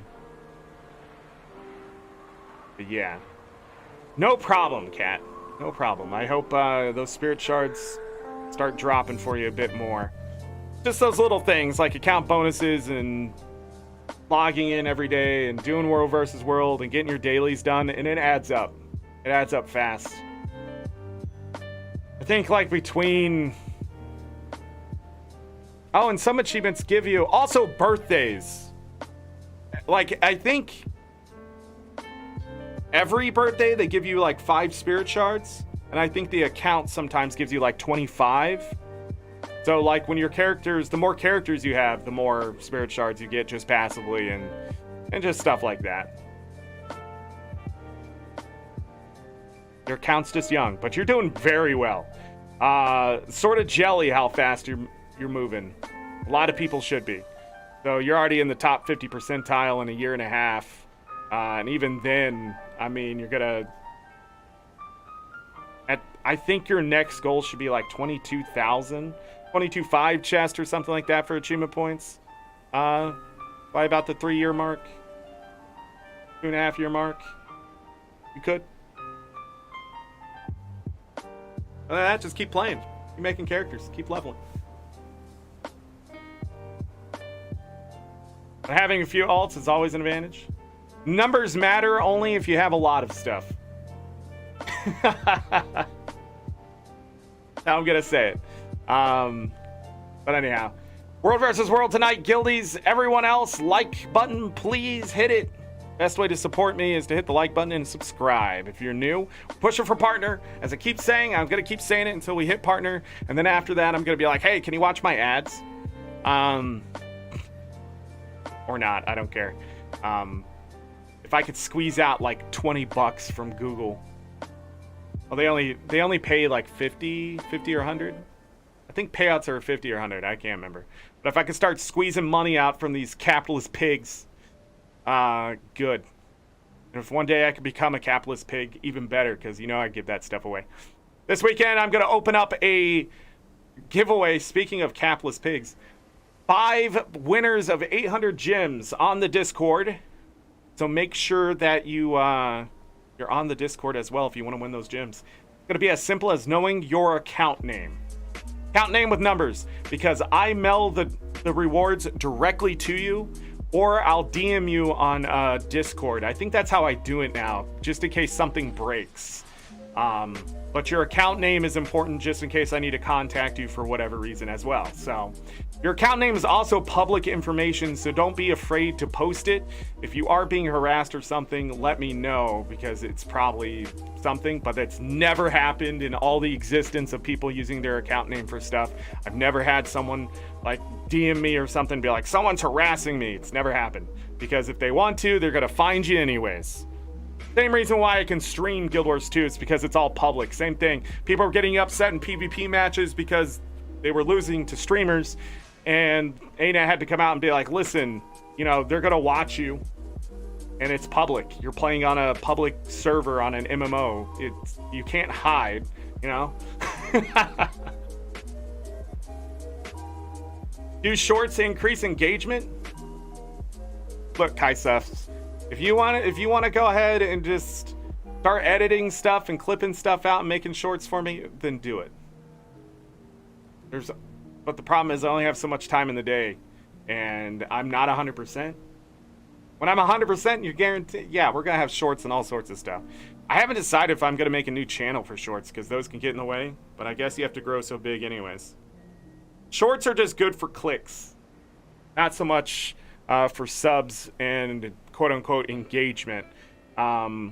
It's good to get views and watch time. Because if somebody watches, if 64 million people watch your shorts, you know, they click it and they watch that 30-second to a minute-long video, that time adds up really fast. The other thing is, if you can get 10 million views on YouTube through the shorts and 1,000 subscribers. The only thing I need is 1,000 subscribers. You still have to get 1,000 subscribers even if you're successful on shorts. So, yeah. Guild Wars 1, the PvP was watchable by anyone in the game, whether they're participating or not. Really? Interesting. Another full map completion done. Did you get a black lion key? But anyhow, I appreciate all of you. All of you. Dee Dee, thanks for being my mod today. Any other mods lurking? I appreciate you. All right. I don't have anything else. It's Friday. Enjoy your weekend. Oh, you didn't get a black line key? Yeah. It's only a 25% chance. 75% chance. I've done really well on black line keys. That's why I enjoy mapping. Speaking of mapping, we're going to be doing that soon. Monday, reminder, we're playing a new game. You want to know what that is? Show up on Monday. Or watch Wednesday's VOD. Yeah, that's right. I slipped up on Wednesday, and we talked about it a little bit. I thought I was going to play through it off a stream. Doesn't look like that's going to be necessary. I'm going to have to do the grind one way or another, so. Enjoy the rage, salt, and platforming. This looks so dumb. That's it. I'm done. Out of here. Let's end the show. As always, I leave you with this. Take care of yourselves. Take care of each other. For all we got. Have a great night, day, evening, morning, afternoon. Whatever time it is, make it great. If you're going to bed, sleep well, get that rest. You will need it. Trust me, if I don't see you for this weekend, which I don't think we're having a bonus show, so enjoy your weekend. I'll see you for the rest of February because you get busy with life in the universe. Stay warm out there. Stay dry out there. Stay cool out there, depending. I mean, it's going to warm up here by a lot. It's going to be 40 degrees, almost 50 degrees warmer Fahrenheit here this weekend than it has been the last couple days. Because of the negative temperatures. That's insane. The weather is just insane. But along with that, I have started a new squats regimen, and I already feel it. My left knee's yelling at me like, dude, you should have stayed in shape. The year of physical health. We went through a year of mental health. I'm trying to get my mental health back on track here from that, what I was able to accomplish last year, but I think the exercise is also helping me. So watch your diet and stuff like that. I had to increase my vitamin D intake. It looks like it's working against this long COVID crap. I don't know what the correlation is there or anything, but I started taking a little more vitamin D and it broke me out of whatever was going on. So maybe that's always been the deal, because I started taking a little more vitamin D when it started to get colder, right? And the days started to get shorter, and maybe that's what really snapped me out of that. Also, eating an orange. I don't know if that had anything to do with it. Pretty sure. The vaccinations, who knows? Maybe one day they'll figure it out. But my point is take care of yourself physically, eat well, and that'll help your mental health as well. So, there it is. Done. I'm out of here. Gotta go cook some supper. Bye.